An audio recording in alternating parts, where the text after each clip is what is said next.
We are back with some more Wild Rift Summoners Odyssey. My name's Chef. And I'm DRFierce. And today, this tournament, we're gonna have 32 teams today. Yeah, 32 teams today. Full house for the prize pool of 172 ringgit. And this tournament is organized by IRL Asia and partnered with HOMIEE. Not to mention sponsored by Inch Theory and Sadie's Malaysia. Okay, this time we brought out the nice red headset. I really like the red, by the way. Very nice colors. Very, very nice. Very, the very blue nice. Also not so bad. Huh? I like the yellow the more. Matching. You know? We also have the green. It's nice and common color. But anyway, guys, it's again going to be a full house tournament. Today we have so many competitors from all over Southeast Asia. Again, guys, this tournament is open every single day. So guys, if you do want to participate in this tournament, feel free to register. And on another quick note, we're really trying to hit that 10K follows and likes on this page. The closer we get to that, and as soon as we reach that, we're going to be pumping even more content out to you guys, like from different games. You know, I don't know if I could say anything. Yeah, I can lah. Okay. We're gonna do more games for you guys. Okay. We're already doing Wild Rift, we're doing Mobile Legends, but we want to do PUBG and Valorant as well very soon. So please get us to 10K followers and likes so we can get you guys all that content. Of course, you can check out the page for the other content on the page. Got podcast lah. Okay. Got the Lionel dancing video. Oh yeah. So Can't forget about a that. Neon Faith dancings. And of course, you can get the supporter badge as well to be the direct supporter, so you can flex to your friends. Hey man, I am the supporter of IRL Asia. Get access to an exclusive Facebook group where Api Zupis is in the group right there. And last but not least, if you send stars, we'll show you the promo video as well. So of course, we did hit a milestone today. Oh. I mean, yes, so we did hit 3,000 followers. Oh wow, okay, so that is a huge number. Okay, I'm looking at the chat right here. Guys, top fan supporters all come together, you know, no need to sort of battle it out right here. I see all the top fan coming through, come on. Yeah, I We all know. know. Hey, top man. fan coming through there. Api Zupis comes in with the biggest flex in the world. Biggest Top supporter. supporter coming in. Wow, this one cannot beat lah. Of course, we can still support us. And of course, since we did say we hit 3,000 followers, check out our TikTok. We have a special video on TikTok for the 3K followers milestone, Infinity Stone. And I mean, please do follow our TikTok page. We do update quite regularly here. So at IRL Asia on TikTok. We want to get to as many followers there as well. More content, behind the scenes content also got, dancing video also got. So please do support us. And with that, we are gonna get into the games very soon. And I mean, the games yesterday were a bit crazy. And you know what's not crazy enough? What? The brackets. Let's take a look at this full bracket that we have for today's Summoners Odyssey. Starting from the top, on the left we have 4D Eagles fighting against Noxian Predators, Malaysia team. So I'm really happy to see more Malaysia in there. AC Sports coming back again, and they're gonna have to fight Nekono School. Wow, I like that. Indonesia as well. Yeah, this sounds so weak one, confirm. Oh, yo. We don't mean that in a negative way. No, I'm a weeb too, man. I like Ping Pong the animation. It's like handshake right there. Shout out to all the weebs out there. And of course, we have One Snap Esports, very strong. They're gonna be up against Execration. Execration, I mean, if you see their name later, you'll know they were yesterday's winner, technically. And of course, we have Level Up Esports versus Blood Brothers. They're no stranger to this bracket. For GA Spartans, They added the SS because they forgot the smite before in the last. They add the S there and then talk about another, you know, just to be sure. Let's not talk about that. Of course, we have returning champion, Western G there. We haven't seen them in a while, and glad to see them back here with IRL Esports as well. Haven't seen them in quite some time. Caballero Arises, no strangers, Hunters Alpha, Arden Esports, Monday's champion. As I said, they are going cuckoo a bit with their draft. I feel like every time we see Ardent, right, then they win, they take a little bit of a day off or another, like 2 days off maybe, then they come back, hey, we want some more of that money coming in right there. Well, let's not forget about Latalis Pro. They made it actually all the way to the grand finals before, and they're going to have to fight Turbolab. I thought it was Slayer in between there. Too much already lah. Go next. Oligarchs versus GH Spartans. Spartans. Two Spartans? Okay, and we have something changed. Okay, then we have Regime Omnium versus Alabung Puso. Okay, coming back in again. Hopefully they can go all the way back to the grand finals yet again. Pasig Dream versus Noxian Chimera. not to be confused with the Predators. Sister team, I believe. So, yeah. two Malaysian teams in this bracket today. We have Sad Boys, the Pillars newbie, Lakan Kampilan versus the Challenger. That's going to be the first game. Match, yeah, so Philippines versus Indonesia. There's a lot of Indonesian teams today. Let's very, go. very nice to see. And we have Wild Dogs versus Going Up. Wild Dogs it's a name. I mean, if you see them later, we get to watch their games, you'll know who they are. You'll know who they are. I don't want to spoil it yet. And of course, the last two matches will be Daybreak Esports versus Asta and Friends. They are back, and Lots of Heights versus Black Knight. So another Indonesian team. Lots of Heights are actually pretty good. They're pretty good. But you know, today I regret to inform the team Dash cannot join today lah. They've been such faithful followers, you know. They've been always coming into these tournaments and just doing so well. But it's so sad that they didn't join today, but you know what is happy? What? The bands. Let's go. Bands are ready for our first game. Again, it's going to be Lakan Kampilan Esports on the left side, Philippine team versus the Challenger Indonesian team on the right. So the first band will be going to Lakan, and it's going to be the Camille, right now. The Challenger, they probably want to ban out the Ziggs, they want to ban out the Brown here. Yeah. And Gragas is banned. I mean, against the Philippine team, people tend to ban Lee Sin as well, so we could actually see that. But we do see teams just favoring banning out the Brown very early on, especially when they have the second pick here. Yes, okay, Brown instantly banned out. So it will be either Lee Sin, Gragas, Diana could be the ban here, and yes, it will be Lee Sin. Ayo, my mind. Ayo. Already here, man. Like the bands now. Just tell me who's in grand finals already. Yeah. We already see it all. We already see it all, and the last band will go to Lakan Kampilan. What would they want to take out here? They have the first pick, so they have a lot of options here actually. Yeah. Whatever they want to go. They will be banning out the Gragas, so this band is so standard. Nothing unusual so far. No weird Z bands. Nope, none. No weird, unusual bands here. So very, very standard.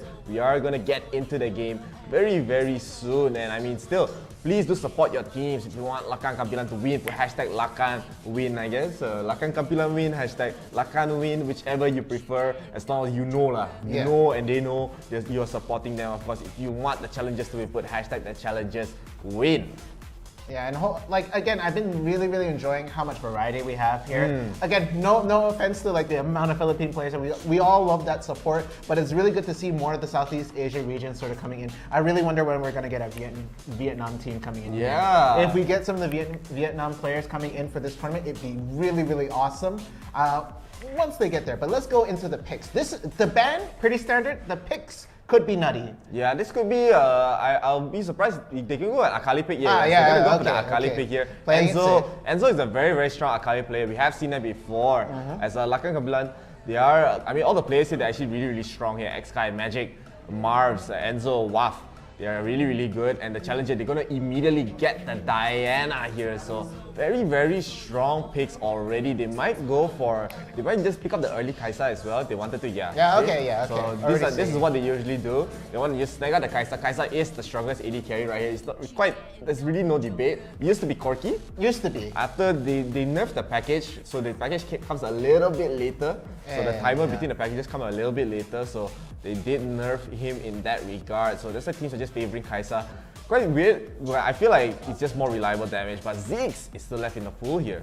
Yeah, Ziggs versus Diana is going to be a very interesting mid lane at that point because both just explode. Yeah. One literally and one figuratively, of course. I feel like Lakan Kampilan, they want to go for the Ezreal comp here. Okay, hello. And the Challenger, I do not like the Rammus pick if they do go for it. Honestly, you can't go Rammus against this comp. Akali is AP, Ziggs is AP, and Rammus, the specialty about Rammus is he's able to stop a lot of the attack damage coming from the opponent team. So if you go double AD, okay lah, go for the Rammus, it's very strong. But they're gonna go for the Olaf here and the Seraphine. So we're gonna see Seraphine support Olaf. Very, very early Olaf pick. I'm not really sure how they're gonna find a way to support the Olaf here. They need to have a bigger front line. Maybe they go for the Garen or even the Darius to just have that peel. But Lakan Kampilan, as I expected, they're gonna go with the Ezreal Alistar here. Okay, yeah, you don't have Braum to peel for the Ezreal, but now you're gonna have like 2 knockups in this side for Lakan right there, as they gonna have the Wukong Alistar gonna be able to do multi knockup. And looking at this,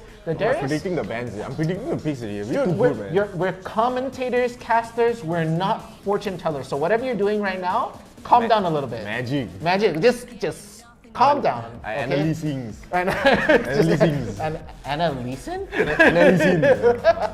Analyzing here, and now Lakang Kapilan, they're gonna have a very strong standard comp here. Good engage, good peel, Ziggs and Azure, very strong poke potential, but the challenger as well, they have a lot of team fight, especially if Diana gets a little bit too online. Seraphine, she gets a nice encore. The teamfight is going to be quite scary to deal with, and Garen is just so annoying to deal with in general. But I mean, Akali, we've seen many times, Akali just melts Garen if she does have the farm. And very standard draft, nothing unusual so far. Yeah, nothing unusual. I just really want to see how they're going to play in the lanes, of course. That's a real big tale of where things go. Like, usually when one lane starts slipping, they actually sort of change their game plan. It's like, okay, we're going to start, if top lane is winning, Akali's starting to do a lot, they're going to try to funnel it slightly to Akali and put her at the front of the fights or anything like that to start off.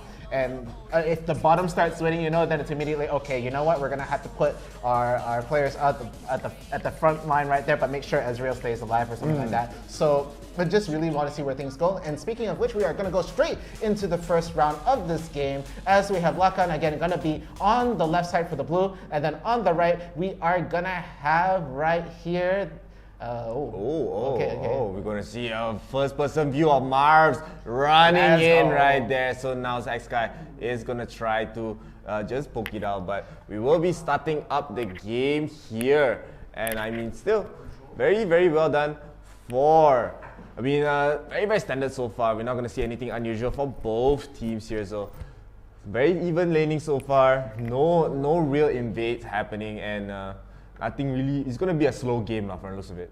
Yeah, it's at this point, right, the snowball is very scary, so I'm sure both of these teams don't want to give each other the advantage at this point. Their comps are very terrifying, to be fair, because if either one side, like in any of these lanes, let's say if the Ziggs gets really fat at this point, right, they're going to be able to just push like crazy. They have to worry about the crazy damage coming in from magic and all this, and it's just going to make pushing lanes even harder. Where else is, like, if the Kai'Sa scales really hard at this point, it's going to be they're not going to be able to fight these team fights. So again, I understand the safety of it all, but this Garen is just going to walk away at this point. I just, something about laning against Garen is kind of frustrating, because he's able to just take in the pain and just be perfectly fine with it, like with no problem at all, you know? And it just sort of annoys. It's a personal gripe, yeah. Let's be fair. Yeah. I mean, it's still gonna be. I think the draft is still quite even so far. I mean, it's no real advantage to one either team. I mean, they have the strengths and weaknesses. The side of Lakang Kapilan, they want to just poke. They just want to go all in with Mars and Waf, just going in, get the engage, and just deal the damage. But no, they're not gonna. Actually, they are gonna try to contest it, but they're gonna be a bit late. So no, they don't really have the map priority right there. But I just realized they're actually playing on 1-3-1 for the side of the challengers, and they just want to just play this kind of comp. They just want to secure farm for Tiger here on the Kai'Sa. As you said, if Kai'Sa gets online, she just deals all that damage. And I mean, even Lakang Kapilan, they have a lot of, they only really have one real frontline, and it's Marv. Alistar is very tanky, but I mean, Waf, you would think, yeah, he's gonna go, he's gonna engage, but he's not as tanky as people think. They don't really play tank, they play more of a fighter build, more of a bruiser build right there. But Enzo is gonna get taken down here. The first blood goes to Practice. Very well done. I'm surprised Diana was actually able to get a solo kill onto Enzo, especially the Akali being so slippery right there. Yeah, I think it's just landing those Qs blind could really work out right there. Again, with the Twilight Shroud, sure, you can't see her, but doesn't mean you're completely invulnerable at this point at all. But really good job coming in from Practice right there. It is notoriously difficult to try and fight an Akali. It's not the worst right there. Okay, and I really like the tactic from here coming in from bot. They know they won't be able to exactly kill this Garen so easily unless he steps outside of the tower. So they're just going to get this lane pushed in as hard as they can, just so that they are able to get the first tower gold, which is going to be a lot of help coming in for the side of Ezreal, because then he's going to be able to stack those items that he needs and just deal a lot more damage from the back line. Again, you mentioned how there's not really a good front line besides Alistar at this point, so he could be getting picked off if they're very careful in the fight. But that just goes to the side of the challenger, if they do sort of catch what they're trying to do right here. And it looks like they're being a bit adventurous as they're trying to get some vision onto the dragon right now. And I kind of like this play. They're going not so much as all in, but they're very aware of the macro right now. And if they can just win with that, that's going to be good.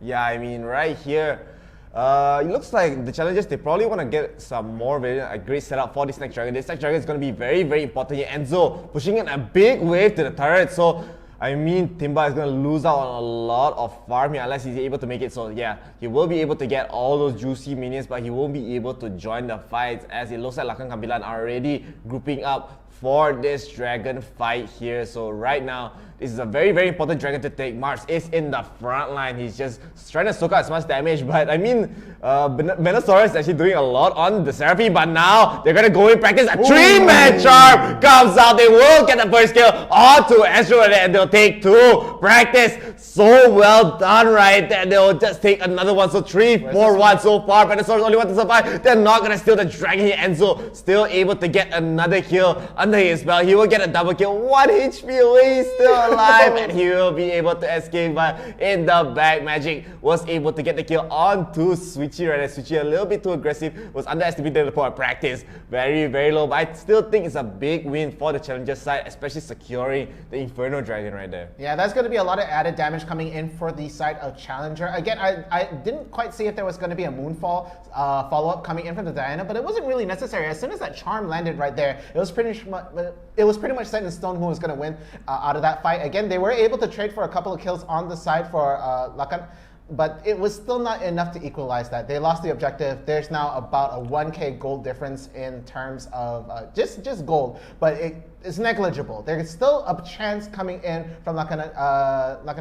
Yeah, Lakan lah. It's not so hard to pronounce, man. Lakan Kapilan, but now Switchy wants to just poke out Eska and he realized, wait a minute, he's not the only one here. So he is going to be fine. So right now, we are going to be able to see a push coming up from the side of Lakan Kabilan onto the top side right there. And the root does come out onto Waf, but Waf does have the GA. So very, very early GA for Wukong. So he can just engage and go in and still has a second life. Very, very well done. They're not able to secure the first turret at the top side, but as you said, I mean, Lakan Kabilan, they're actually still in this game because they still have the Akali. Enzo hasn't died yet. I mean, he only died once, but he got the nice double kill towards the end of that fight there. So he will be able to scale out. He will be able to melt the challengers if they're a little bit like too hasty, they're a little bit caught out of position right there. Now they're trying to group up for this Rift Herald fight. I don't think they're really going to be able to get it safely, as Lakan Kabilan are going to be able to get the initiative right here. They're going to deward it, they spot it, but now Challenger, they might want to go for a flank, they might want to go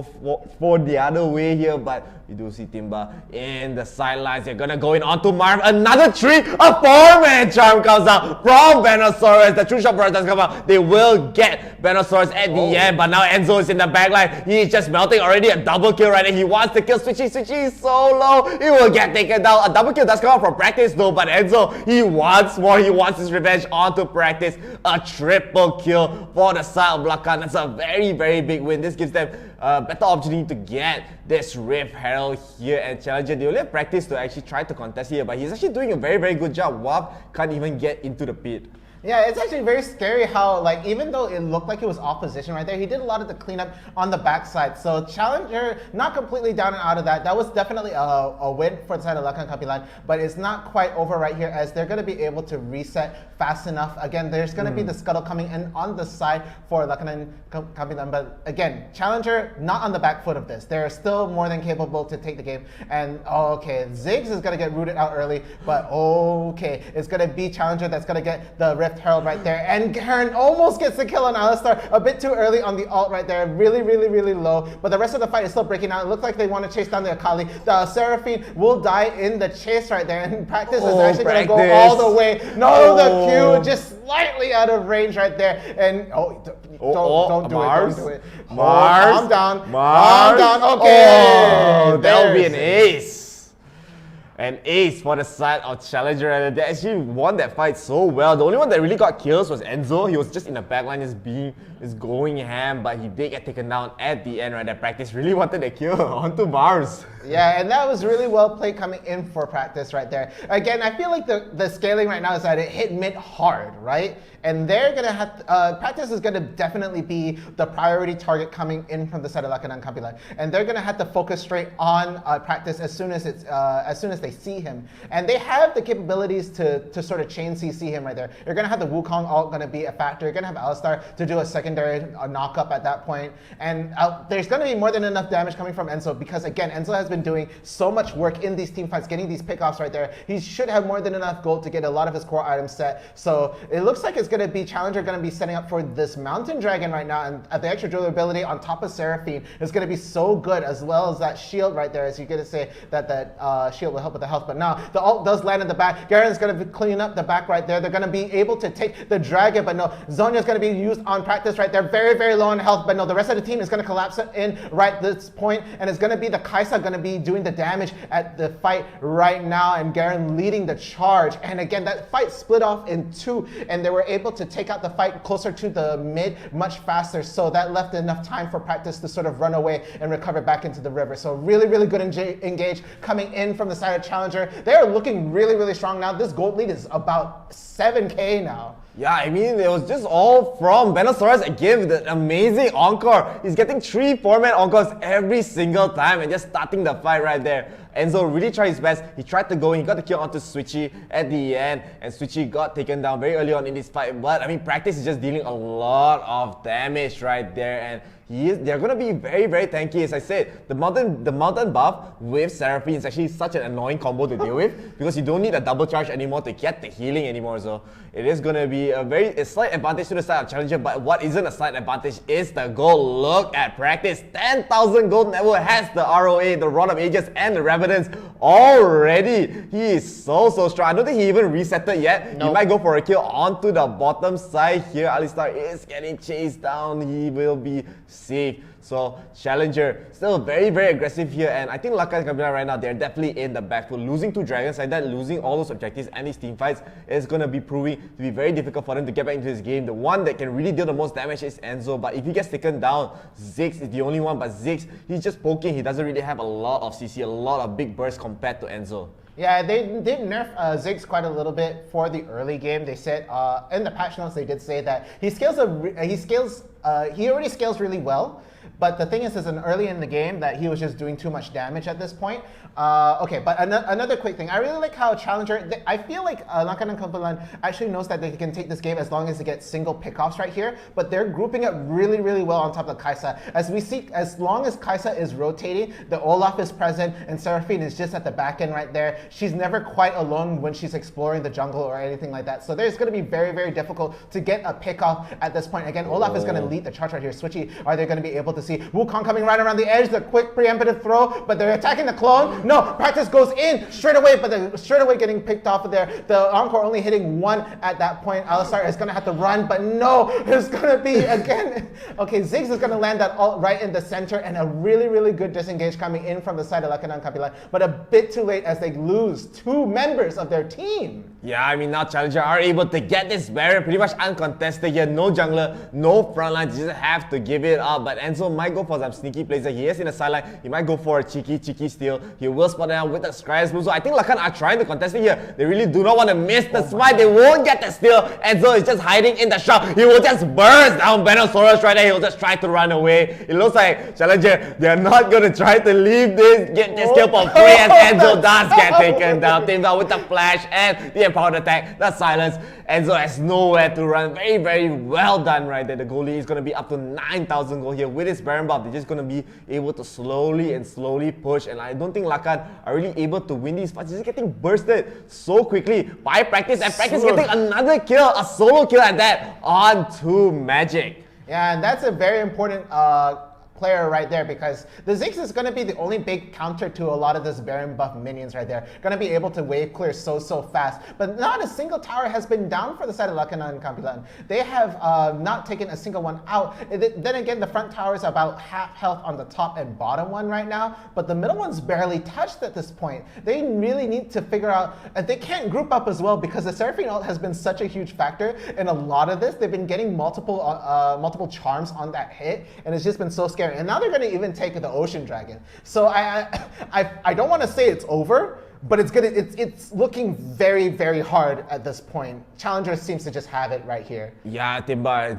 he's tanking actually 3 people. They really want to kill this Garrett, but Garrett is so tanky. The exhaust is not enough. He still has the barrier. He's just going to be able to run away, but it's actually just going to go in and get the kill onto Enzo. Enzo was not expecting that. The knockouts won't come out from Timba. The double Beyblades comes out. Timba, and he's going to turn here. He might actually be able to turn, but wow, just this one more hit. He can't get it. Wow, you really need to get it, and you'll finally get the bonk, and he will get the kill. But in the meantime, Challenger are just pushing down the mid lane. They're just pushing down the Nexus. They still have the Baron buff here. Marv is going to get taken down. He's not tanking enough in this game, but now Marv is in the fight, but he has no ultimate. He just used it to kill one Garen. It looks like Challenger just want to end this game very, very quickly. They will end it with the ace right there. Very, very well done. Practice getting the double kill at the end. So amazing game coming from Challengers that look like almost a destruction right there. Such a strong play coming in from the Challengers. Again, it's been so long since we've seen an Indonesian team come up on top really on stream at this point. We've seen them do really well early on in the bracket right there, but that was a joy to see. If the Garen got a kill right there instead of losing it out,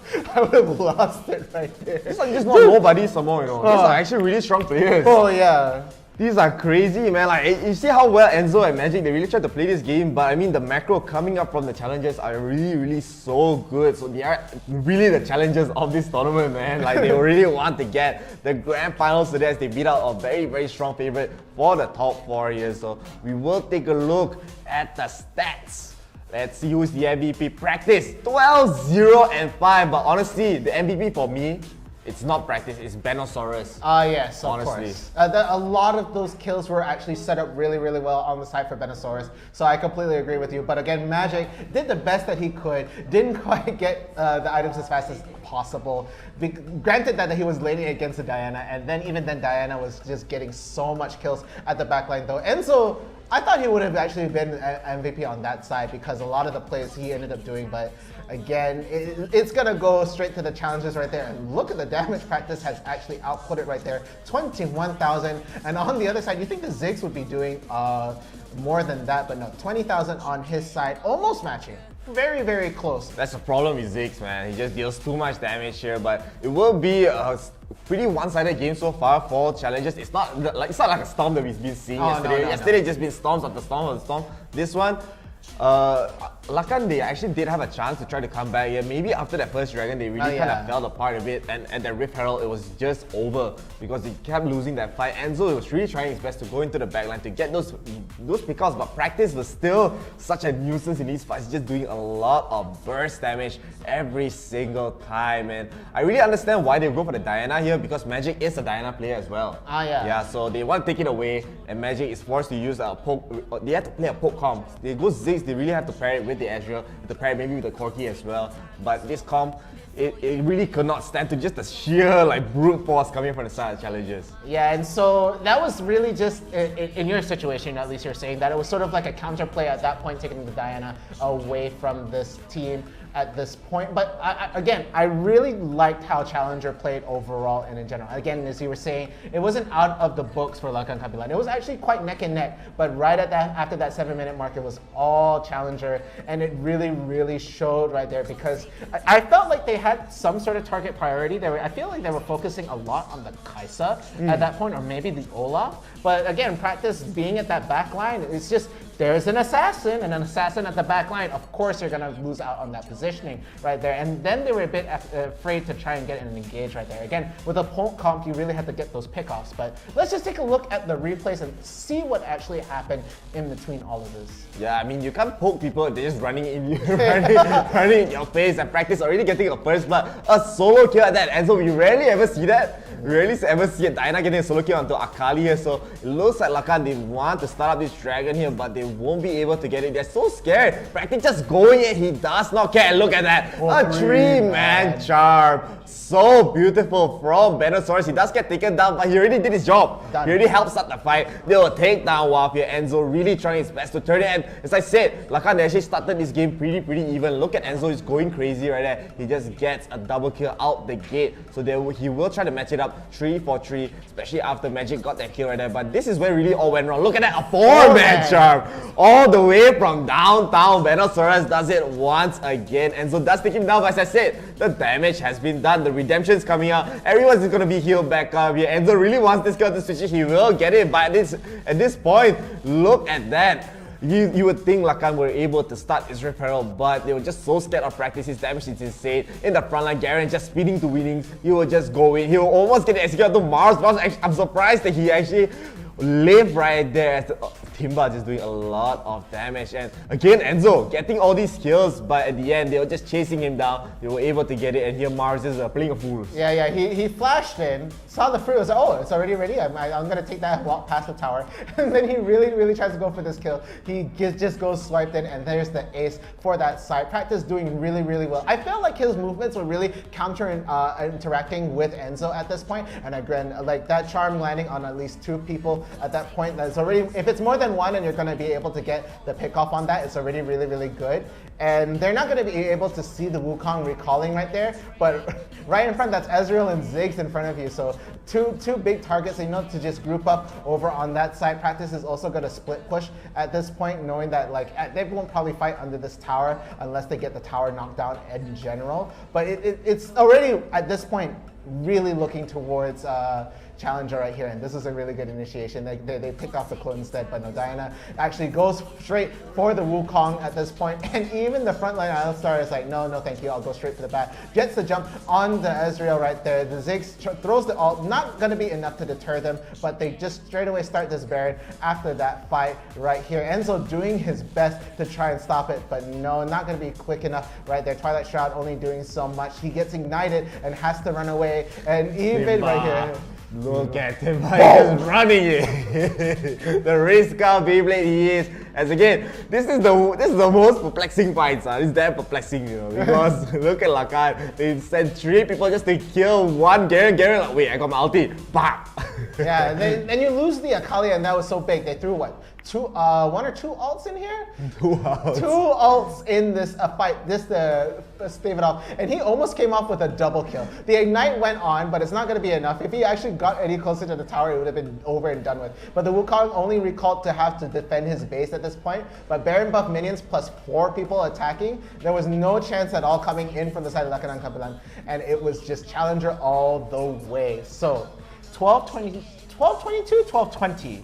12-20? That was the score at the end of the day. 12-20, so yeah. 20 kills, 12. I mean, for me personally, I don't really care about the kills, you know. Yeah.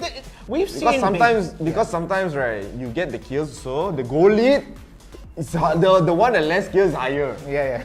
So it's all about the macros, all about how you manage the goal, how you keep the lead right there. So very well played coming from the challenges. Great to see Indonesian teams coming back for this tournament here. Hopefully they go very far, but we are gonna go into a short break. Do not go anywhere. We'll be right back with the round of 16, round 2 of Wild Rift Summoners Odyssey. So do not go anywhere. We'll be back and we'll see you soon. Before you know you're older, forgetting my controller. No closure, I'm colder. She getting nothing joker. Clock's ticking, time is over. Before you know you're older, so sober, alone. Look, you getting my controller. You crying like it's rain. You causing all the pain. No closure. Rooftop party, we get naughty. Ladies and gentlemen, welcome to IRL Asia's YouTube channel. I'm Young Faith, and today we'll be taking a look at Summoners Odyssey's plays for the week.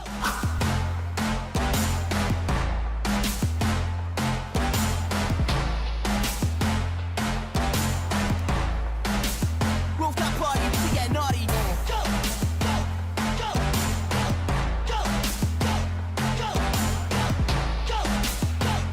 Here we can see Ziggs from the side of Daiwan. He will steal the Baron here as Fiora tries to salvage the fight. She won't be able to, as the Baron and the fight will slip away from their hands. Naughty.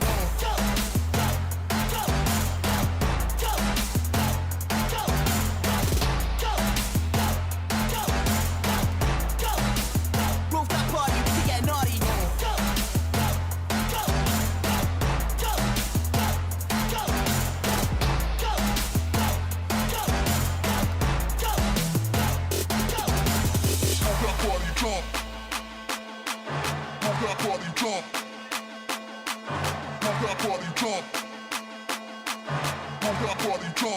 That was some fantastic plays this week for Summoners Odyssey. Remember to subscribe and like our YouTube and Facebook page for IRL Asia. This is Neon Faith signing out, and I'll see you in the next video. Make it clap.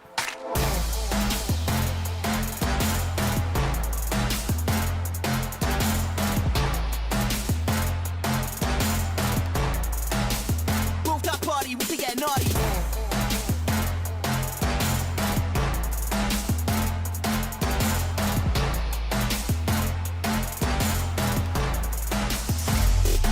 Naughty, naughty.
Alone, look, you getting my cold shoulder. You crying like it's rain. You causing all the pain. No closure, I'm colder. You getting nothing, Joker.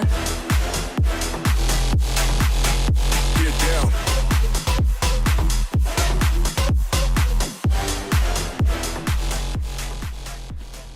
Whoa. Welcome back, guys. It's Summoners Odyssey. We're back here into the top 16 of this bracket. I'm a little bit dizzy from all the head bobbing right there, but we're just chilling out and jamming here. You know, with all this going on for the past 2 years, you know, it's been kind of hard to go out and party. Okay, fine. But anyway, before we go into the top 16, I want to give a quick shout out to, again, the people who made this tournament possible. We have IRL Asia, the main organizers for this tournament, partnered with HOMIEE. Yeah, and of course we have our sponsors, Inch Theory and CDs Malaysia. Yes, all those good gears. Very, very nice gears over here. Hopefully you guys can check them out as well. Sila here chilling, you know pingsan today. He's standing up straight. That first game already woke him up. He woke up. Oh, let's go challengers right there. So they're gonna actually secure this slot into the top 16. We're gonna be looking into the bracket of whoever made it further on. But again, we've been having a very diverse bracket so far. We've been having multiple teams coming from Indonesia, 2 Malaysian teams who made it so far into this bracket, and just so many Philippine players. So it's always really good to see that variety here. We're hopefully going to see even more people come in. Of course, you were mentioning that an older team, Diet Once, also had Bangladesh players and all this. We are open to all sorts, as long as you guys are within the Southeast Asia region. Maybe a little bit further out. If you're in the server, you know. If you're in the server, you know, you play from Japan but you play in Southeast Asia. I think that also can lah. They choose to play in the server. You like your problem lah. Yeah, it's your pain, you know. I don't know how many ranked games hopefully they do play very, very well. Of course, we are open to every region in every country in the Southeast Asian region. Malaysia, Singapore, Indonesia, Philippines, Brunei, Bangladesh, Thailand, Vietnam. If there are any more we haven't named, because Southeast Asia quite big lah.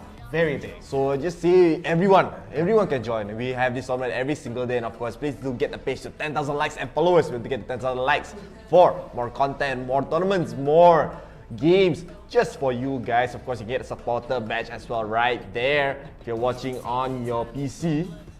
On phone down here. Straight if down. not full screen there, I don't know where it is. That side. Upstairs, downstairs too. And then of course, last but not least, if you send stars, you'll be able to see the promo video as well. Very, very nice promo video by your one and only Neon Faith and Dato' Tan Sri, YB Shark. YB.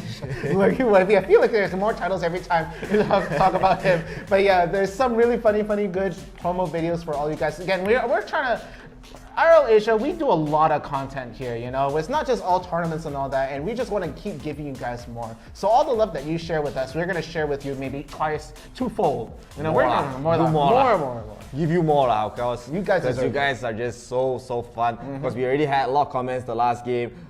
We did have a lot of fans with challenges with Apis Supis. Let's go challenger. Very nice lah right there. And of course we have GG's coming up from the commenters right there. So thank you guys all so much for commenting. Please do like and share the stream. But we are gonna get into the brackets here. Let's take a look at who has made it to the top 16. So yeah, now that the teams are slowly getting knocked down, and remember it's going to be a best of one, it is going to be Noxian Predators. They're going to be making it past the... they beat 40 Eagles. Ooh, let's go. And they're going to have to fight Ace Esports at this point. No. So one hard team after another. Good luck to them. Execration, of course, coming out of that first one, taking over Once Not Esports right there. And they're going to have to fight Blood Brothers, who just beat Level Up. So... these are a couple upsets already, and these are just the first two games you're talking about. I mean, the next game, of course, is going to be Western G versus Caballero Rises. We are going to watch that game right after this. And we said before, we haven't seen Western G in quite some time. We haven't seen it in quite some time here. So, and right below, we have a returning team, TBD. Yeah, TBD, I don't know where they come. Oh, suddenly they swoop in, you know. They know Arden and Hunters. We're still playing, but then they're like, alright, I'm coming in. So, Vitalis Pro beat Turbo Lab right there. And of course, we have Oligas versus Alat Umpuso. Oligas beat out J Spartans, and Alat Umpuso both returning champions once again. We've seen this matchup before as well. Yeah, it feels like it's a bit of bad luck at this point, but it's going to be Noxian Chimera actually making it further into the bracket. And they're going to have to fight the Sad Boys right there.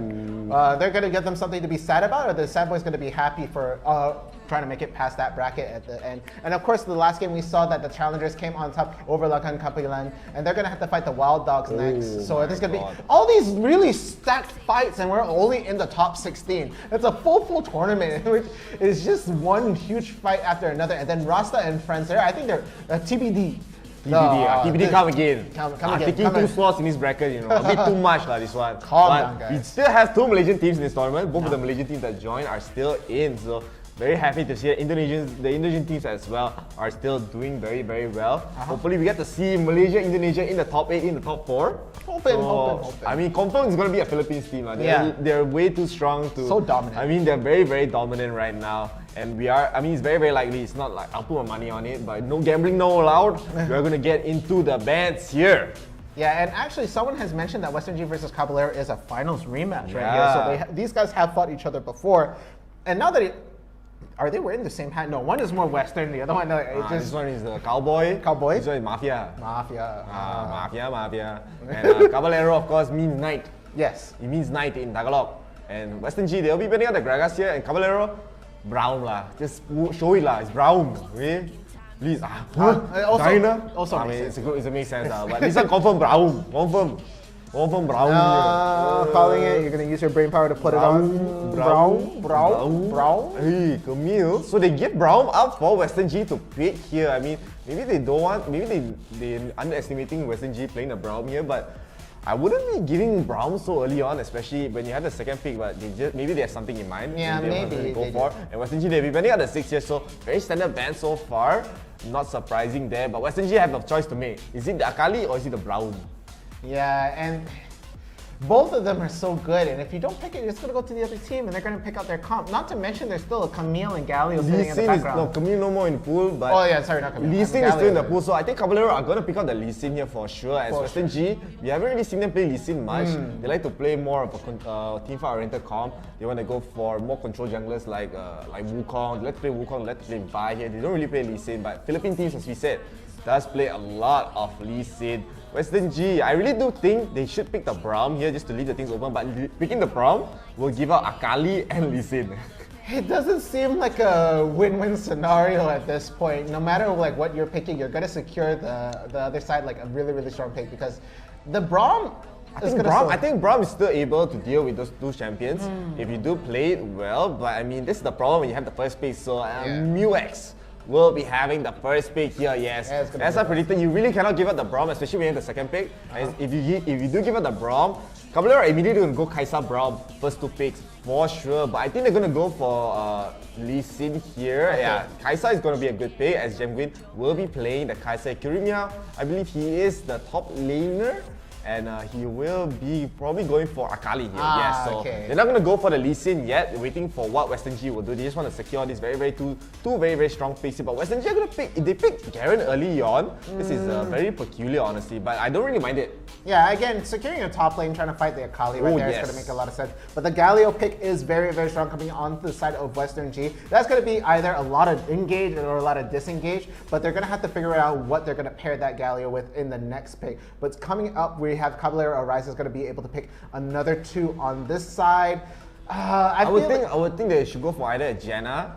They go Janna and Fiora is also Fiora's good pick. very good. So they're actually looking to play an Akali mid here in front of the looks of it. And Rakan here going to be picked up by Caballero. We haven't seen Rakan in quite some time.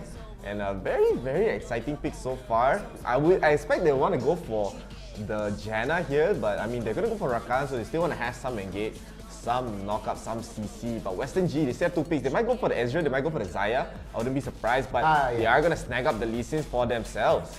Yeah, there's just, okay, the Ezreal makes a lot of sense coming in with the Braum. You usually see that pairing quite often. The Lee Sin, Western G, I haven't, you know, whenever I think of a Lee Sin, I always think of like COD MF and 4K. Oh, Boy J yesterday really showed us up, you know. But like, I want to really see how they're going to be able to do this right here. And it's going to be, what is it, Wukong? I wouldn't mind Wukong, I wouldn't mind Bai, and Gragas of course can't be picked here, so Wukong is actually a decent pick, so they have a lot of knockup, they have a lot of engage, and I do understand why they want to go for the Akali mid here, because they know that Galio is going to go mid, 100%, and Akali doesn't really do, the reason why Akali moves to the top a lot of the time nowadays is because top laners are melee, and mid laners they tend to be ranged, so it's such an annoying matchup for Akali to deal with. And I mean, Akali here in the mid is actually going to be very decent here, especially against the Galio. But has to be careful, Galio has a lot of combos, a lot of teamfights. Yeah, that's the thing. It's like you could just stand in the middle of Twilight Shroud and hold down your taunt anyway. Sure, it's going to be a lot of damage at that point, but it's going to be something you have to be very careful of. And again, Winds of War, you can just sit on top of Twilight Shroud if anything in that case. So it's not like Galio is completely out of options. Sure, he's going to be a melee champion. He is a bit tanky though, but I still think Galio against Akali is going to be fine. It's going to be totally fine. Yeah, it's not a bad or worse, so it's just even. Yes, it's very even. But I think it does favor the Galio, especially when you said he can taunt, right? So the Shroud is, you're not safe in the Shroud. You're just going to walk in there and just taunt and hold it, and it's going to get big enough to catch you if they're going to go out there. So it looks like we are going to go straight into the game. Again, it's going to be Western G on the blue side, and on the red side, we are going to have... Okay, Caballero arises right here. Again, everybody's just sort of rushing into the point. Are we going to have an early invade? It looks like it's going to be an early invade. Smoothing, and they will go in on to Kirimia. Kirimia will get engaged as they get a lot of damage, but I don't think there will be a kill. Not enough lockdown right there. So very early beeline for the side of Western G. They're not going to get anything out of it, just some vision control in the tri-brush onto the top side right there. So is this going to be a 1-3-1? No, it's not going to be a 1-3-1. Calm down, man, calm down. I mean, as you said, Akali Galio in the mid lane, and they're going to have a standard 1-1-2. Yeah, okay, and the Braum hasn't quite fully rotated down to the bot, but Ezreal has gotten enough free hits to be able to get some sort of momentum going on right here. But Kaisa is just, there's just something about the Ichithian Rain that is just so scary, you know, seeing it just melt down the minions, and then later on it'll melt down actual people as she scales later on into this game. So that Braum has to really just stand in between all of this nonsense at this point. It's going to be a tale of things to come, because the Rakan is going to be able to dash around and really peel for the Kaisa at this point. But okay, it's going to be slow rotation coming in from the Lee Sin right now, just finishing off, going from the blue, going towards the red right there. So he's probably going to go Raptors, red, and then maybe the Scuttler, or he might just go for an early Scuttle right after he takes his red. Yeah, so I mean, I do understand what you mean by Braum just has to stand back, but actually when Braum gets the shields, the Arcadian Ring doesn't actually do that much damage, especially if you aim the shield properly, especially onto the bottom side right there. But I mean, still, it's going to be very even for both teams. No team is actually going to have an early advantage yet. They want to wait for that early. I mean, Lee Sin can probably gank earlier than the Wukong, as Wukong still needs that ultimate to get a lot of CC. Doesn't really have slows, he just needs the ultimate to get in. But Western G, they do have Kapit Biru on the Lee Sin right there. So Lee Sin, we see him level 2 also can gank, level 3 also can gank. He has so much CC, so much early pressure, and they will be able to secure the bottom scuttle crab here, and they might go for the top one. So Western G already off to a great start. They might be able to secure 2 scuttle crabs already. Yeah, and that's a lot for the gold for the jungler right there, and it's going to be a good amount of vision. They're going to be able to catch the rotation of the enemy jungler at this point, and as Wukong is going to work on the Krugs at the top right there and recall, so he's going to be able to just get his items at this point. I don't think there's going to be a fight coming in for Lee Sin at this point. It's going to be definitely when this Mountain Dragon comes up. But not a very hot dragon, not the most contested at this point. But again, any objective that you do secure, that's a little bit of an edge that you will get. And a very even trade coming in from the bottom right here. The Rakan is going to recall, probably going to buy some items. And it looks like an engage coming straight in the middle right there. As but no, it is going to be the Galu who is forced to run the Wukong, going to be able to finish it off with the Ignite. And there we have, not Ignite, the red buff. The red buff right there. I just saw Burning, but I didn't see that. It was not a, who would get Ignite down there? It's not going to be whatever. There's no Ignite in the game, man. There's no Ignite. It looks like Inazagi, Inzaghi got the barrier, so no Ignite. It will get the kill with the red buff. Very nicely done. Western G, they tried to go for something proactive. The Dragon Kick was nice, but I mean, Inzaghi, he just run away. Ninja right there. So Caballero are gonna be up to a decent start here. Not the biggest start, Jemgoon taking a lot of damage. Woo! He will be able to escape, and looks like the bottom side will be just backing off here. No real issues right there, and it is going to be, as you said, the first fight. I mean, we did see a first fight in the mid lane, but I think the bigger fight will come after the Mountain Dragon. I mean, these teams, I know they like to play slow. Yeah. They're not going to go for anything aggressive. Wukong was pretty much farming the entire time until that one mid engage. He just came to retaliate and get the return kill. And this is how the Cavaliers want to play. They want to take it slow. They're not going for anything aggressive. That they know they can fight way better than Western G. They're confident. Because Western G, they have to rely on a few things. The real big CC is New X on the Braum using the Glacial Fissure. But Kurumia was actually taking a lot of damage from Yova. Yova being very, very aggressive right there. He's just gonna recall, flexing his swords in the top side, but it looks like now they're definitely going to group up for this next mountain fight here. Yeah, the quick reset got a lot of damage on the Fiora, and it's going to force the Fiora to rotate a bit later, but it's going to be Western G who's going to get the early start on the Mountain Dragon right here. It's only going to be 2 of them versus 2 of them at this point, waiting for the rest of the team to group up on top of this. The Akali only slowly rotating right now, but the Gallery is going to be catching her if she does so much as try. The whole team has now formed up around this Mountain Dragon, but I feel like it's going to be either the Rakan who's going to start this fight, but no, it's going to be the Garen who's going to spot out the Akali. The silence right there, no escape, but no, a fight breaks out closer to the dragon right there. They're going to get the pick off, or they're going to get this dragon right here, but no. Garen is going to try to do another cleanup on the rocket right there, chasing it so low on health, but now it's going to be the main focus right here, as it's going to be the Kaisa still left in the back of the Fiora. I don't think they have enough chance to fight this, and it's going to be Yova, the only one left alive at this point. As the fight broke off right there, Caballero comes out on top, having that advantage. Fiora just so good at the fight, and Kaisa standing at the back just supporting that. So they're going to get the dragon, they're going to get the objective, and now it's 2-5, and it's a 2k gold lead on the side for Caballero. Yeah, 2 for 4 in that fight. Yova tried his best. He got 2 kills right there, 2 early kills, killing the Akali off, but it was not enough. I mean, Caballero, they still have a lot of damage. Kurumia joins the fight, Jangwin joins the fight, and everyone is just melting for the side of Caballero. Only one to survive is Yova at the end, but I still think Western G are a little bit okay. This is not the worst start for them. They're going to be a bit aggressive. Jangwin will get stunned up right here, and Glacial Fissure. They might actually get a kill, but Jangwin has the flash. It looks like Rakan will go in, and the Trusha Barrage is slightly off the mark right there. So Jangwin will be safe, but honestly, I think Jangwin can just go in if he does have the bravery right there, but it looks like he won't do it. He will just back off. He doesn't have the ultimate to actually go in. So, I mean, Caballero, they are going to survive in the bottom side. But as I said, this game is still not the biggest deficit for the side of Western G. Yeah, they're still in this game for sure. The 2k gold lead is negligible at this point, and it looks like they're looking at the Rift Terror right here, but they're vastly outnumbered as Caballero sort of regroups on top of them. Rakan is going to stand in between them in the fight, so if they sort of group up, Grand Entrance is going to be a factor right there, but no, it's going to be the Akali actually starting in the back lane. The rest of them have to collapse on her, and they're going to get the pick off of Ezreal. There's your main damage dealer gone. They're going to be able to even seal off the Rift Herald right there, so Caballero looking to really solidify their lead right here. They're going to be able to take out another tower with the Rift Herald in pocket, but no, they're going to go straight for another fight. Garen going to get the pick off on the Rakan at this point. The follow going to be able to kill. No, I thought that was the Wukong, and it was just just a clone at this point, but no, the fight is just scrambling at this point. They are losing too many people to keep even. Galio not going to be able to survive, and the ult coming in for Ezreal just to attempt to seal things off, but no, Caballero definitely on the stronger end of this fight, as it is a split push this time. Rift Herald goes down on the mid lane. Fiora is going to be able to take the top by herself, and now they could escort Shelly all the way towards the inhibitor tower if they keep her alive, but no, it's going to be a quick recall with that advantage, knowing that they had to stop the Rift Herald at this point. There's so much damage coming on there.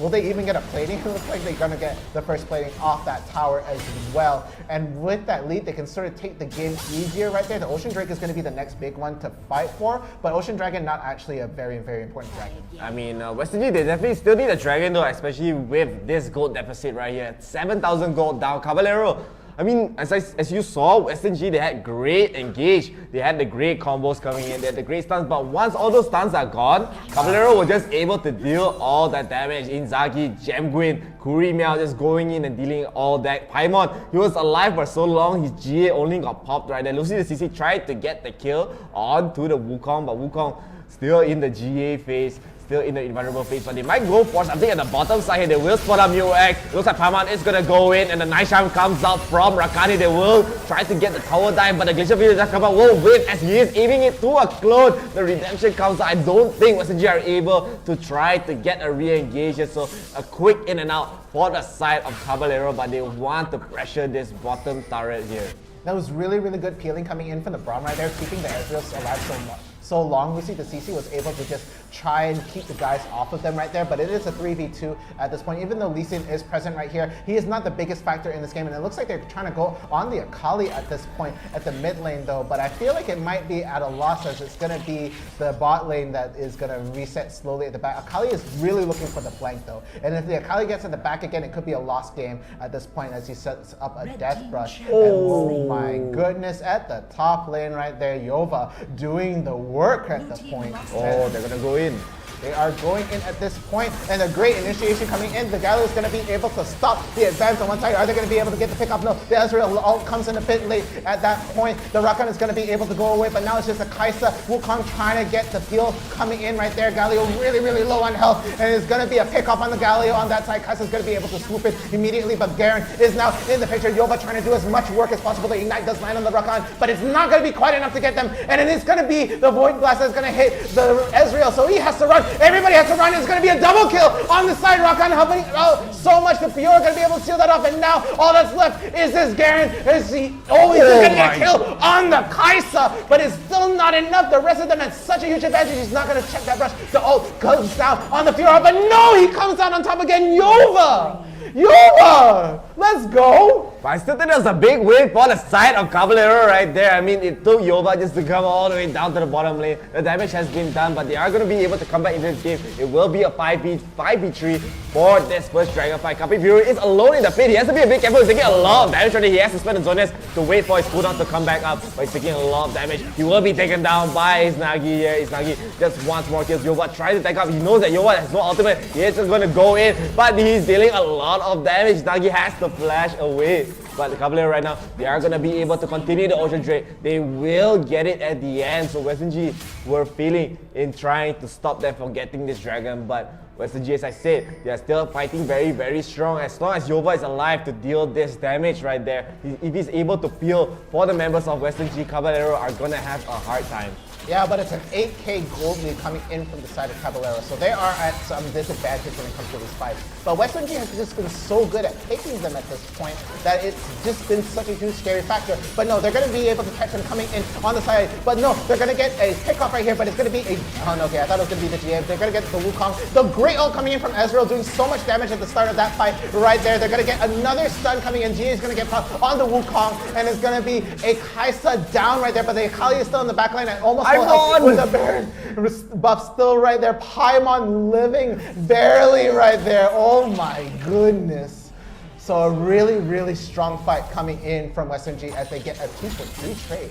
Yeah, not just that. I mean, Caballero were able to get the Baron, but I mean, Western G, they're winning the fight. As I said, they are not out of this game yet. Yova is still the tanky monster that he is. If Beyondback can deal the damage on the Galio, for his team. They are able to dish out the damage, and if Lucy the CC is also alive, he can just poke out the members of Caballero. They got Gemguin very early on. They tried to get Izanagi. Paimons, I don't know how he survived right there. He was literally a sliver of HP.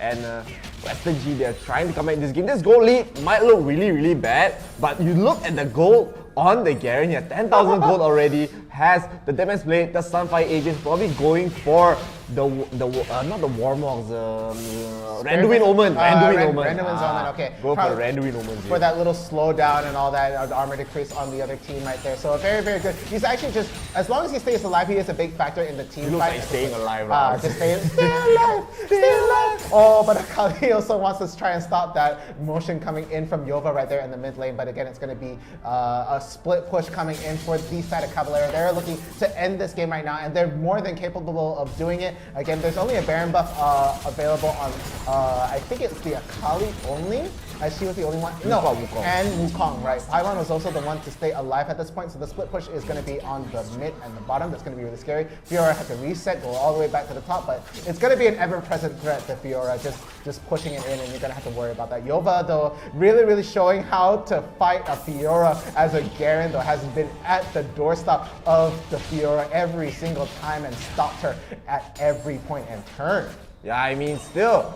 I mean, Caballero, honestly, they want to keep the chances of winning this game. They need to end the game as soon as possible. Because Western G, they are the king of comebacks, man. We've seen them come back time and time and again. That's the reason why they're the 3-time champions for Wild Rift Summoners Odyssey. A lot of it came down to just comebacks here in Caballero. They have to be a bit careful with how they want to approach this end game, this late game right here. Capyburu will hit the Sonic Wave onto Wukong, but he will not go in. He's not that brave as he needs the rest of his team to go in. But Yova is going to be a big aggressive on Paimon. But Yova actually has to be a quick careful here. The rest of the members of Caballero is coming in. He will be spinning to win. He will just try to run away, but instead Caballero are going to focus their attention towards the mid turret right there. But it looks like they're going to try to get it to the top side. They're going to group up. There is 5 people right there. It looks like Bellhole wants to find an opportunity to go in, but the Western G spacing and their positioning is very, very good. They're leaving Yova in the front line. They know that Yova can't die. They're so confident that Yova can't die, and he will just be able to run in and deal that damage. And there's not really many members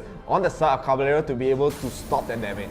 Yeah, and that's the huge factor coming in right there. As long as Yova's at the front leading the charge right there, it is going to be a factor. You don't either want to die by the Garen, or you're going to have to deal with the damage coming in from the Ezreal right here. But it's going to be the Cloud Dragon that's going to be spotted out right now by Caballero. They're going to be able to look at that, and they're going to try and take that as it comes. Baron is going to come back as well. So if they start a big fight and they win the Dragon right there, they can also just straight away rotate out to the Baron, as it looks like there's going to be a fight right there. The Wukong is going to be able to seal off the Cloud Dragon right there. So a little bit of extra movement coming in from the side of Caballero of Rises. That is, I believe, their 3rd dragon coming into this game at this point. The Elder Dragon is going to be the Infernal one. That is going to be a very important one much later on, if the game even gets to that time. No, it will get to that time, 100%. And that's why I say, Caballero, they need to try to end this game as fast as possible, because Western G, if they do get an Elder, honestly, those 3 dragons, they don't matter at all. Yova, Western G, they have to be worried about this first dragon. This Baron here, Caballero, they know about Western G shenanigans, man. They are the king of Baron steals. They will just steal the game if they give the Baron away. So Caballero right now, they're playing very, very careful here, very calculated. They just want to push the waves, constantly have pressure in the lanes. They want to secure this top turret. Look at Izanagi just pushing down the mid lane. Just want to clear it out, but Capyburu wants to go in. He will be in the shroud, though. He won't get spotted out, and very nice escape for Akali right there. Caballero, they're still in the lead. As I said, they need this Baron here, and Western G are not. They're making the way a bit too late. It looks like they're going to miss the Baron thing. In the meantime, Kiribia is getting a solo kill onto Yova. Yova not so tanky anymore. I think Caballero is able to end the game here. The big front line is not alive. A shutdown at that, and now Caballero are just gonna go in onto Byombek, onto Capyburu. Byombek will get taken down. They want to kill Lee Sin right here, but it looks like Lee Sin will be able to survive. But you know what won't survive? The turrets with the Baron buff, with the strength of Caballero. They're just able to end the game here, and they'll make it to the top 8 of Wild Rift Summoners Odyssey. Western G, again, they're not going to be able to secure that top 8 slot, not let alone top 4 right there. So it's going to be Caballero Arises again. Very, very strong team. Very, very well played. Western G had it in there. they weren't over and out yet. It was really, really well played from that side. I said it, man. They have to end the game there. Yeah, If they lost that Baron, if they lost the Dragon, if they lost one more team fight, it was over already. Yeah. And Kurimiya was able to get the kill onto Yova at the end. That was crucial. That was really the most crucial kill of the game, honestly. Yeah, even though they were really picking a fight at the mid lane right there, that single pick-off coming in for the Fiora was really, really the turnaround point for that game. When I saw the Elder was going to be in front, I was like, okay, that's the game changer right there. If they get that, that could have been it. But again, on for the stats, the MVP will be Paimon right there. 5-1-11, doing really, really good right there. Of course, Guardian Angel is going to be the first item used up there. Black Cleaver, Death Dance, and then he was trying to finish another one right there. I think he was going to go for, at this point, maybe the Gauge, the Sterix. Sterix Gauge? I think It so. could have been a possibility right there, but but very, very well. Actually, this game is quite well played for Western G. They just needed a little bit more time. They just need a little bit more time. But I mean, Kurimiya was able to get online and melt down Yova. I mean, look at the damage coming from Yova. 20,000 right there, but the most damage does go to Gemguin. Gemguin on the Kaiser. You've been seeing many times. Kaiser online, everyone offline. Yeah. Oh my goodness. But again, Kapit Biru, not a lot of impact in this game, sadly. Even the I just only noticed. Okay, every time. Okay, we know that if Neon Faith is not on the caster side, right? If he's on the other side for He'll stop production, bullying us. he'll go like, he'll look over there and it's just like, you see this man? When you see a jungler doing less than a support, what are you doing? I mean, Kapit Biru was not really able to get, like... He wasn't able to go online. That's the problem with Lee Sin. You have to have that early game aggression. You have to be aggressive. You have to get the early pick, because they did try at the start, but the moment that failed, Caballero just took the opportunity and kept the lead going and going and going. So very, very well done. We'll even take a look at the gold graphic. You see there's a slight dip towards the side of Western G. That was when they were really trying to come back into this game, but it was really down to that last fight. That gold lead did not matter as long as Yova was able to stay alive, but if he's dead, it's all over. Yeah, you can literally see the point on the graph where Garen died. It's the one right before it plummets right there. It says, straight fall down, sadly, right there. So again, congratulations to Caballero Arises. They're going to be able to move on into the third round. And that's right, third round. We're going to have 5 rounds of this. We are going game after game after game. But guys, we all need a break. Go to the toilet. Calm down lah. Replay first. I'm just saying that as the round goes on. I know lah. Calm down. Calm down. I know you're trying to cover all, okay? You cannot help yourself here. But of course, we are going to take a look at the replays. Yes. As we see, this is the botched gag attempt. The most scuffed gag attempt by Kapit Biru. He got a nice dragon kick, but he missed the follow-up right there. Paimon was able to secure it. Western G, they were trying to fight for this Mountain Dragon. They got a pick up onto Akali. Thought went really, really well, but the damage coming from Caballero was a little bit too much for Western G to handle. Paimon and Kurimiya just melting the members of Western G right there. Look at Bjornbeek, as I said. Galio is not a tank when you go mid. Yeah. He's as squishy as every other mage in this game. And Yova, he was thinking about it. He wanted to go for it. And he's like, oh man, never mind. Can't say whether he kept thinking, okay, I'm sorry, go back. But yeah, that fight in the mid looked like that it was a really good advantage coming in for the side of Western G. But here we have another good fight. They're gonna get a 3-man taunt right there. Gonna be able to get the kill and seal the deal for the Rakan right there. The GA is gonna go down and out right there, and it's just gonna be a trait for trait, blow by blow, and all that's left is the Galio, and there's nothing to do. And the follow coming in from Ezreal, he got picked off way early in that fight, so he was only able to contribute with that ult. And right here, as we see, it was just trying to keep Lucy the CC alive for so long. But again, the ult missed. They're not going to be able to seal the deal on the kill. The follow coming in from Galio was just a bit off position right there, so the rest of the team is not able to collapse in at that point. But a double kill coming in. No, it was a single kill, my bad. Right there. We get fooled by the clone. Clone. Every time clone. Right there, but it is going to be a pick off right there. Wukong will go down on that side, but a TP coming in, and it is all over, baby. Fiora's on the mark. That's a very nice play coming from Belho, by the way. He got the dash in, he used his ultimate very early on, got the flash knockup as well. Very, very nicely done, securing those 2 kills right there. But Yova, this is where I think Caballero realized, wait a minute, why is this guy so strong? Kurimiya tried to turn, but the Demacian Justice is there to take him down. Here, Kapit Biru, he wasn't having the best game. Yeah. He wasn't really having the best game. He tried his best. He tried to get the skills, but he's a little bit way too early, a little bit too excited to start up the dragon there. He'll get picked off so early on by Izanagi. Izanagi just so strong. In the back line, I don't know if you noticed, Bellhole was totally just in the back, just chasing Western G away. He's like using, it's a semi-taunt, you know. He's not using it's a semi-taunt. Existence is a taunt. Yeah, it's a taunt. Caballero were able to get the second dragon for their side. This is where Western G, they actually almost turned this game around. They gave up the Baron, but they were actually winning this fight. Look at that nice Galio ultimate right there. It gets a two-man knockup. I believe Paimon was able to survive with a silver of HP. Jangwin gets taken down. He just barely, of course. Izanagi got the return kill onto Braum. He was able to survive. He realized, yo, I shouldn't go back in right there. He actually wanted to go back in on Lucy the CC, but he just missed the E right there. So close call, but Paimon, I don't know how he survived, and this is a close call as well. Koremia getting this. He tried to solo kill right there. He will go and get it while the team is getting the Baron. And at this point, Western G, they had no real way to defend it here. Not enough front line, not enough damage. And Caballero, they know this. They're just gonna run in, get the kills. They will kill off Yumbek. They can't kill off Kapibiru. Kapibiru a little bit too slippery right there, but the damage has been done. The turrets are melting, the Nexus is melting, and Caballero are freezing. And yeah, that is your champion for this side. So that makes it top 16 right there. They're going to be able to go into the top 8 of this bracket. So there's still so much more. We've been getting a lot of love in the chat as well. But again, Karen is so soft. I don't know what your definition of soft is there, but it's... I guess Koremia a bit soft lah. Koremia played the game very well. We have a lot of comments. Revenge complete for Caballero Rises. Yes. I mean, this is in the grand finals. I said before, Western G, they're 3 times winners. And they've met Caballero in the grand finals, I think once or twice. And so yeah, Caballero are improving a lot. So very well done. But now we're gonna go into the break, huh? Yeah. But it's gonna be only a short break. So guys, please stay tuned. We're gonna be going into the top 8 right after this 3-minute break. Bye-bye. Time is over before you know you're older. So sober, alone, look, you get in my controller. You crying like it's rain. You causing all the pain. No closure, I'm colder. You getting nothing, Joker.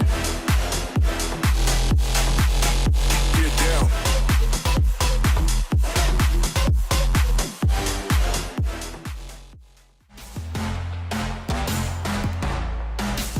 Rooftop party, we get naughty. Go. Ladies and gentlemen, welcome to IRL Asia's YouTube channel. I'm Neon Faith, and today we'll be taking a look at Summoners Odyssey's plays for the week.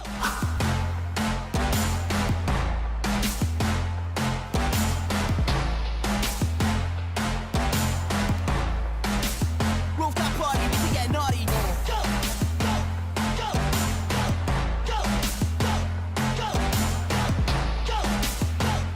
Here we can see Ziggs from the side of Daiwans. He will steal the Baron here as Fiora tries to salvage the fight. She won't be able to, as the Baron and the fight will slip away from their hands. Naughty.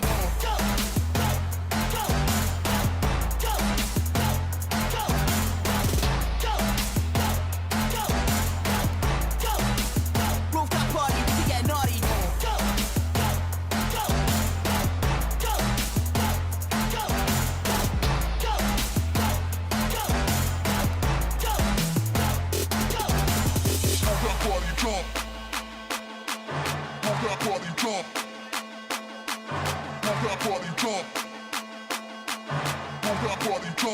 That was some fantastic plays this week for Summoners Odyssey. Remember to subscribe and like our YouTube and Facebook page for IRL Asia.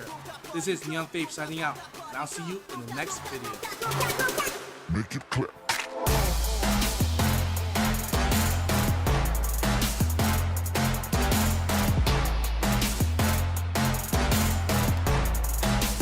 Rooftop party, we get naughty.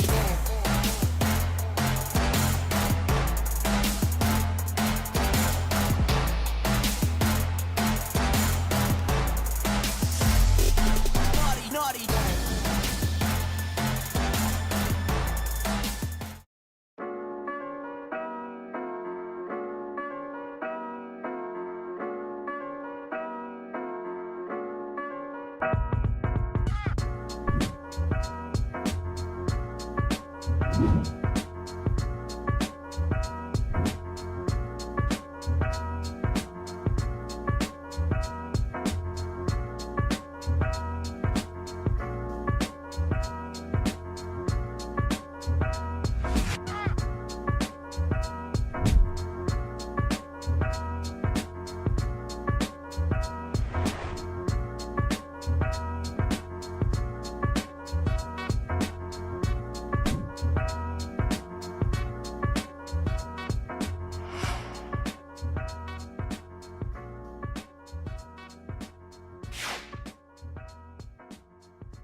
taking time is over.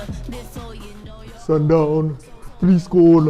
That's how we already know. I'm reusing the same joke, and it is time for What Race Summoners Odyssey. We are back with the top 8 of the tournament. My name's Chef. And I'm downright fierce. And this tournament is organized by IRL Asia and partnered with HOMIEE. And sponsored by Inch Theory and Sadie's Malaysia. And we have all these goods on the desk here. We have- Malaysia.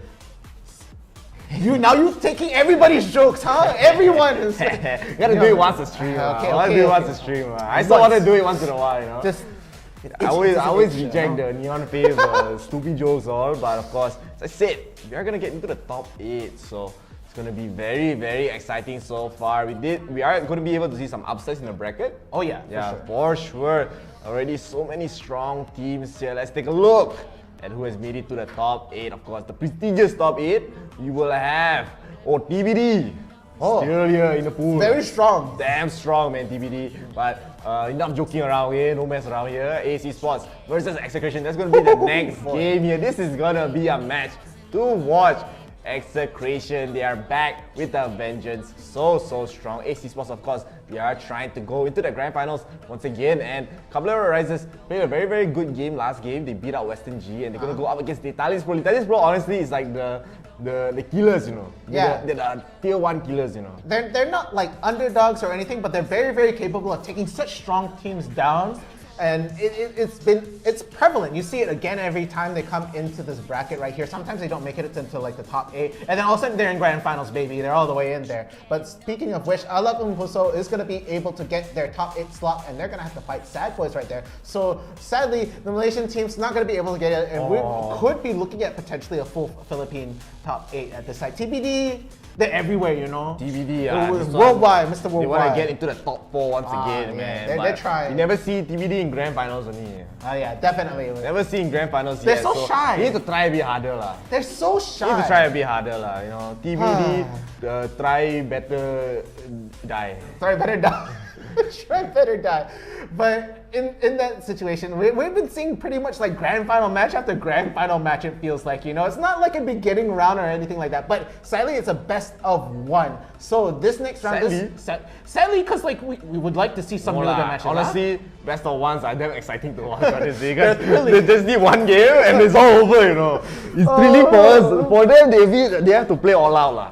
That's the fun thing about best of 1s, but of course, the weekday format is going to be a best of 1. The weekends, however, will be a best of 3. So we'll be having the weekend edition for this week. So do look out for that. But of course today, as you said, best of 1. Best of 1. Sadly for you. Sadly for me. But very nice for me lah. I love it, man. I love the drama, you know, the intensity, you know. Ooh. Oh, just the upset when a big team gets taken out. It's like you only had one chance and you lost it right there. But yeah, we are going to be going into the bans very, very shortly. But again, it's going to be okay. Okay, we'll see tight. Penel, Jashuran, Parames, Varan once again coming in. The Idola, man. Very, very nice. He said, yow. Yow. And, Low gang. Of course, we did say the next match will be AC Sports versus Execration. A grand finals level match. It really is, because we saw Ace Esports. Okay, to me, it's kind of funny. Ace Esports, they play so well. They play so strong, but every now and then you just see them like, I'm not too sure whether it's like a misplay or something like that, but you can tell they're having fun with the game. And that's what's really entertaining to watch about them. They're having the utmost fun playing the game. So whether it all goes awry or really well in a funny way, it's just spectacular to watch. But there's something else about Execration. They're precise. They're so strong. And their grand final, they've taken this tournament before multiple times. They did it twice in a row even. Twice. Yeah, twice in a row. Execration are a team to look out for. And I mean, especially yesterday, the clean plays from Boy J. Specifically, man, Boy J on the Lee Sin. You cannot give this man the Lee Sin, man. Isn't this guy a bit too much, lah? A bit too much. You take away the vision, GG. He has it all. He just goes in, and this is gonna be an exciting match. But we want to get to 10,000 likes, so help us and support us right here when they get to 10,000 likes and follows. We give you more content, more games, more tournaments, and of course, you can get the supporter badge as well. So you can flex yourself, you can be like Apis Upis, the Idola. Idula. He becomes a supporter right there, and he'll show in the comments lah. Yeah. Top supporter, you know, like Lionel Ong, he's top fan. Top fan. But and top even right supporter, higher rank. Wow. all this hierarchy stuff. Again, there's just so much love for all you guys over there. Again, if you guys send stars though, we do have promo videos for you to for us that we can like bring out to you guys to sort of reward you for bringing out those stars. So if you guys have any of those in your pocket, it would be greatly, greatly appreciated. Again, for as much as the love that you send to us, we'll try to send it back more than twofold, for sure. Even more. 5 times. 5 times. 5 times. 5 times and that. Yeah, and of course, last but not least, we do have a TikTok page ready for you guys. We post TikToks quite regularly. Yeah? Of course, we have a new TikTok to celebrate the 3,000 follower milestone. So please do check it out. I'm in it. Neon Fave in it. Datuk Tan Sri Shafwa 20 in it also. Nice. Yeah, Okay. so it is gonna be, it's a fun video lah. It's fun. I mean, it's TikTok. It's I all practice, fun. I practice for the video. Wow. Very, very hard, man. But I work so hard, so please help me watch the video and follow the TikTok page. And please do look out for more content in the future. Our next milestone is probably 5,000 likes. Oh yeah, for sure. When we get there, and that's gonna be a big, big one because it's halfway to I that. think I accidentally promised Hound that I was gonna dye my hair pink. Hopefully, I think he didn't catch that. We don't mention that one. This one a bit sketchy, but you know what's a bit sketchy? What is the bands. Let's see the bands coming in which side. So it's gonna be Ace that is gonna be on the blue side. So they're gonna get that first. I like band the coming logo. in. Yeah, it's nice and clean, especially on the new background that we have going in here. But it's gonna be the Akali band coming in from Ace Esports. Execration, what you got for us? What are your 2 bands for this side? Gonna be the Diana, okay? That's I think the second game in a row where Diana has been banned so far. You saw practice on the Diana, man. Yeah, that was the first game. You had to ban it was out. like, no more of that. And the Gragas. So no Gragas coming in. Gragas being banned out, Execration, they're gonna ban out 2 very strong picks. Gragas, of course, one of the most flexible picks in this pool, but at least it does come out. It is, you have to ban it out against Execration. Against Execration. Against Execration, you have to ban it out. So AC Sports, they're probably gonna go for either Camille or Braum as the first pick. We just see teams just do this every single time. Braum, Camille, too strong to give up, especially if it's the first pick. I do think AC Sports, they need to take the Camille here. Because if they don't, they're going to give Execration the Galio Camille. Galio Camille, yeah, that's going to be a very scary comp. But as well, you're going to just have to lock in one. The other side, I feel like if they're going to lock in the Galio or anything really, really early on, they're going to straight away respond with the Kaisa. You know? Yeah. So if they're gonna get Braum, they're probably figuring out that it's gonna be Ezreal at that point. No, they have to go Ezreal, they have to go Zaya. And Execration, I do believe if you do pick up the Braum here, we will see AC Sports. They will have the first pick. If they go Braum, Execration have to reply. They should reply with Camille, Galio. But I think AC Sports, they want to go for the Camille. So very good choice. But Execration, now they have a choice. They will go for Braum. Are they gonna get the Kaisa early? Yes, they will. So very standard pick so far, but this still gives up the Galio for the side of AC Sports. They're gonna have a strong combo. It's kind of scary for the side of AC Sports, but I mean they are gonna be hovering over the Alisa. Alisa has been picked a lot recently. We haven't seen it for quite some time. It's coming back. Yeah, very strong. Oh, but okay, there it is. They're hovering. That's the thing. Like, even though we say it's a strong combo, it's only as strong as you're comfortable with. Again, so maybe AC Sports not really favoring the Galio at this point. Don't play with my heart at this. Don't. They're gonna pick the Galio. Yeah. You cannot really. When you have Camille Galio, you have to pick it up. You have to, right? You have to pick it up. You don't want to give the Galio to Execration right there. And Execration Dijani will probably go for the Ari here. We do see him play Ari. We saw him play so well. Yeah, so well. He played so amazingly right there. And Lee Sin is banned out, my friend. So they're going to go for the Vi for Boy J. Boy J, of course, very strong yesterday. So clean. We saw him either play Vi or Lee Sin the whole day yesterday, and they will go for the Ari here. AC Sports, they're probably going to go for the AD carry here. It's probably going to be an Ezreal or a Zaya. Nothing really new. And they might want to secure a top laner here, so they might actually go for either Darius or Garen, or actually just Fiora. Fiora is going to be quite solid for the comp, and the Jhin here is actually very interesting. I actually don't mind this at all. Yeah, it actually makes a lot of sense. Jhin isn't the most popular pick right here, but I mean, they probably just want to try it out. They want to see how it goes. They don't want to go for the Ezreal here as Ezreal. If Vi just goes in, you're dead. You're dead. And I feel like Jhin is going to just position himself really outside the fight because all the engage is going to be on the Camille and on the Galio at this point. So they're going to work on that front line. And Jhin can just sit so far back, he's probably going to open up with the ult. So that could be something that we're going to see, but it's going to be Tante on the Fiora. Yeah, very good pick. Very against the Garen especially. We saw how well Kurumia melted Garen, right? The last game. So Execration, I like their comp. They have a lot of damage. They have a lot engaged. They have a lot of peel from the Braum. Ari especially is just Denny is a madman on this character, on this champion. And AC Sports, I'm a little worried about the Jin pick, honestly. I do like the pick, I do like the idea, but the problem with Jin and a lot of AD carries in this game, there isn't Kaisa, there isn't Corki, there isn't Ezreal. Yeah, there isn't those three. There isn't those three. He doesn't have any escape. Yeah. So it's like with Zai, you can actually use the ult to sort of space out, use that invulnerability to go away because you're untargetable at that point. But like when a Jin gets caught, I think it's like it's dead. Like remember there was that cinematic with Jin, fighting a Camille right there. He does the taunt in front there. Every other comment for the league is just like, yeah, that Jin is dead. That Jin is dead. You're caught out right there. It's like there's no that taunt is there because. But I think it does fit into the theme of how they want to play. They do want to play a poke-based comp with the Garen frontline, and it does fit. As I say, it fits in the team, and Galio of course going to have the strong engage as well. I do like Galio more of a support rather than a mid laner. It feels like Galio, he can deal the damage as a mid laner, but he won't deal as much as other champions. But you know what we don't love as much? Actually, we love a lot more.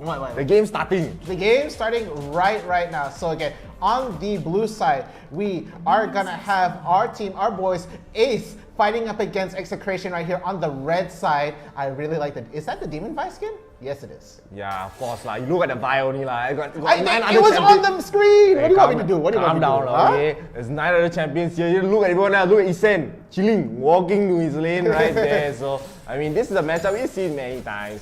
Hit on the Ziggs here. He has to be a bit careful if he does get a charm. He will take a lot of damage. That's the real good thing about Ari. Ari has some sustain, especially with the passive. If you get the 3 charge, you will get the healing with the orb right there. So I mean, that's why Ari is actually such a fun champion. Very simple, straightforward. You just need to land. You have to land 1 charm and you can deal all the damage right there. Ziki is taking a lot of damage. This is really the problem with Jin. You have to try to be aggressive here. Kage wasn't in the lane yet. He was helping lead for Revenant. But I think this lane is going to be fine for both lanes as long as Ziggs. I mean, if EXE, honestly, I do think Ziggs has to be a little bit more careful. If Boy J is here, Kage will get early pawn right there. Issa is taking some damage, but Ziggs does not have any more abilities to get the root down. So very, very well played for the side of EXE to just dodge that. They know that Ziggs is still level 1. Yeah, but again, if Jin really plans his wave really well, he's able to just clear it off with just 1 grenade right there. So that was what we just saw. They're going to be able to equalize the lane right there. I thought they were going to try to freeze it just to keep it close to the tower so they don't have to be so out and about right there. But it looks like it's going to be a scuffle for the scuttle right there, and Camille is just going to walk away. Doesn't want to. Just saw 4 people coming in. It's like, I'm out. I'm like, what, level 3? There's no hashtag ultimatum. They're just going to have to grapple hook away or anything like that. That's not even 1 try. But again, it's going to be a trade. So they're going to get the scuttle at the bottom right there. And I think that's the more favorite scuttle because that's near the dragon. Okay. But a big jump on Kit right there. Has a flash. But is he going to get away? No. It's going to be so much damage and the ignite. I think it was at the end right there. So it's Ari coming out on top. Then that was Boy J. Yeah. That was all Boy J. Boy J started the fight. No, not just started the fight. He went in just to secure the ignite. He bombed him in the head 1 time, but in the top side, Tante getting a solo kill onto Garen. Actually, need to go to the iPhone shop lah. Yeah, you fix that stuff up right there. Go for the repair, get all the gold going on right now. So I still feel like, okay, with this early lead, it's definitely leaning to Execration, but it's not down and out over for Ace. I feel like if they are able to take out this bottom lane quite efficiently right here, it's quite hard. It's quite a mountain. You literally have Braum right in front of you to stop you. But look at that, Boy J gonna get picked off. But it's a really good trade as they're gonna be able to get the kill on Ziggs, and Camille just a bit late, not gonna be able to do anything. Just shows up and just says, "Hey, don't push my lane any further," and just walks away back right back at the Raptors right there, trying to get the gold up on the side. But it looks like Conte's not having. Serious down 4. I don't. Oh, no wonder Tonte got that solo kill right there. He has a lot of lane priorities. He doesn't have the ultimate to try to re-engage. Now he will get it. So Tonte has to be a bit more careful here. He is a level up though, a whole level up. This is the lane that we're quite used to seeing Fiora just bullies Garen out of lane. He does have a sustain, but he's just gonna get melted by a lot of true damage coming from Dante. But again, they're gonna keep bullying Kid. Leave this Ziggs alone, man. 3 times in a row, they're just trying to get his mental down. I mean, Ziggs respawn, die, respawn, die. The last fight where he died the second time, he got a nice blast back to kill Boy J, but he was still dead.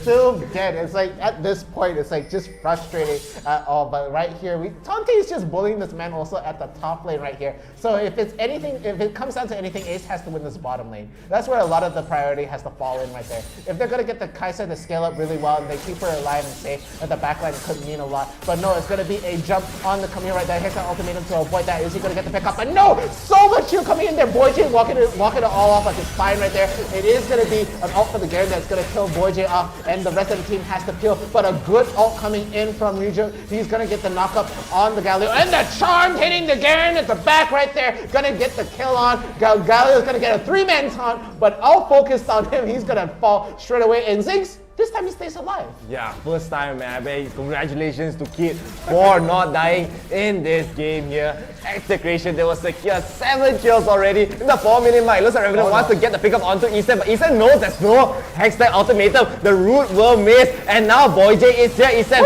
will get focused by the ultimate, but he just walked out of range, and now Boy J will get the focus onto Jin. It's like said, Jin, you cannot run away, my friend. Your flash, you cannot be far away. But Boy J has to be a bit careful. You will spend the GA here, but I don't think Ziggs is going to be alive. He will get charged out. It's a Raju will get taken out. No! That will be a double kill for the side of Ace. But the bomb! Almost kill Boy J. Boy J has to run away right now. Kage really wants this kill. But honestly, I thought he was going to go back in. Knowing how Boy J plays, but they're actually going to go for Dejani, and Dejani will get taunted up. He's taking a lot of damage, but there's no more follow-up here. But Dejani's actually going to turn. He will get that kill onto Kage. Very nicely done right there.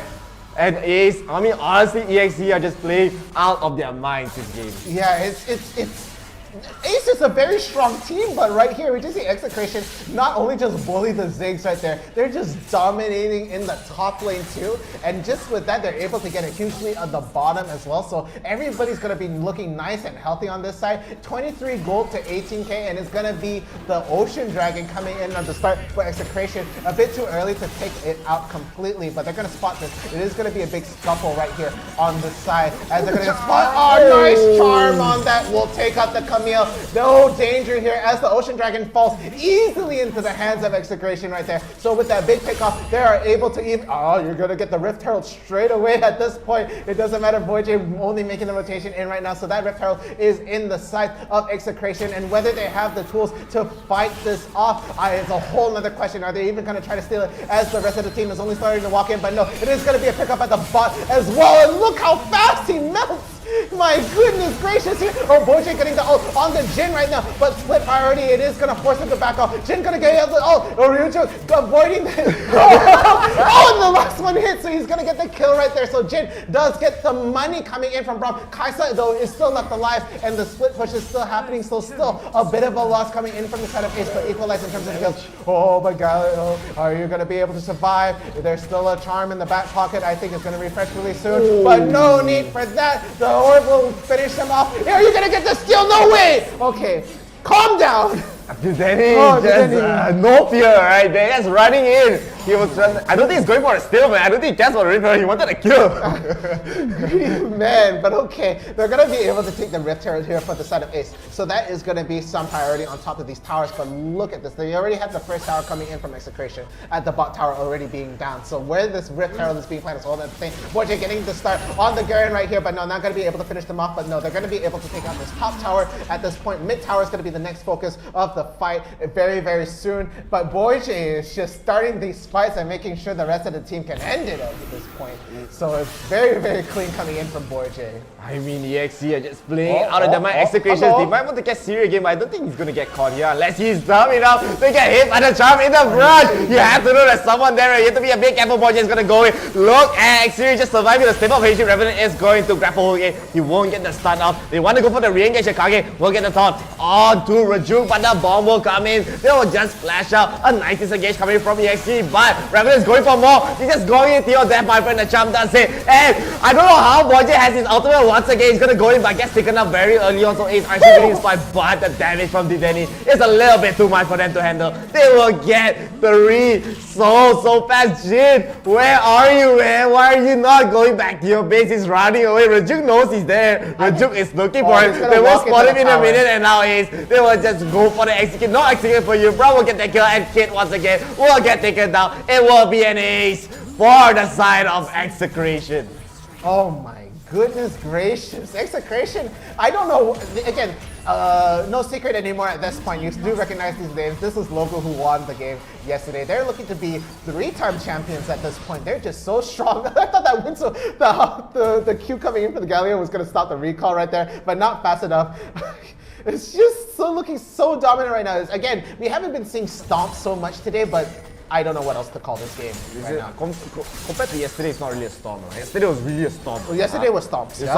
This one is a one-sided game, but not to say a storm. As Ace are trying to fight back, X-Series is able to dish out the damage here, but this is the problem we saw in the last game as well. He is the one and only real carry in this game so far for the side of Ace. EXE, they have so much pressure around here. BoyJ wants to go for a cheeky solo kill. Kage is recalling. BoyJ is charging up, winding it up. He is gonna go in onto Kage. Kage cannot run away. He will use the flash. He will dodge the binding. No, everything's missing. First side EXE, but this ult cannot miss. It's gonna get the stun right there. The taunt does come out. They want to go for a kill, but Rajuk with the shields, so tanking up Kid has to run away. Isan might actually go for the ultimate if he's brave enough. No, I thought he would honestly go for it, but it looks like he's just gonna save it. He's not gonna be a little bit too crazy. You know, that's more of a ruler play, honestly. Okay, right there. But it looks like Tante is going to go for the split push right there, unafraid of the Garen, as the rest of the team is going to try to get this Mountain Dragon right now. I think it's going to just be BoyJ on the focus of the Dragon while they're split pushing at this point. So it is going to be, 2 people are on the Fiora right now. So is Fiora going to get a pick, or is he going to die? The repost and the quick lunge to get over the side right there. A quick disengage coming in from that side. Camille now trying to just get the ground at that point. But no, actually Fiora is just going to go back in. BoyJ is just slowly working on the Mountain Dragon and finally goes down. The Galleon ult just to try to stop this annoying Fiora, but Dante still has the ult right up. And the Camille is going to die. The repost does go down. So it is just this Garen who's just running back. Galio already long gone by this point. And the rest of the team is going to collapse onto the top side right there, looking to just try and protect Tante. And never mind, he's going to split push right down mid. He's a strong independent man, don't need nobody. Yeah, Execration, they're just basically demolishing Ace right now, and X3 has to be a bit careful here. Do not get caught out. If you get caught out, a lot of your front lines will be gone for the side of Ace. Once the Rift Herald will spawn for the side of Ace. They were able to get it in that one Rift Herald fight, but EXE, they're gonna be up 17,000 gold, and it looks like it might be the next Baron take to just seal off the game here. Ace Esports are already pinging it out. They know it's gonna happen. It is inevitable as Execration. I mean, Revenant is level 9, BoyJ is level 11. I just like how they had to throw that Rift Herald down. Oh my god, what the pick off coming in right there. Revenant trying to get some early vision, trying to prevent any wards coming out right there. But no, it's not. They're gonna melt this thing way too fast. Tante is already just annoying the people in the mid lane right here. So they're not gonna even contest this Baron right now. Tante's in between 4 people. Hello? Okay, the ult also for him. Why not at this point? But he's gonna be able to go away. The ult is still okay. All the ult! You can't run away from that, but now you also can't run away from this. BoyJ wants to go for something, but he baited me a bit, honestly. I thought he was gonna go in. This is not the BoyJ, I know, man. But now, the Denny is going to be pushing on the top side as they do have the Baron buff. They will get the charm out of Jin. Very nicely done. The Denny once again getting those amazing charms, and they're going to melt down. Revenant once again, he just respawned, man. Why are you doing this to him right here? And EXE just going to slowly push down the top turret right there. Immediately taken down. They're going to get the bottom one as well. They might just go for the mid one. BoyJ just slowly pushing it alone. The TP is coming in from Tante. No, Tante is gonna go in for that dive. For the looks of it, you might get the bite ball onto Kage. You get the turret first. Kage just melting. Look at the damage coming from Tante. 1 kill down. Garen is trying to go back in, but now Rajuk is there for the reinforcements. They'll just melt Garen down as well. No fight for the side of Ace. They want to go for more. Tante is still alive. I don't know how he's not dead yet. Boy J will have the Zodians. He'll be able to survive for a little bit. Today he wants to catch and he will kill Kid in his own fountain. It's gonna be the end for the side of Ace. Execution. They are just gonna get into the top 4 once again. They literally ace in their base, in their fountain. Too many aces, man. Too many aces in that sentence right there. But goodness gracious, right? And we see even at the poll at the bottom, everybody was cheering out for Execution. 60% of the vote going in there, 40% to AC Sports. Again, this was basically a grand finals match. Yes, that it was definitely a grand finals level match. And very excited to see how well Execution would do further on in the bracket. So we'll take a look at the stats. Danny is 19-0. Oh my goodness. He's 19-0.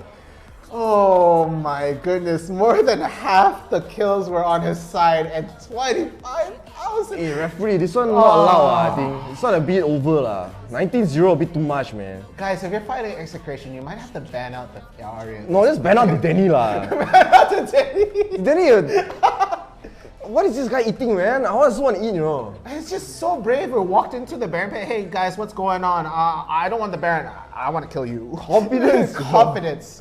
Confidence. Kid did a lot of damage himself, but a lot of damage from Ziggs. We see a lot of damage. It's like necessary at this point. He has to clear the minion way. He has to throw out the ulti. That's how he's getting a lot of damage, but it doesn't really amount to kills. 2 kill participation for Kid, whereas the Danny 23. Every single one. No death, man. He cannot die. Cannot die. Oh my goodness gracious me. So Tante also did quite a bit of work right there, and an Ocean of Red. Ocean Red. Oh my goodness. So it wasn't completely out of the books for Ace right there. They did have a chance, but Execution just played so beautifully, so well. And we'll see those replays coming up, so we'll get to relive all those moments really, really soon. In fact, right now. We'll see it right now. Right now. No time to waste here. I'll go. Let's take a look here. Boy J getting a nice engage onto Kid. This is where I was like, this is all Boy J. Look at it. He went, hey wait, Kid not dead yet. He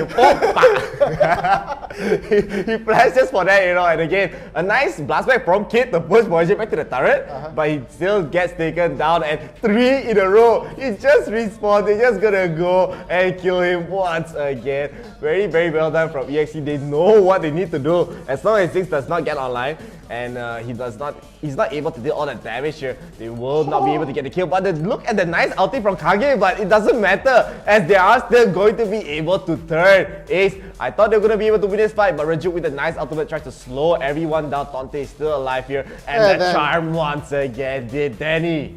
So good on this champion, honestly. I wouldn't be surprised if the next opponents for Execution just straight up ban out the Aria. I wouldn't be surprised. It definitely seems like a possibility right there. And I also just want to say Boyjay stayed alive by smiting the scuttle right there. And I really like this Jin ult right there, just to really try hard to get Iset out. And just, but Boyjay coming in from the back, going to be able to seal the deal for the kill on the Jin. But no, he's going to get J proc under the tower right there. The rest of the team just trying out. They're going to actually lose 2 members to this tower. The 2 kills coming in from this side right there. It could have been worse, but that was a worse one right there. Boyjay was a bit closer to the center, and he's just at that point we thought he was going to go back in. No, but he's going to eat the fruit. And right here, he doesn't die, but he stays in the middle of this fight, fighting both Kit and this Galio right here, just surviving through all of it, dodging the redemption at that point as well. And this was the Ocean Drake here. It was pretty much going uncontested at this point, even though it looked like they could take it. Ace was going to take it, but no, just Camille just Revenant couldn't take a break this game, man. Oh my goodness. It just seemed, it wasn't even off position. They were just I smell a Camille around here, around the corner, and then pya!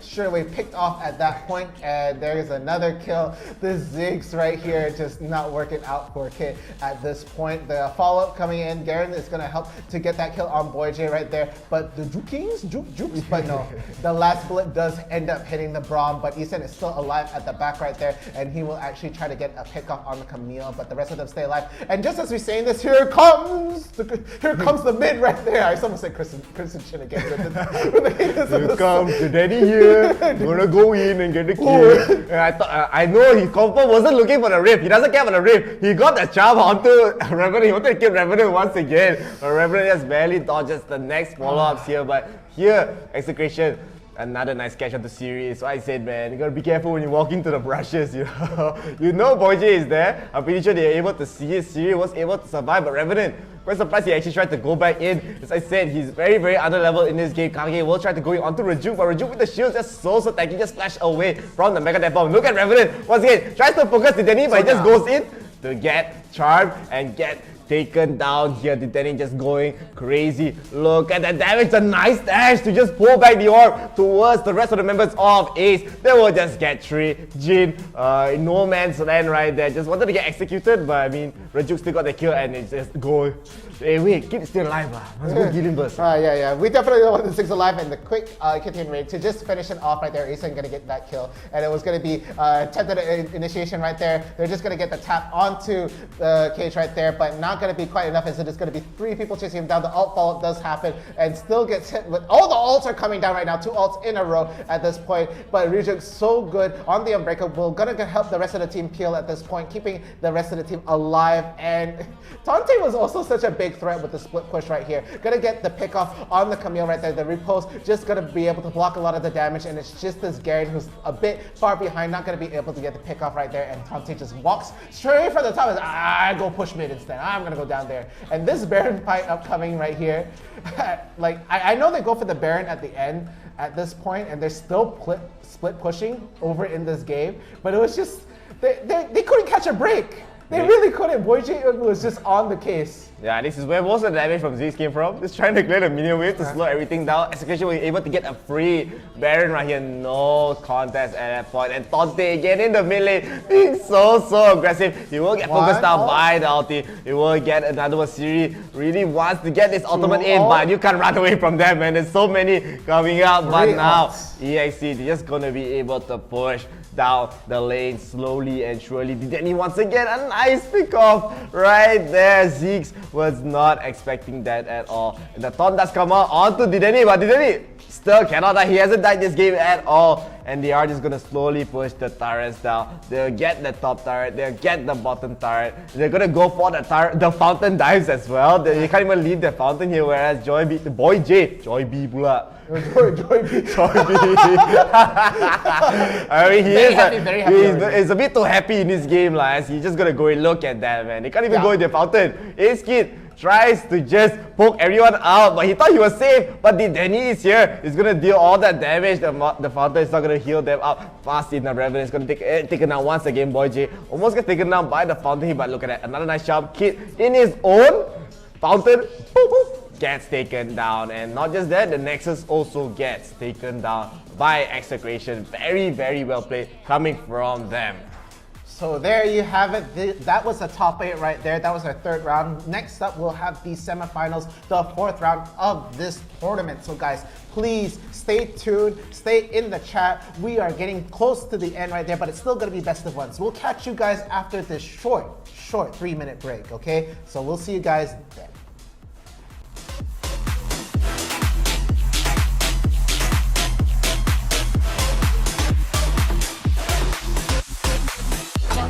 Time is over. Before you know you're older. Forgetting my controller. No closure, I'm colder. She getting nothing joker.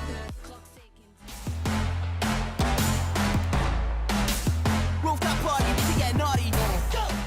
Ladies and gentlemen, welcome to IRL Asia's YouTube channel. I'm Young Faith, and today we'll be taking a look at Summoners Odyssey's plays for the week.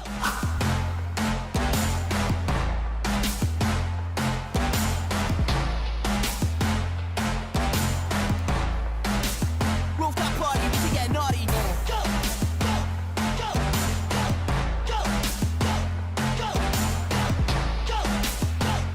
Here we can see Ziggs from the side of Daiwans. He will steal the Baron here as Fiora tries to salvage the fight. She won't be able to, as the Baron and the fight will slip away from their hands.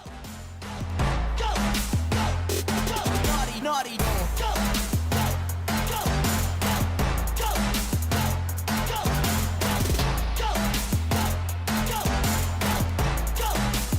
Rooftop party, we can get naughty.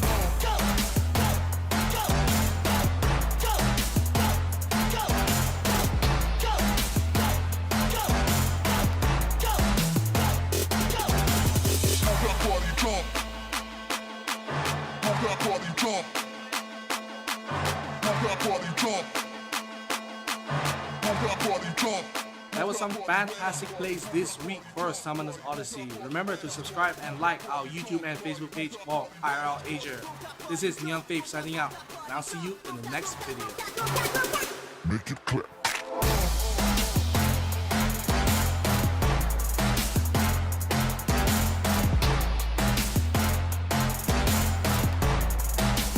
Rooftop party, we to get naughty.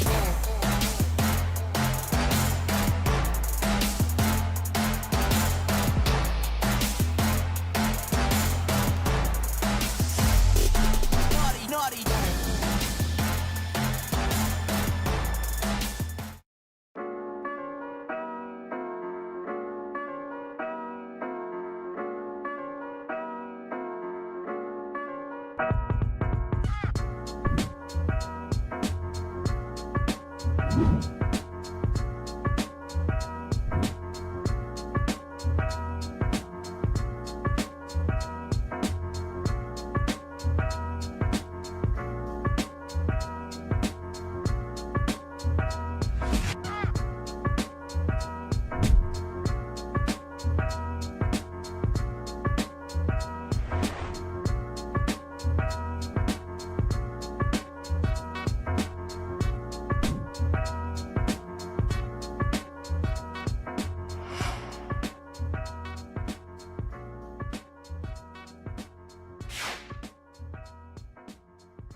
Clock's ticking, time is over. Before you know you're older. So sober, alone, but you getting my cold shoulder. You crying like it's rain. You causing all the pain.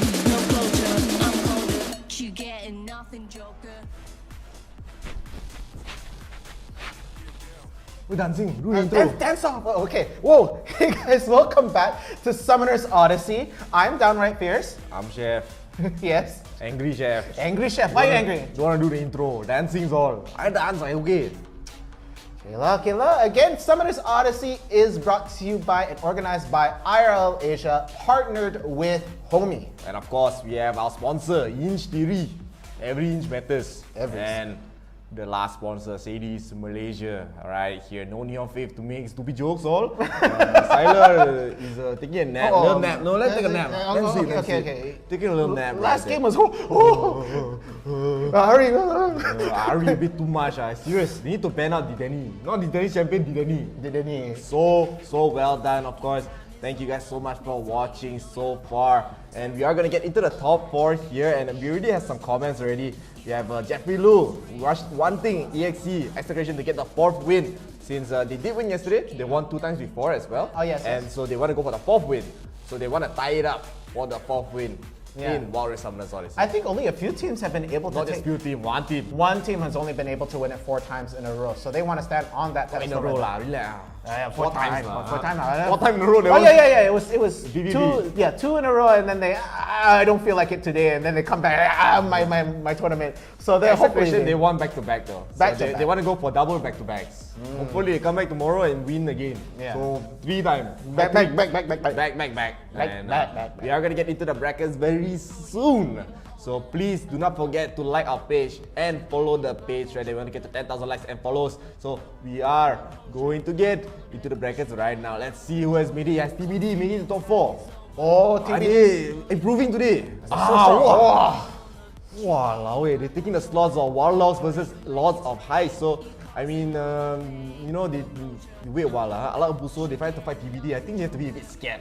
Yeah. TBD improving. If they have taken down all those people over in the part of their bracket, this 32-man tournament, so they're coming out really, really strong. Again, Execration did so well against AC Sports, very, very strong team, but now they're going to have to fight Caballero Rises again. They're also grand finalists at this point, so it could be a very, very good game. Caballero haven't really gotten a win yet, I believe. Not quite yet. But They've been close. they are close. They are getting close, but this next match is going to be a tough one at that. Honestly, Execration are the favorites to win here. I don't want to sugarcoat words. Caballero Rising are a strong team, but Execration have been just showing a lot of dominance so far. And Ala Buso, of course, making it to the top 4, they've just been improving so much.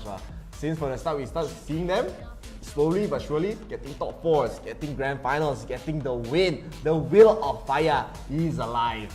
Yeah, and I feel like it's only going to grow the more they participate more in these tournaments right here. But our next game, I believe, is going to be Execration versus Caballero Rising. Yes, Execration, once again, Boy J. Boy J! I can predict one thing lah, huh?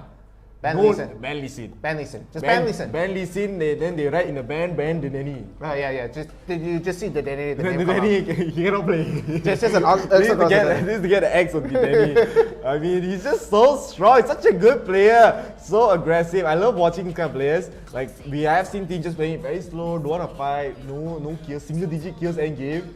But this one, the Danny, he's going double digits for himself, you know. Yeah, double digits for himself, and he took out the mid laner 3 times in a row. Not just 3 times, but many times. Many times in a row. In that last game, it's like 6, and it's like die. Okay, then come back. Okay, explode. But let's go back. I can win this lane, and then all of a sudden 3 people.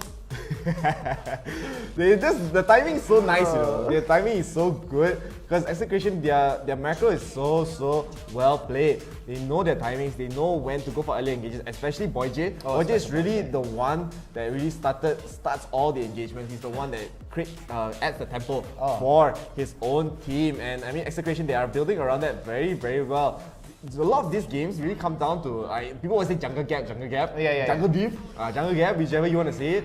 But I mean, the junglers it's really important to actually create tempo in these maps. If you're gonna slow down and farm up, you're giving both teams the chance to just try to scale up and basically not do anything. They're not taking any risks. So you have to try to take some risks. You have to find any opportunity that you can to build the lead and keep it going. And that is what Boy J has been doing this entire time. So really well played goes out to him. Yeah, I think another jungler who does just as well in that sort of situation is XDX. Yeah, like he's also been like, he plays more of a Vi though than the Lee Sin at this point, but he's also very good at like deciding the tempo or calling the fight. Like I feel like when they're listening to their jungler say, hey, I'm here guys, let's start this fight right now, you know, I got this Q charging up, let's go. And when you get like everybody collapsing in so beautifully at that, it's what really helps with the momentum, because then you can really start relying on your other teammates to really follow up and sort of prepare for each of these fights. So we're gonna get into the banning phase very shortly. It's not quite ready yet. Both of the teams are sort of like warming up, I believe. Drama. Everything also drama. Ayo, but of course, do not forget to like and follow the page. I already mentioned it before, so I'm gonna mention it again. You cannot run away from this one. You have to like and follow the page. Give you more content, more tournaments, more games for you guys when I do PUBG and Valorant in the future. So please look out for that. Thank you guys all so much for getting us to 3,000 likes. Do check out our TikTok page as well. We have 3,000 followers. Celebration time. Come on. I always thought it's celebration time, but it's actually celebrate good time. Yeah, celebrate good time. Because it's a good time, of course. Please do get a supporter badge as well. You can get it right there. I think it's like something there lah, somewhere there. And being the top supporter, of course, Api Supis. So you want to match up with Api Supis, please do get the supporter badge. So we are going to get into the ban phase here. Let's take a look at what Execration banned out. They are going to have the first ban here. They might be banning out the Akali. Diana is also a decent ban. As Caballero, they're gonna be looking towards banning the Lee Sin for sure lah. They have to, but no, it's gonna be Camille. Okay, they don't want to deal with the Camille either. Could be Camille Lee Sin. Could be Camille Lee Sin. Could be Camille Ari. Oh no! You're banning out the Alistar here. This is so weird. Why lah? Why they ban Alistar? I understand Alistar is good, but you cannot give Lee Sin away to Execration. Boy J is just gonna go crazy, and this gives Execration a lot of opportunities to ban out the Kaisa here. So they're probably gonna go for Xayah Ezreal in this comp, and Execration, I think it's gonna be an outdraft from the start. They do give Lee Sin away to Boy J. Boy J is just way too strong on the Lee Sin. You cannot give that up. I know Caballero, they have a strong Lee Sin as well, but there's a first pick, and it's definitely going to go to Execration right there. They're going to have to instant lock Lee Sin. I feel it's either instant lock Lee Sin or... I'm pretty sure Execration, they're going to be happy giving away the Akali here. Oh, for sure. They don't care. For sure, because they just create so much pressure in general. The Akali is not going to be able to do much, especially with the way of how Execration plays this game. So banning out the Alistar is so peculiar. It's so peculiar right there. I would understand you ban out the Brown. I would understand you ban out the Akali, the Gragas as well. But banning out the Alistar here, I really do believe it's a waste of a ban. Yeah, I don't know what came to mind right there, but okay, it's gonna be an instant lock Gragas instead for the side of execration right there, and it looks like I think Caballero, they have to pick the Lee Sin here if they can. yeah, if they could just straight away lock the Lee Sin again, it's gonna be Paimon gonna be locking in for the jungle Should right be now. Akali +1. Yeah. Should be Akali +1 here. Oh, but Ziggs is also on the table here. Oh yeah, so many good choices, but it's So many. Akali Brown is there good we here. go. Yeah, That's this is a good, good pick. But it still leaves Lee Sin in the pool. Oh, and- he's, there Boy it is. J coming in, guys. He's got the no vision. Oh my god. And man. they're gonna get the Galio on top of Execration it. was so confident that they're just going to leave the Lee Sin up. I can't Because believe Caballero, I bet they were thinking about it, honestly. Yeah. Because I think they realized what they have done. And Kurimiya is going to be playing the Akali here from the looks of it. Yeah. We did see him play, I mean, he can still play mid against the Galio, but Galio is not going to be mid. Yeah. Galio is going to be support here. Rajuk plays a very, very strong Galio. They will go for Paimon's Wukong. So they're going to go for a very, very similar comp from the last game. They might actually go for... the last time they played Rakan, but they'll play the Braum. And execution, they're going to pick up Ezreal and Tonte. I think Darius is nice. I like his Darius a lot better. I'm not too sure. Okay, His Garen is also very strong. His But Garen is also very strong. I like to see his Darius pick just goes in. Goes in and then just straight away chop, knocks in Guillotine, gonna go straight in, but no, it's gonna be Garen coming in for the side of Hunter Fiora. and Fiora to Pretty much the same draft. Yeah. It's pretty much the same draft, the same idea. They're gonna go for Akali mid once again, and Kurimiya is gonna be on the top side. So Tonte, I mean, we saw how well Kurimiya played the last game. He just melted down Garrett the entire time. So Caballero, they still need to be able to control the tempo of this game. Yeah. If they do give even a slight lead to execution, they're just gonna snowball the lead, especially with Boy J on the Lee Sin. This guy is a crazy madman. It's just insane how good Boy J is on this Lee Sin. But okay, not coming it over and out yet just now, because Paimon is actually really, really good at controlling the pace with his Wukong. Again, you said like when it comes to jungler picks and all that, usually you have the really ultra aggressive ones right there. But I feel like Paimon is actually just like, you know, I'm gonna stay and just control this side of the map really well along with my laner at this point. You're not gonna want to engage too much. He doesn't really jump straight into things as much as the other guys do that we've seen in this tournament so far. So that could be actually a big counter to Boy J, but no. It's still Boy You J. cannot leave Boy J out in this game. He's just gonna be way too strong. We already see him just gang level 3, level 4 immediately onto the top side, onto the mid side, it's creating a lot of pressure. And what is a lot of pressure for this game? This is to go into the grand finals here. So let's take a look at this game. We are gonna go in right here. The Denny on the Gragas immediately already. So we're gonna see a Gragas. We haven't seen this in a while. Yeah. I mean, but he's still very, very strong. So he's gonna go for the damage build with the Electrocute, with the Ignite. He's gonna be able to melt the members of Caballero if they aren't so careful here. I do think Denny in this lane, compared to a Galio mid, is way better against the Akali because he has a sustain. He has many ways to out-trade Akali, especially in this early game. And that cascade is so annoying. He just leaves it there. You can't farm the minions at all. And he's going to be able to get the full charge with the full damage. So I do think this lane is going to go slightly in the favor of the Denny, as he's going to have a lot of map priority. Yeah, and even then, look at, he's just taking all those pokes like a champ right there, not gonna even flinch at this point. Boy J getting the red buff and moving over onto the other side, just like, don't mind me, excuse me. He's not gonna even pass by the river at this point, just going about his day in the farm. But now we're looking at the bottom lane. Ethan is gonna be on the Ezreal at this point. Oh, the E is gonna land all the arrows on top of him, so he's gonna get slightly rooted at that point, stunned, if I might say. But again, with this comp, there's so much to be afraid of, because that Galio is not only just the Winds of War that's going to be able to land or anything like that. If the taunt does land, that's going to be straight clean shots coming in from Look at Boy J once again. Oh my goodness. He is just going to go for the aggressive plays here. He wants to secure this raid, but he'll immediately go onto Paimon. Look at him just being so aggressive. Paimon already has to flash out right there, already losing a summoner for the side of Caballero. There will be a small win, not the biggest win in the world, but it could matter, especially later on. They will be able to secure the bottom side scuttler where execution. Boy J will be just trading for the top side. He wants to secure as much farm as he can towards the top side. He wants to get the crumbs. He wants to deny the farm away from the Caballero Arises side. And this is how he's been playing. He's gonna put out a lot of pressure.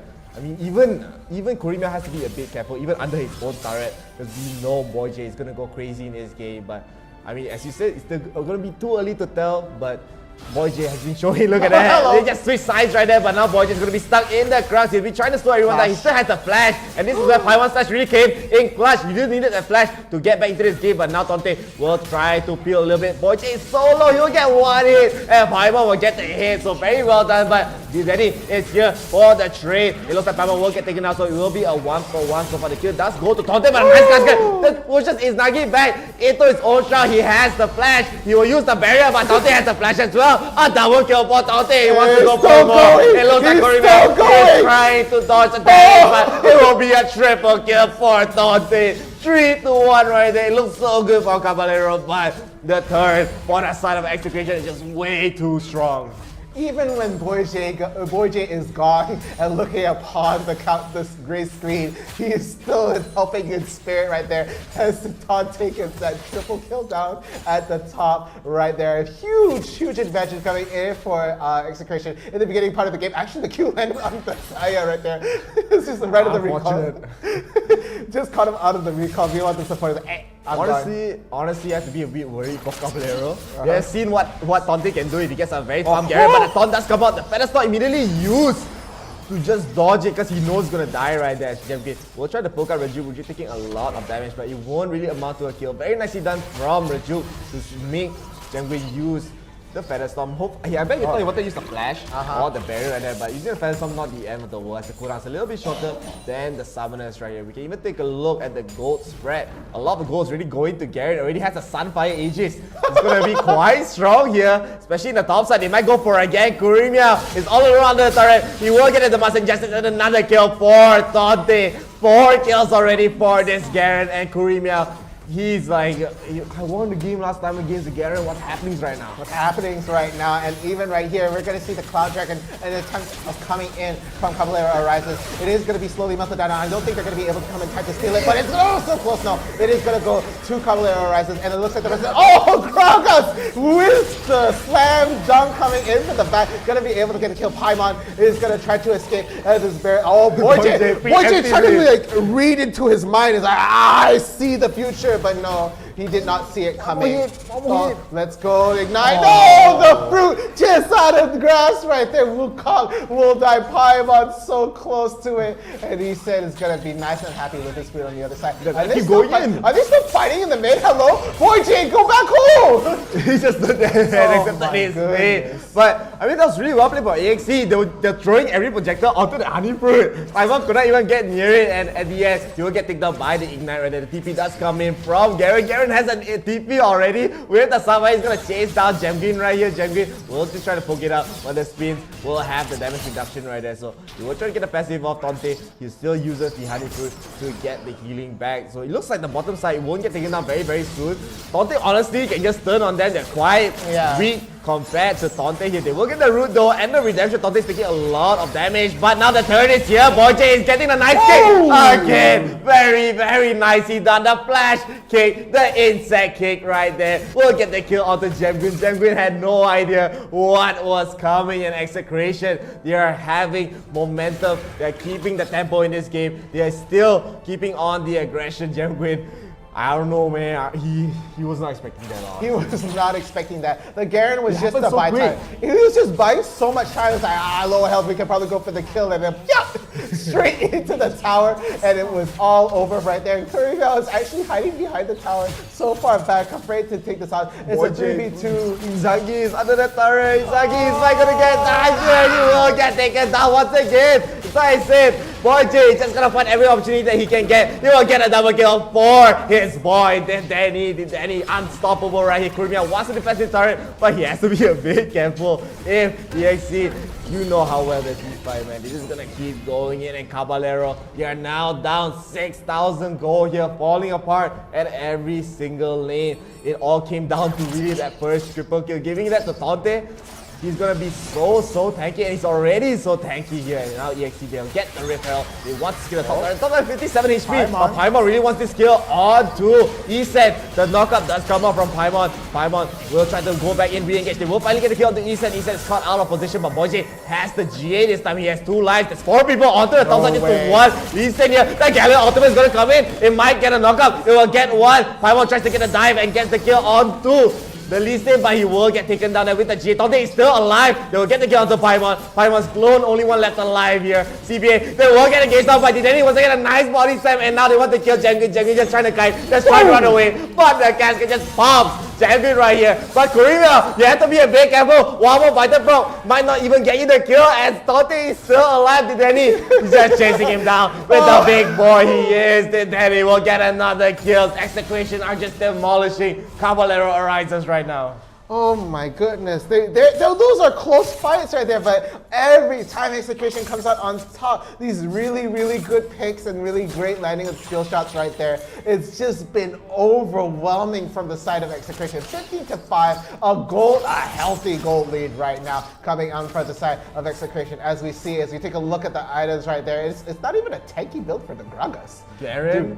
No, yeah, Gragas is bring damage, man. He's a mid laner, man. Mid laner. But I mean, they are so much more farm than Caballero Horizons. 9,000 for the Garen, almost 9,000 for Gragas. Right? Look at Tante just walking up. He knows that Kurima can't kill him because he has the Tormil. Kurima will die before he even can kill the Garen right here. So strong. They'll finally secure the Red Peril. They want to go for what Dideni is looking at the bottom side. He wants to get the kill onto Paimon. But the nice guys will push. The Belhor back. Belhor will use the shield. Stand behind me, he says, but he will just run away as well. And Execution, they're going to get another dragon for themselves as Caballero. They were able to secure the first dragon of the game, but now this mountain dragon is going to be kind of annoying for them to do it. They're going to get the re-engage. The Thorn does come out onto 2. They will get the steal onto the mountain dragon right there, but now they're just melting the damage for the side of EXT. They're just melting them one by one. One more to go. Jamgrid is trying to run away. He will get silenced. He will get poked out. He will try to root Dante up, but he will get taken down. Legendary for Dideni. He might go for another flawless game right here. Immediately spends the referral into the mid lane. Look at Boy J, my boy, looking so clean right there. The nice engages. And here, Caballero, they are falling apart. Those dragons, they don't really mean much. Yeah, again, the buffs are only as good as you use them right there. There are perma buffs, but okay, they're gonna have to retreat really quick. He said it's actually at the front of it right now, and there's nobody to peel for him right there. But Ryujin is actually standing in the side, probably trying to get knock up into a taunt at the side if they do try to initiate. They smell that out, so Caballero is actually gonna try to catch Tante out right now. But do you really want that? Do you really want to fight a Garen like that? Are they really gonna do it, Karimio? Just TP, bro. They can't do it. Tante's gonna go back in! Are you kidding me? Wait a minute! He's actually gonna go back in. I thought he was gonna TP back. Tante is just trying to chase them down. There's gonna be 3 people here, but Tante is gonna be quite strong. He's gonna get slowed down. He's gonna get kited here. He really wants his skill onto Kurima. He will get focused down the spin, the damage reduction. The damage comes out. Akali is here. I think Tante is gonna get taken down here finally, but in the meantime, Execration, they are taking the Baron. Tante, come on, I couldn't have flawless game, but I mean, he's having a little bit of fun. He wants to get that kill right there. Looks like Paimon will be spotted by Dideni. Dideni doing a lot of damage, just being a bodyguard. Bodyguard, yeah, just a bouncer at the Baron pit right there, making sure it's not going to slow him that time, and it does not get stolen. Boy J does end up finishing the job. The Great Alt going to get the knock up right there, and it's going to be a Kali barely escapes right there. Boy J very low on health. We see the Zonia is going to be popped onto the side for Ezreal right here, but he's in the pit right here. He's not going to be able to go out. Down goes Ezreal, but Dideni is still at the back. The Casket's going to get the knockout. Boy J, his Guardian Angel's up. He wants to go back in. Is he going to get it back up? No way! Oh, no, okay. He misses the Sonic Wave, and now Kurima. Wait, Tante is back. We forgot he just killed him, and now they're going to try to go back in. Kurima wants to get the dash over the wall, but Dideni, I know this man is going for more. This is the flawless game coming out right here. Tante is still going to chase them down. He's going to take another 4 people. He's still alive for in time. So Dideni to get the kill out to Kurima. It looks like Tante is still going to be alive. He is going to be able to run away, but Dideni is just so strong. Look at the damage. The Sonya will buy some time. Tante is going to go back in. The root does come out. He will get taken down finally. No perfect game for you, Dideni, but the rest of the team is here. They will try to get the kill to Belfort. Tante will dodge the shuriken, and he's going to re-engage. Oh my god, what is this man made of, man? They will get more kills, they will get 4. Belho only 1 left alive, and Execution, they're up 9,000 gold. They still have the Baron Ball. They're gonna push up the top turret right there. Boy J probably is looking for more kills. This game is just really been Execution's game. Tante! screaming like little girls, man. Dante! The kick coming in right now. They're gonna catch the Braum off guard. The redemption coming down just to save him. Braum ulting just to Garrett at the back. Dante have to disengage at that point, but that could have been a big kill. But Braum a bit too tanky at that point. My goodness. This is a predicament, you know. It's a bit of a predicament for the side of Caballero, but look at that, they can't even pump their own blue Sentinel here. Rejuke is just in the front line with his righteous glory. Gonna be the race car superhero that the Galio can be. The dragon will be spawning soon, be Ocean Drake. Right here, 5 seconds in, and Boyche once again just in the front line. I mean, execution, they're just churning out highlights at this point. Yeah. Okay, Eason a bit too far forward, just poking the Braum, but Braum is going to be able to shake that off, no problem right there. But Zaya's going to come in from the back, going to get a quick Q on top of Eason. But it looks like they're going to start this Ocean Dragon right now. Even if the rest of the team is collapsing on him, Akali is hiding in the mid-brush at this point, but no, it is going to be a fight near the top. The Dene is going to get really low, but no, they're going to get a knockup coming in at the center right here. Oh, it's going to stop. Oh my goodness. Okay, a disengage coming in right there. It was actually really, really good disengage coming in from Caballero Rises as they were able to get... Oh my. He really wants his kill. But also Izagi, he's like, wait.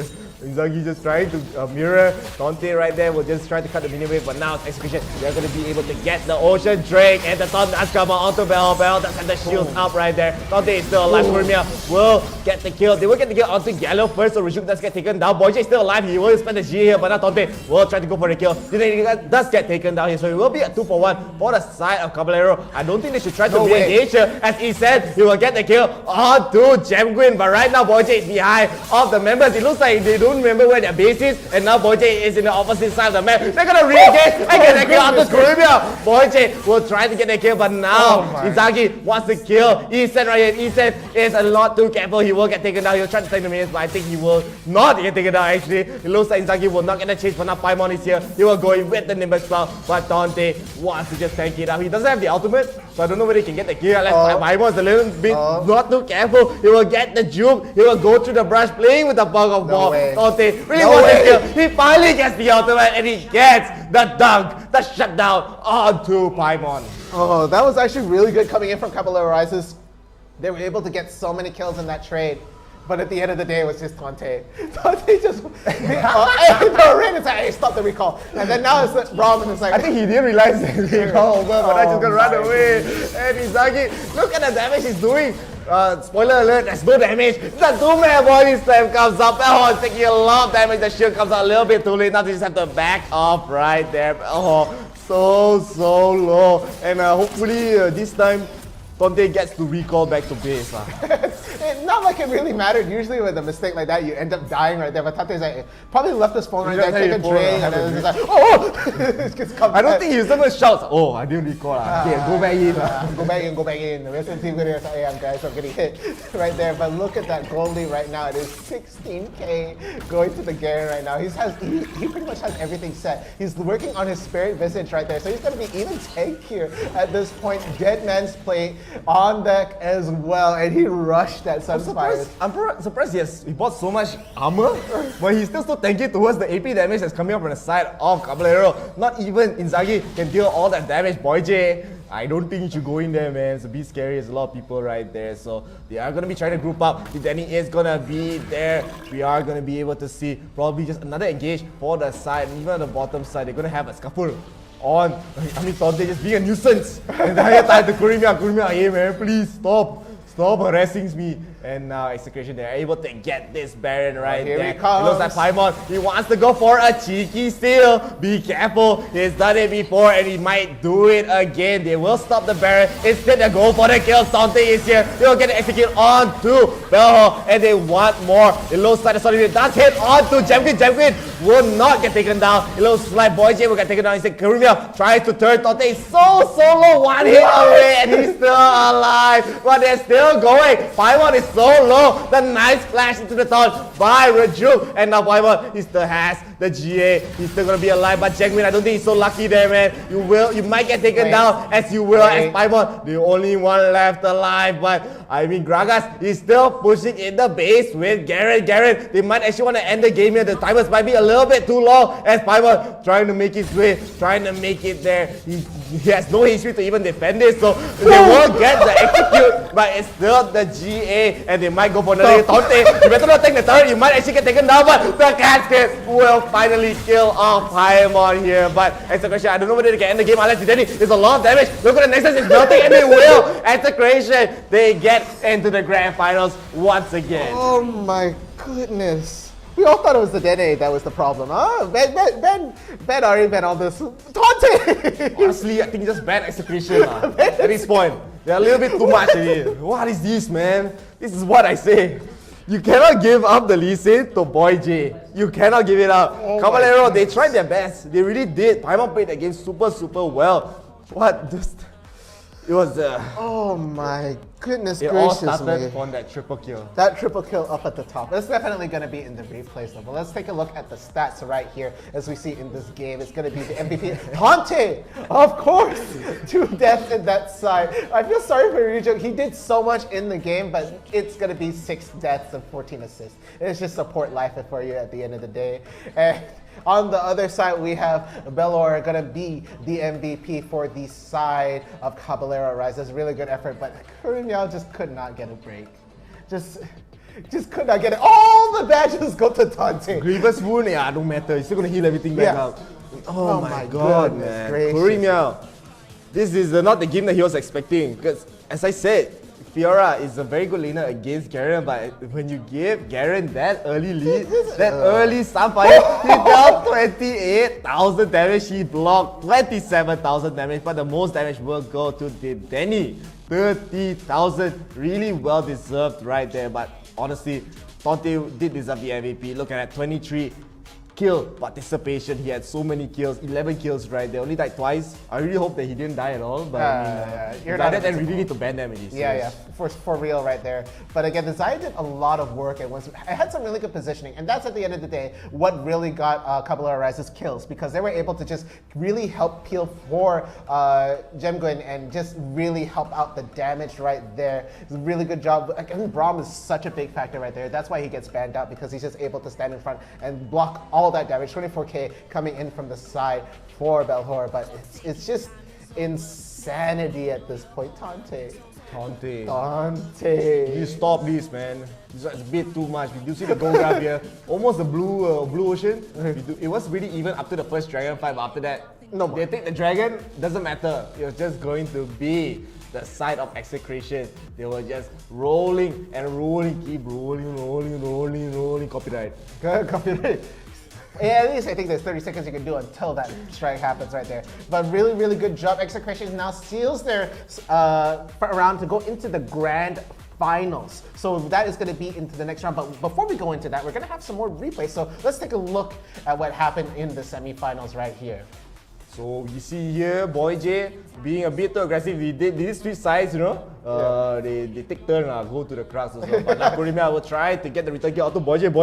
I thought this was going to be really bad for the side execution. They were able to get the first blood, but the rest of the team is here. The Denny was chaperoning Izangi as well towards this fight. He will join the fight. Tante will get the return kill right there with a nice casket just in time. He got a level up during the fight there, and the Mars Injustice will get the kill onto Izangi. And Kurinyao, I thought was going to be able to survive. He doesn't have the flash. He cannot run away, and he will get taken down right there. Very nicely done from the side of execution, and they didn't stop the aggression. They kept on going. They did give up the Cloud Dragon here, but I mean the nice taunt from Rajuk just starts the fight off. Belhor is just melting, and the casket, boop.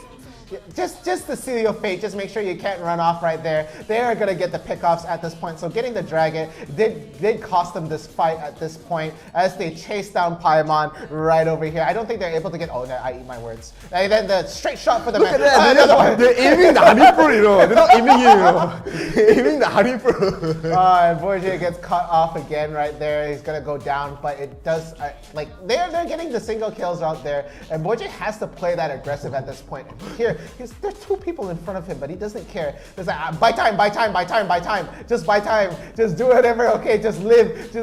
And Boy J came across the great inside kick right there, man. Boy J, so good. and Execration, they were just basically slowly rolling them over. As I say, no copyrights right here. Caballero arises. They are trying to come into this game. You can tell they were really trying, but the aggression coming from Execration is just way too much for them to handle. Paimon is going to get engaged onto Rajuk. He will get the two-man knockup as well. Isen was stacking the turret a little bit, so he will get taken out, I believe, but it doesn't matter. But when the rest of the members are here, Tante is going to be here. It's going to be 4 people right there, Boy J. I do believe he does get taken down. No, he will just dash away, so he will be alive right there. As Paimon really wants to get the kill, he will be under the turret. He will get taken down. But in the back, the nice ultimate from Rajuk does get a two-man knockup, I believe, Tante.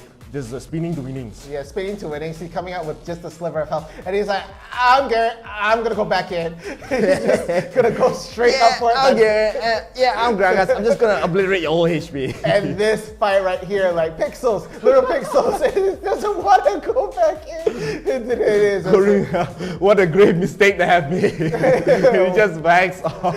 Oh no, but here we have another pickoff. Such good cast coming in from the Dene, doing so well there, but it's going to be on the Braum, so they're not going to be able to quite get the pick off right there as Unbreakable does pop up and he goes stand by me, so he is going to just straight away like protect his teammates right there. A really good barrel being put right down right there, going to be able to slow anybody goes in. There is the knockup coming in right there. Again, it is going to be the back. I think it's Ryujin who gets picked off right at that point, but it doesn't matter as the rest of the team tries to collapse into the Dragon Pit right there, and it's just not going to happen right here as the Xayah gets picked off in this instance, and it was just all over. Tante he's gonna survive 4 people. He literally is just like, okay, I'm not gonna get baited. He's recalling in front of 2 and Kurumia is like, honestly, there's no way Kurumia would have went in right there. He was thinking about it. It's like, should I hit him? And then Tante's like, nah, I'm going in. Yeah, I'm going in, baby. He will try to get the kill. He will try to chase down Kurumia, but Kurumia a little bit too slippery, and the rest of the members of Caballero are here. The Caballero is here as they are the Knights of Kurumia. Kurumia is standing in the night as well as the Fiora. Repose your toes. The ultimate does come in on Fiora, and Fiora will get the kill right there, but this is the bodyguard Gragas around the Baron Pit trying to stop the steal right there, and Caballero, they were not able to steal this Baron, and they were just losing this fight at this point. They were able to get a lot of kills. Boyji, I'm surprised he's still alive this entire time. Denny was able to just kite everyone one by one. Isen does get taken down. I believe he was just stuck right there. He had nowhere to go. As Caballero, they get very nice 2 kills right there, but they keep going for more. They were trying to go for more kills, and Boyji, I mean, this is for sure he's going to go for this kill. He really wanted to kill Gemguin right there, but Gemguin a little bit off the mark. But Kurumia, I'm surprised he actually tried to dash in. I don't know why we tried to do that. The GA is still there, but now Tante is here. The Danny is here. They're just going to go in. The Danny will get a nice engage right there. I believe he will get a body slam, I believe. No, he will just chase. Instead, Tante is just chasing them down. But now, 4 people. Tante is actually being the bait for the Danny. The Danny just waiting for his cooldowns. They'll pop up Kurumia, and the body slam will come in. Then he's just chasing them down. Look at the damage. Paimon will try to get the kills. They will be able to get a kill to Didani, I believe. But Tante still alive with a sliver of HP. Isnagi really wants this kill, but the rest of the members, they just died just now. They're gonna come back in, and this is a very big mistake from Isnagi. He does get taken down. Misses so many shurikens. Oh my goodness, that fight was just a heartbreaker for the side of Caballero Arises, and it just seemed like Tante was invincible at this point, was just untouchable. And he look at the bravery on this man as he goes into these fights later on. But again, Ryujin had to stand in the front. He was going to get picked off so much, but as long as he did his job, he was going to just be able to land the taunts or land everything right there. But no, it's... Boy J gonna pop the Zhonya's, gonna pop the Guardian Angels, but Tante's like, okay, I'm gonna kill the Braum right over there, and Boy J has to run. He's way far off position right there, gets to pick off the Xayah. At that point, it is now, I believe, a 2v3. No, 3v3. It's still Tante alive in the background right there. Boy J is so brave, he gets the trade onto Kurumia, and see Tante is just coming in, baby, I'm coming in! It goes on top of the Wukong at this point, but needs to help Isen to stay alive, and is just trying to appeal for him. But no, Wukong is going to finish that off, and Tante is now fighting too, but not like it matters too much. He's just so tanky, and Paimon is just so afraid. He does juke him at this instance, and it's just... He came in there with half health and he still walked away. I forgot he went off the cooldown right there, so he does seal the deal and he just walks away. Yeah, Paimon here trying to go for a steal, But Execration, they're a little bit more proactive than that. They're gonna get the kill. They don't need the Baron. They're just gonna kill everyone on the Caballero Arises side. They'll get the pickup one by one. They'll kill Bellhawk. They'll kill Ace Nagi. But they do get a kill onto Borje, so no smite for the side of Execration yet. But what does it matter when Dante is still alive? When the Denny is still alive, dealing all the damage, right? That Paimon just trying to run away. The nice flash taunt from Rajuk onto Gemguin. I'm surprised they were still alive for this one. Paimon was the only one left alive in this fight, by the way. They were able to get the kill onto Rajuk. The Denny just ignoring the fight, going for objectives, right? That Paimon just slowly limping his way back to the base. But at this point, it's gonna be too late. Yeah, and I really like the Ezreal skin where he's just floating, chasing the Paimon right there. It's like taking his time. It's not any BM or anything like that. The ult does get the GA power. Dante takes so much shower damage, flashes as well. So they're gonna, that's his second death. That's his second death in that game, and they're just all focused now. Then he's just melting the Nexus on his own, and they will take that game into the grand finals here. So very congratulations to Execration. Congratulations. Congratulations. No, this is the most congratulations. Congratulations. Okay, so that's their grand final slot right up there. Will it be TBD up there? I think TBD, they're not as strong. Cannot lah. So we will be going into a short break right here. So do not go anywhere. It'll be a 5-minute break. To a 3-minute break. 8-minute break. Yeah, okay. It's a short break only.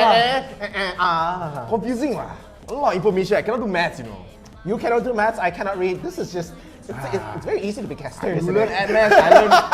You learn MS. I learn bad maths. Okay, and we are gonna get into a short break. So do not go anywhere, and we'll be right back with the grand finals.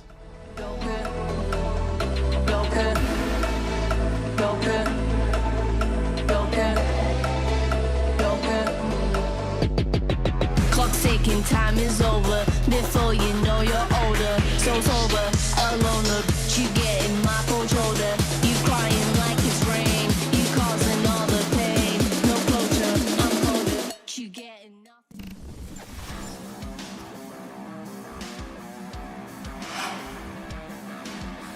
Hey, I'm Raji Boy, also known as Jay. Tonight in 5, 4, 3, 2, 1, okay. Actually, sebenarnya saya minat dalam bidang e-sport sejak zaman CSGO. Korang mesti pernah dengar zaman CSGO kan? Yes, time tu kita orang main dengan kawan-kawan. So, much later, Mobile Legends pula yang keluar. Mobile Legends was way more fun. It's a short game, interesting, it's best played with friends, and it's a mobile game. Siapa tak nak main? Main je lah. Yes, so kita orang main Mobile Legends, we played in tournaments. Yes, we win some, we lose some, but that's the nature of the game. Who just wants to win? You need to lose to learn some. So after that, I thought to myself, how can I enhance my career in esports industry? So that's where I found an opening as a producer in EGG Network. Yes, EGG Network is a gaming channel in Astro, and that's where I started working to grow my career. And I was way more happier after joining EGG Network because I was the producer for this MPL MYSG first season. We initiated the season with Munton, and I was very happy to work on a game that I love playing myself. So, as you can see, when you love gaming, there's an opportunity for you to grow. There's a place for you to build yourself up, not just in a gaming career, but as a sideline as well. So, that's where I stopped EGG and I started working in IRL. Currently, I am in IRL. IRL is a gaming company that brings out more out of me. Yes, we do organize more tournaments. I am the TriCaster producer here. I'm the head of the TriCaster producer, as a matter of fact. And I can't wait to see you join our tournaments, not just in Mobile Legends, but in other games as well. We'll be coming out with more games for you to play, more exciting tournaments with exciting prize pools. Drop by to say hello if you all are joining us, you know. Can't wait.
Ladies and gentlemen, welcome to IRL Asia's YouTube channel. I'm Young Faith, and today we'll be taking a look at Summoners Odysseys plays for the week.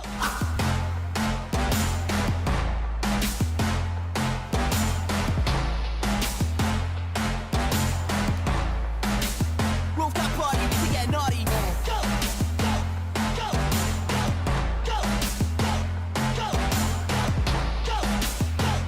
Here we can see Ziggs from the side of Daiwan. He will steal the Baron here as Fiora tries to salvage the fight.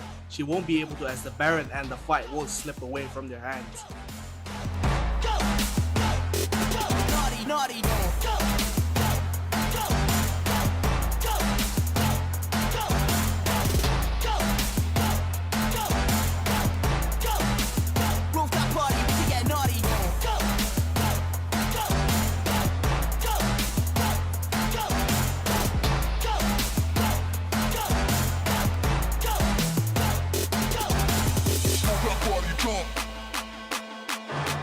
go, go, go,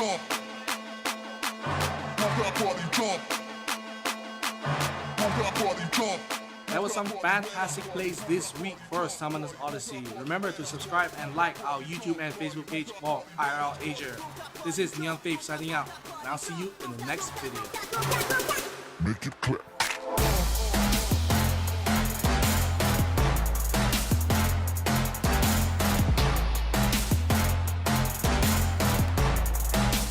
Rooftop party, we can get naughty.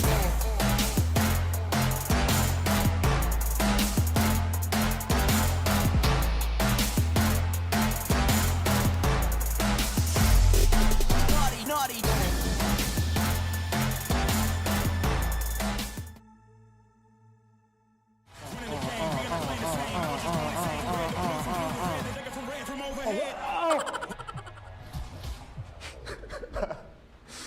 Can I turn off the fail?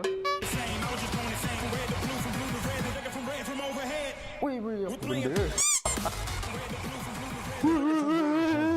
Apa benda tu? I missed both? What?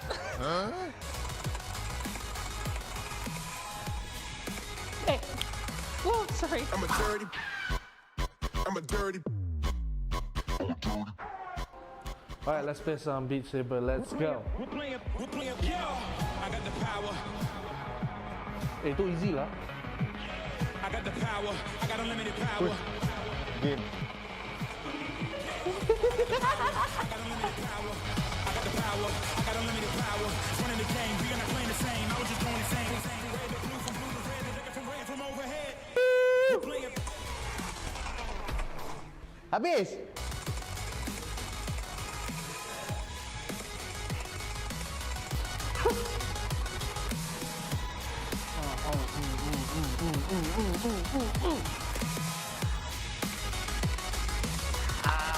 Missing way too many. Okay, I'm missing out. Okay.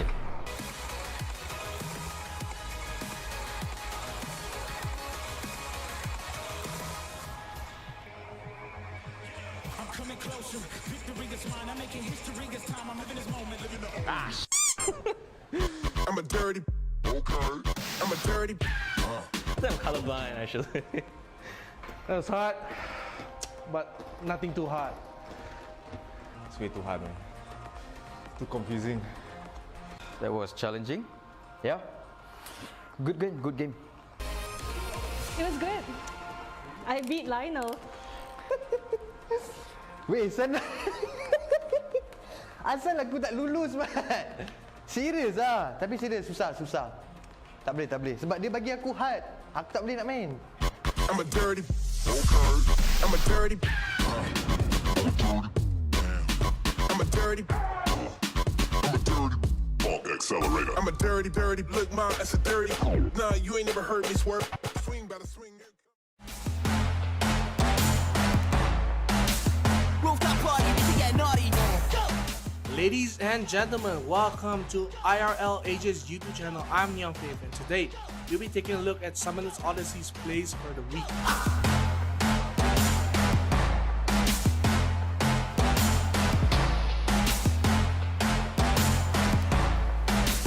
Rooftop party, we can get naughty. Go, go, go, go,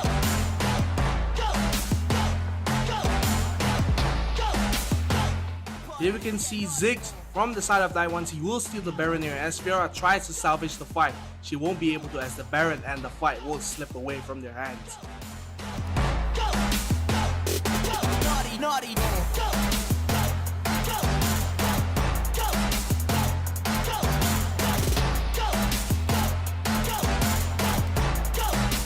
Rooftop party, we get naughty.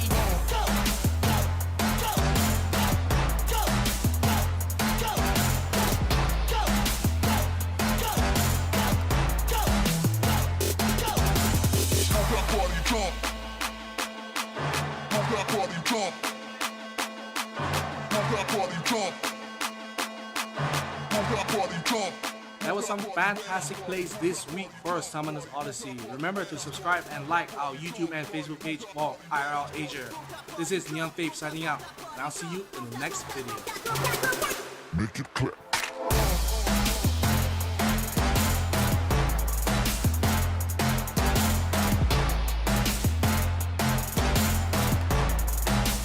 Rooftop party, we can get naughty.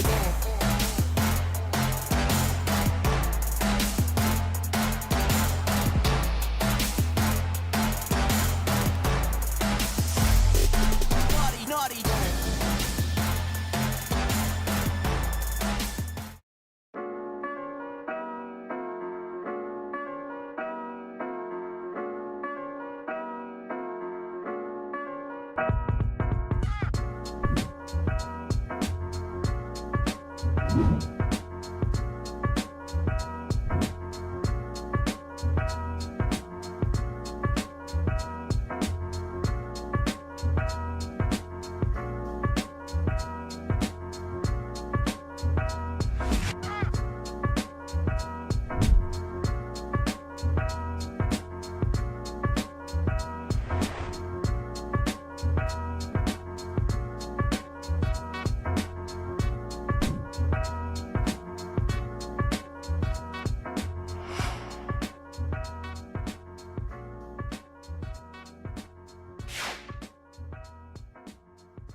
Rooftop party, jump party, bomb party, rooftop party, jump party, bomb party, rooftop party, jump party, rooftop party, warehouse party, rooftop party, jump party, rooftop party, like to get naughty, rooftop party, jump, rooftop party, jump, rooftop.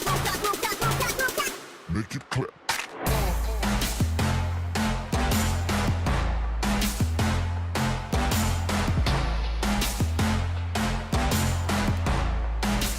Rooftop party, we can get naughty.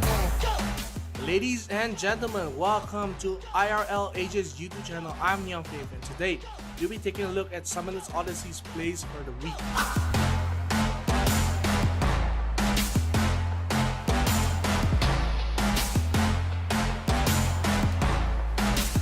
Rooftop party, we can get naughty.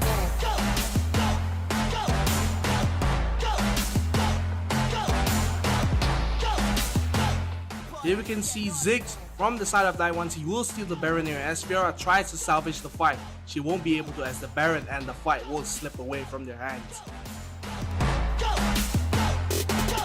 Naughty, naughty.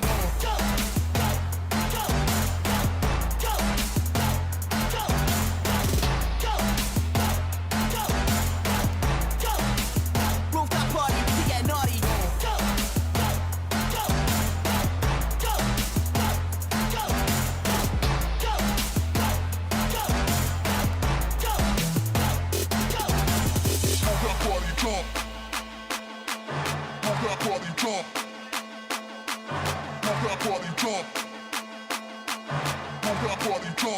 That was some fantastic plays this week for Summoners Odyssey. Remember to subscribe and like our YouTube and Facebook page for IRL Asia.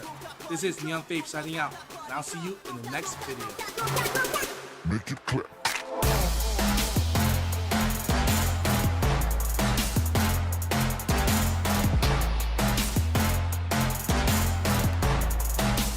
Rooftop party, we can get naughty.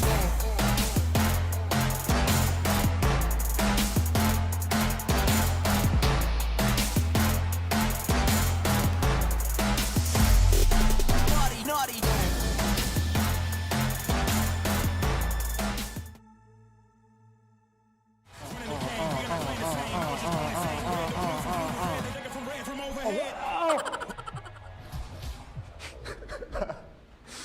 Can I turn off the fail? Same, I was just going insane. From red to blue, from blue to red, the liquor from red from overhead.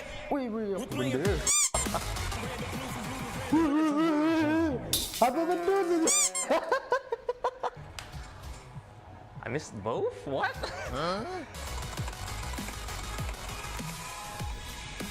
Hey.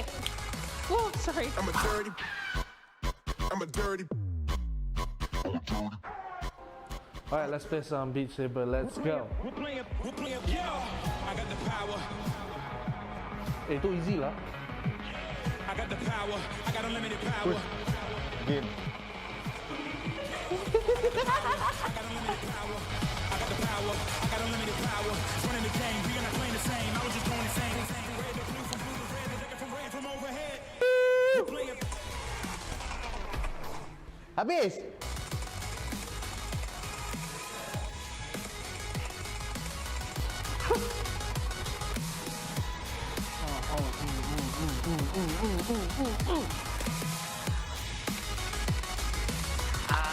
Missing way too many. Okay, I'm missing out. Okay.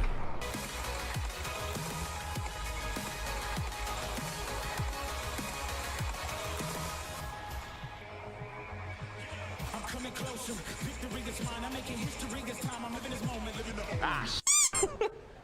I'm a dirty. Okay. I'm a dirty. I'm colorblind actually. That was hard, but nothing too hard. It's way too hard, man. Too confusing. That was challenging. Yeah. Good game, good game. It was good. I beat Lionel. Weh, sana. Asal aku tak lulus, Mat. Serius ah. Tapi serius, susah. Tak boleh. Sebab dia bagi aku hard. Aku tak boleh nak main. I'm a dirty. Okay. I'm a dirty. I'm a dirty. Accelerator. I'm a dirty. Look, mom, that's a dirty. Nah, you ain't never heard me swerve. Swing by the swing.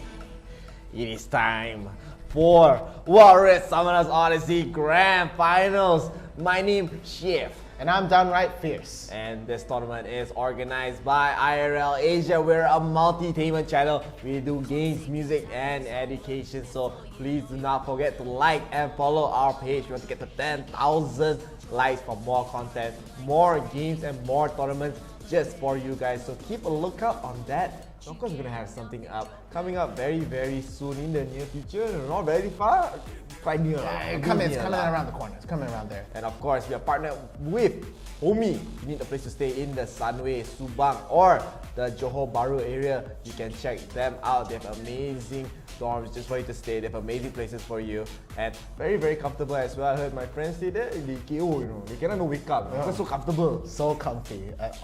Yeah. And of course, we have our sponsors. We have Inch Theory, where every inch matters when it comes to interior decoration. They make that place look span. If you don't have a lot of space to work with, don't worry. They know how to make it work. Trust them. And of course, at the front here, we see Sadie's Malaysia. All this very nice gear. Again, we're using the red color. And yes, growing together with gamers. Yeah, and of course, Silo, wake up already. The Livewalk himself. Grand will be finals. away. You can get this as well. Very nice for you to have, nice plushies. Some people, they go for the weird plushies. This one is so weird but cool. Cool. See, he's cuddleable because the feet got a bit of very the fur. Soft, very soft. And of course, last but not least here, you have the cap. Looking no cap, looks damn good. Yeah, no cap. Very nice, very stylish. Even me, not really a cap person, still works I out can pull it off. Yeah. I can pull it off. Just how nice the The caps logo are. at the front, very cool. Again, you have the Stylo. sick looking cap.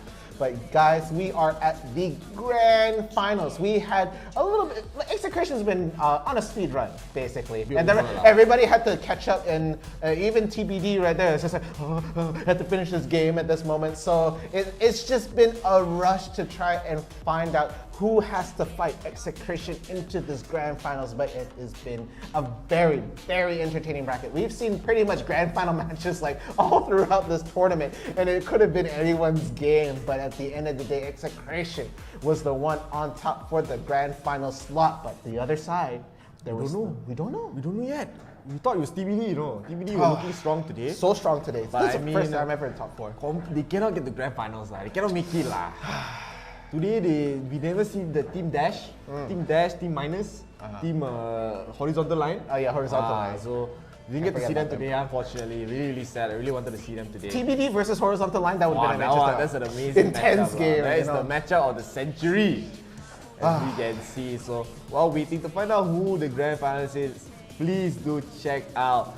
Do support your team, to support your regions. Of course, this tournament is for every country in the Southeast Asian region, whether it be Philippines, Indonesia, Malaysia, Singapore, Brunei, Thailand, Vietnam, Pakistan as well, Bangladesh as well. So, if you're from any part of the Southeast Asian region, please do join this tournament. We have this tournament every single day. Every single day and the weekends too, more like night. But it looks like we're ready for the bracket. Let's see who Execration has to take onto the side for the grand finals. And here we go. Drum roll, bring me the grand finals. We have Execration and Wild Dogs. Yeah, so I was a bit talking them up a bit, Wild Dogs, you know, because I know who they are. I know who the players are. I don't want to spoil it yet. We are going to be able to see. With the big face, I'll say, finally this. You can see right there, they've got a tag. You know this tag before. Because this is the team that we've seen before. The players in Wild Dogs, they did win the tournament before. Twice, in fact. Twice in a row, but Execration, they're on a spree right now. It has been back-to-back. They took it over on yesterday. So it's really a fight of champions as well. It's been nothing but a fight of champions on the way up here for Execration, but they look like they want to take it back-to-back. Yeah, 4 times. They're looking for the 4th one today. At Execration, they're just playing amazing today. Boy J, Danny, Dante. So he stopped. You need to stop him, man. Stop this guy. He's a little bit too scary. Nutty, man, he's nutty. But of course, cannot discount the players like Raju, like he said. They played this game super well. I mean, they just played their lanes. But the ones that stealing the show is Boy J and Danny and Tonte. Those three, man. But you cannot really just discount the rest of the members. They're all so strong, of course. 3 times champions already. They're going for the 4th one. And our opponents, Wild Dogs, I said they already won twice in a different name. Yeah, and this is grand finals now, so it's going to be a best of 3. That's the first of 2 for you guys. So they need 2 games to win the set. So they could be 1-1 and then go to game 3, or it could just be 2-0. So we will just have to see how that turns out. But let's take a look at some of the comments. There've been a lot of back and forth between the viewers themselves right here. Especially Api Zupis and Benel, you know. These guys are the best supporters, of course. Benel being the star sender right here. Of course, you can send stars to watch the promo video if you want to support us even more directly right there. So we have Muhammad Nizam says Tonte too much. Too much lah. Too much. 3 much also sometimes. And the first triple kill changed the game. Very, very true. And we have more. I don't know what they're talking about right here. We have Lionel Long. This chef quite cool, man. Hey, thanks, man. Hey, it's my biggest fan now. Wow, Fado really looks like the big head on Mix. big head on Mix. Hey, Lionel, can you shout out this fella boy's birthday? Kamal Hassan. That's me. That's me. That's not my birthday today. What's this, lah? This is the Arden trick, you know. Arden, all same only. Every day is your birthday. Hey, Kiko, my birthday. So we already know if it comes again this year. We're watching you, Kiko. And then who else was it? Too over lah, this one. Serious. Because we have, I know all these spammings in here lah. Can reply me, please? I'm replying you now. Calm down, man. Okay. So we actually have a question coming in for Lionel. Where is my KFC? Chicken is the zinger. Speaking of which, where? Who want answers? Where now? We're here. We can wait. Talk so much. Where's the KFC all?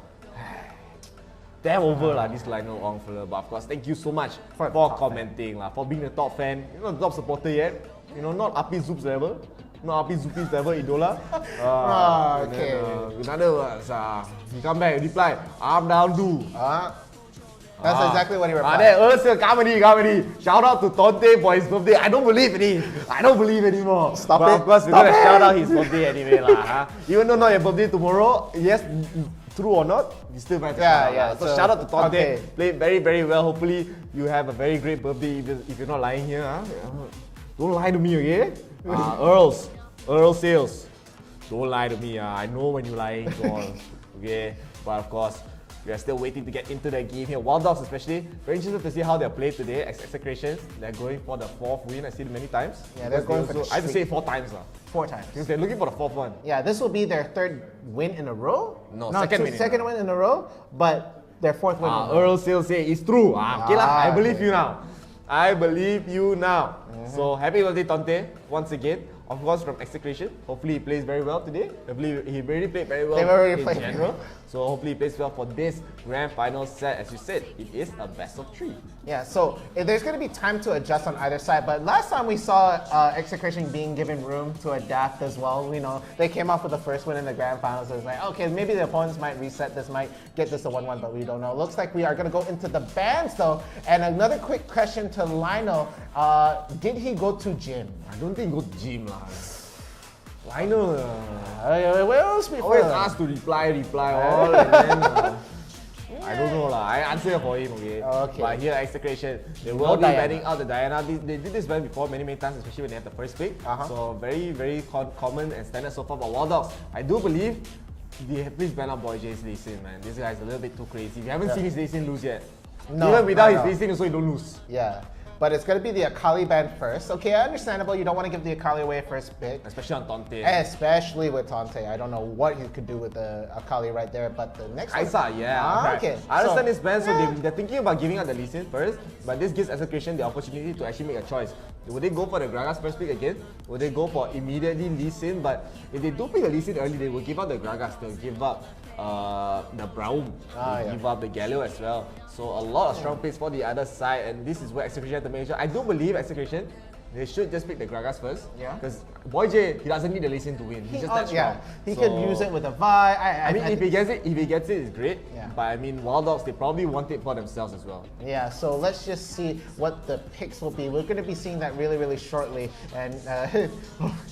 Let's just see. So we have Lionel Ong again giving a lot of support going to the Wild Dogs. Again, guys, we have a poll at the bottom right there. You're going to be able to vote exactly who you think is going to be able to come out of the first round of the grand finals. So be sure to vote right there. And I don't understand some of these comments. So again, Lionel Ong, if the sun and the moon combined become Sabingis, I'll be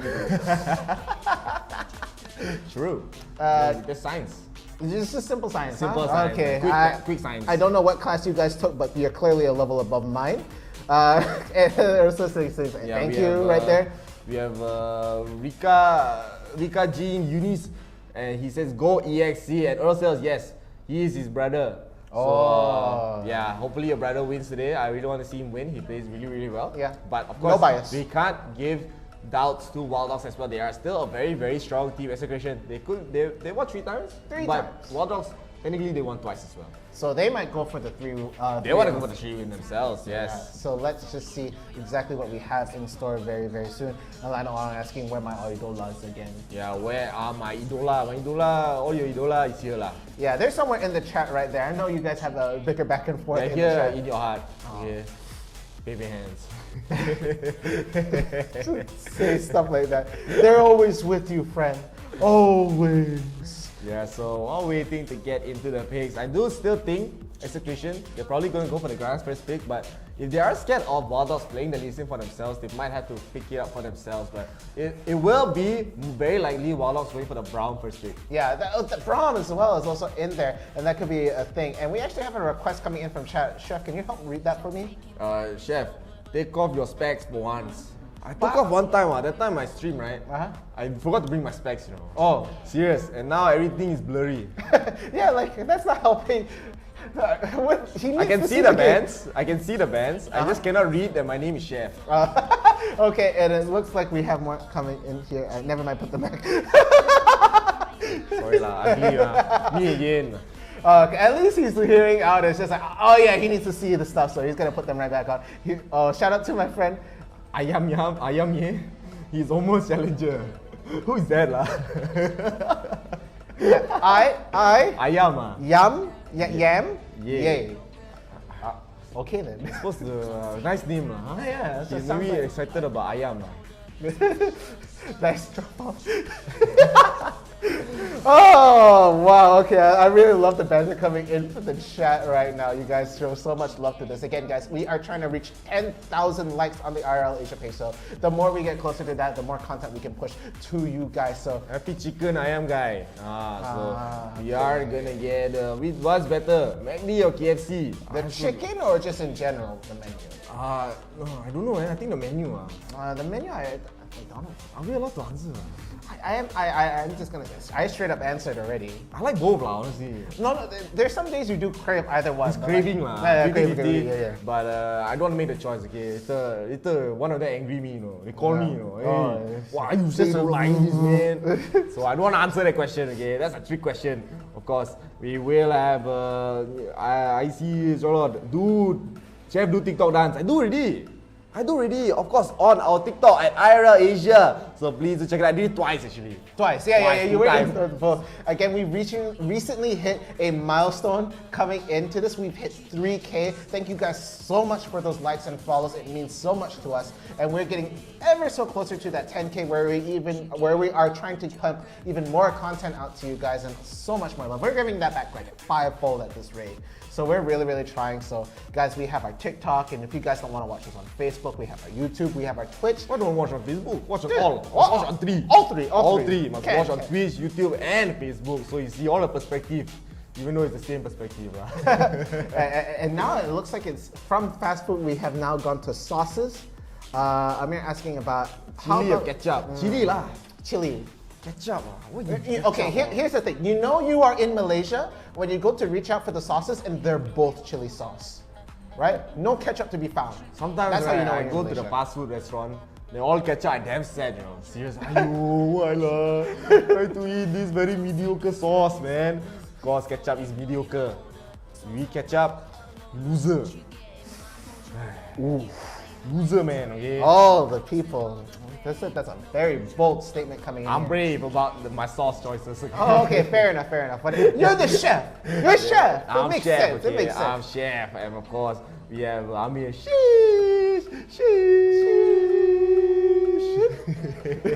Oh my goodness. Let's keep the shishas going.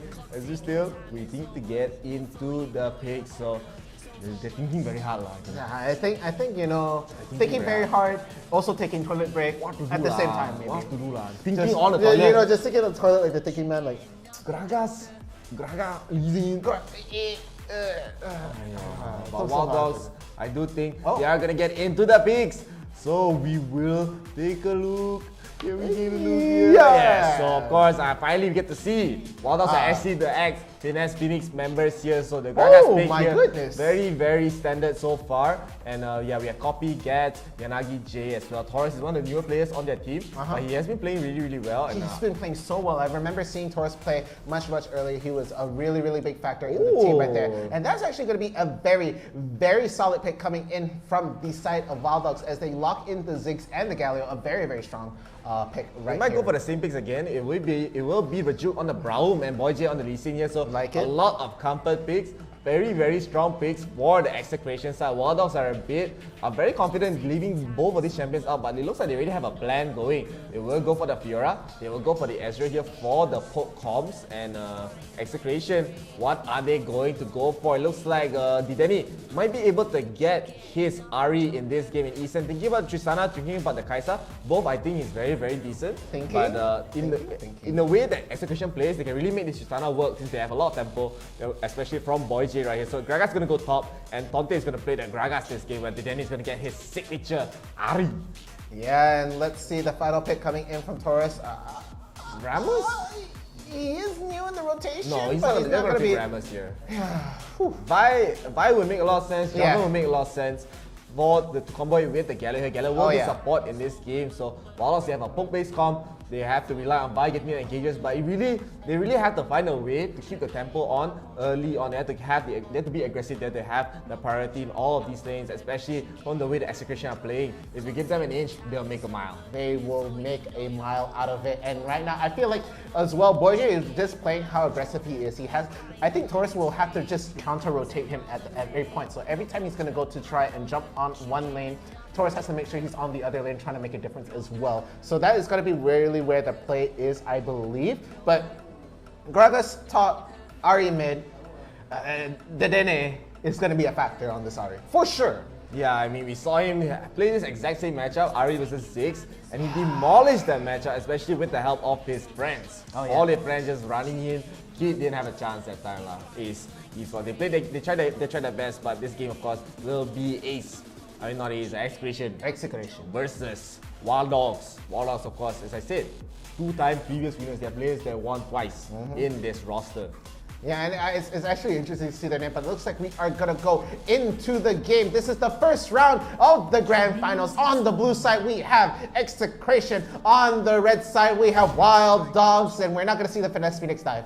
Yeah, no Finesse They're Phoenix. Wild Dogs now. Yeah, I mean, they don't really have the early game, like the champions for the Finesse Phoenix dive from the Soviet. They were not thinking about it at all, so we're going to go with a standard 1-1-2 here. Going to be seeing Ahri in the mid. Going to see Tristana and Rajuk on the Braum here, onto the bottom side. So very standard lane so far. EXC, I know they're probably going to get BoyJ to get maybe an early level 3, early level 4 and go for the early roam. But look at that, they're already being so aggressive, being one level ahead, getting the lane priority and harassing Copy out of the lane. So this is how Dedenne plays. He's very good at creating a lot of priority. He's very good at creating a lot of pressure, and then Copy is taking a lot of poke damage from Dedenne. You think Ziggs might be the one aggressive here, but Dedenne might get caught by Taurus. Taurus misses the flash charge right there. So unfortunate. That could have been a kill, honestly, if Copy had a little bit more.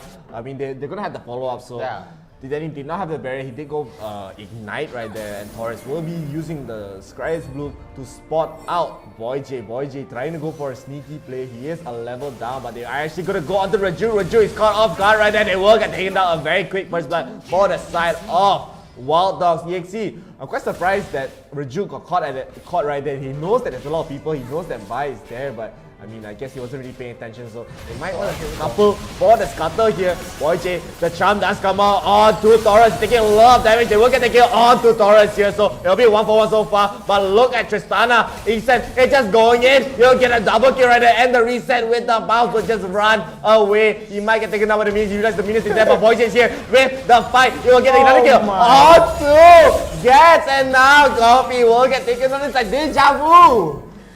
Oh, he just came back straight from the base. It's like, you guys still there? You still fighting? I'm here. And they managed to steal that off with the triple kill down near the scuttle. But look at this, Jay trying to get Tante on the ropes right there, putting him really low. No fruit left for him. So if they try to go for another engage, even under this tower, Jay might have the win, but it's going to be the ult coming in. Oh no, we're going to, okay. Oh no, and it's going to be Jay. Tante once again.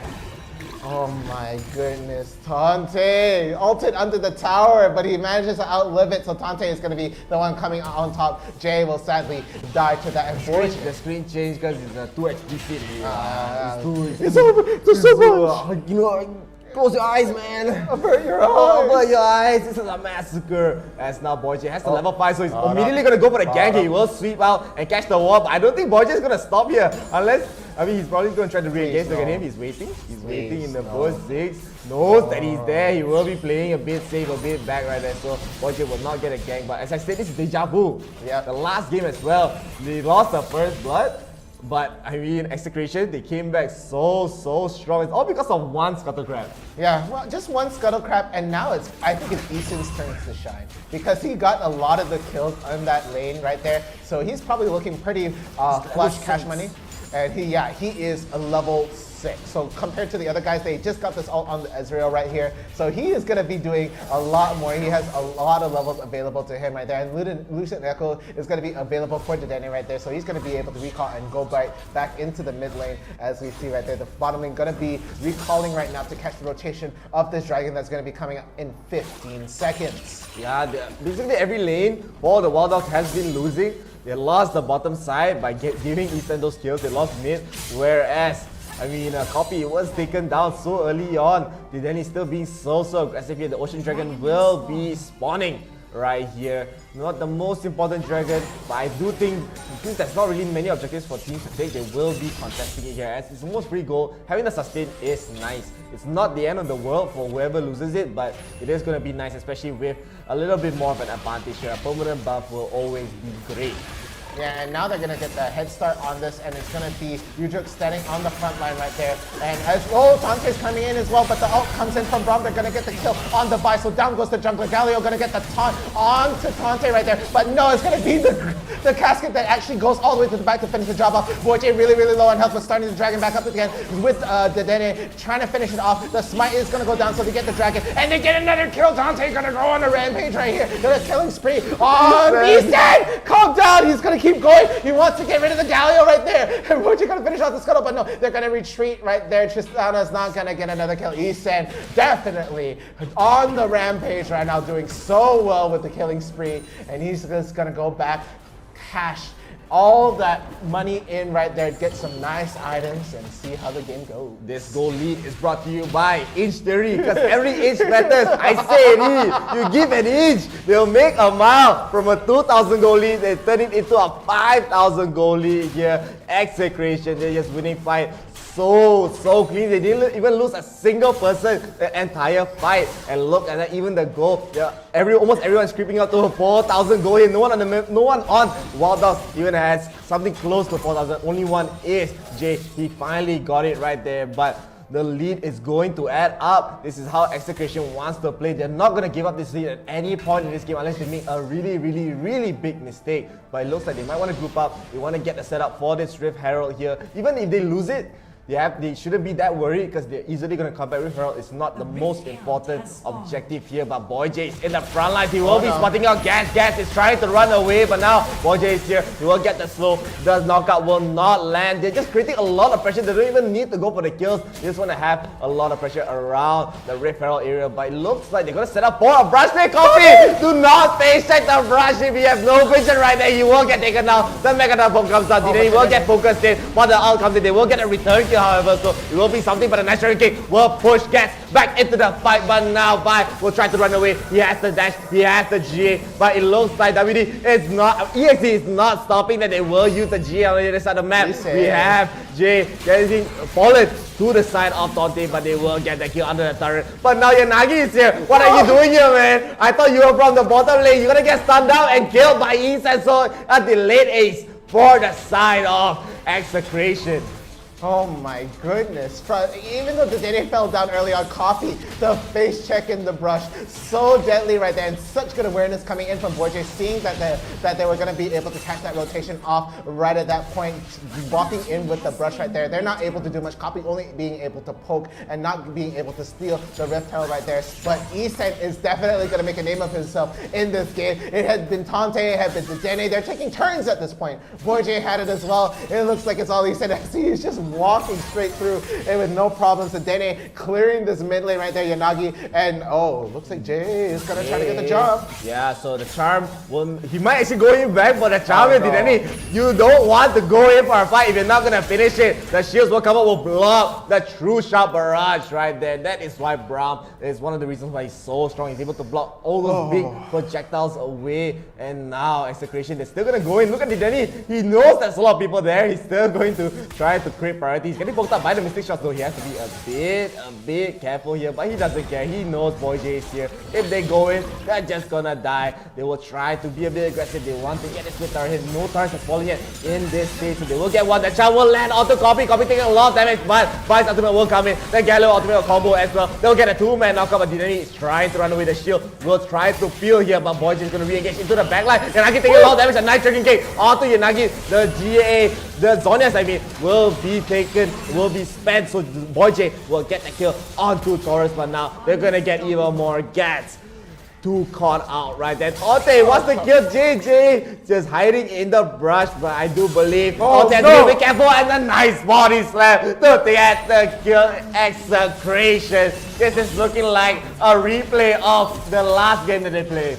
Yeah, I don't know what Execration is eating. They have been really playing so well. Easton right now must be sitting on a whole bunch of cash at this point. Down goes the Cloud Dragon, the winningest dragon at this point. Baron is going to be spawning in about a minute or so. So that's going to be the next priority. And if they get that, that could be definitely the game. The push power coming in from Tristana. Not only is she able to really clear the waves, the tower damage is going to just really add up at this point. And with all the kills added up early on, she is going to be such a problem in this phase. And let's just talk about Ryujo. He's also being very good. Alright, never mind. My words. He was actually he's fine, man. No one's gonna kill him, but they are gonna go for the kill onto Tonte here. The nice blast strike will try to push Tonte, but actually Tonte is gonna turn with a nice cascade. He almost survives right. Jay survives with sliver of HP, does get the healing, but now Execration, they're gonna go back for the revenge there. Look at Ethan. He's going into the backline. He'll get one. He'll get a reset. He'll heal himself right back up, but now Boy J is here. He's gonna go in onto Coffee. Coffee, you cannot run away. Only one left alive in that fight is Yanagi, so they get Tonte, but at the cost of losing 3 people. Boy J really wants this kill. He might go in. The Sonic Wave, if the Sonic Wave landed right there, Yanagi would have probably been dead. It would have been probably a sweep in, flash to get the other side, kick straight back in and jump right back out. Boy J was ready for it. It was looking. He's so good at this point. Guardian Angel was still up on him, by the way, and Vi is just walking in. Oh, but the charm in between the Q! He lands a charm right there and he flashes her out of the Galio. Oh, so down goes that. He charmed in between the Q! That was some next level math. Execration right now. Goodness. They have 4 turrets, they have 2 dragons, the Ocean, the Cloud, the winningest dragon. Now they're winning in this game as they have the 15,000 goal lead as well. Boy J is gonna go back in, but nice.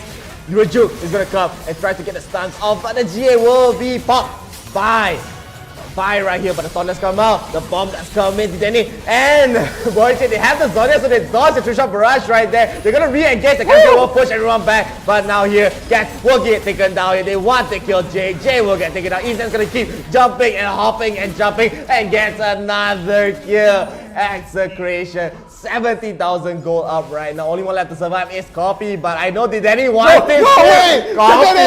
Coffee, you have to be careful, but you will get taken down. 5-0. A clean ace for Execration. 18,000 gold ahead. They don't even need the brand. They're just recalling to just buy more items. Oh my goodness. Today is just check every bush. Just check every bush in the meantime, and they found the Ziggs with the eye copy. Straight away deleted them off there right there. But okay, it's just so well played coming in from Execration right now. Juggling right here.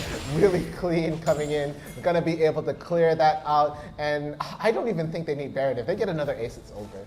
It really is. If anything, this big huge gold lead, it's worth it. It's like 19K. Boy J once again just gonna go on to 2 people. Ultimate will come out. He has no J in this fight, so he has to flash away, but he's gonna re-engage with a nice dragon kick. And the Sonic Wave will get the kill on to Taurus, but now J has to run away. He's taking a lot of damage. Then he does get a charm and will get the kill. The Mega Temple does pay. But look at the damage coming up from Isan. He's almost hitting for a quarter of Coffee's HP right there, but now it looks like Execration, they're gonna go for the Baron. This might be the end for Wild Dogs. They're not even able to survive these fights. Boy J is running into 2 people, getting out safely and getting a kill at that. Wild Dogs, yeah, crumbling in this game, and Tonte is getting engaged. He's not gonna die, man. He's a little bit too tanky. He's way too tanky. Tonte is just, oh, fast recall. He might get out in time. Okay, no, never mind. Just a little poke. He's gonna come in again. Just annoying right there. And it's gonna be the Earth Dragon. Mountain Dragon. Why? Tonte was a little bit too angry, guys. Hey, you stop it right there.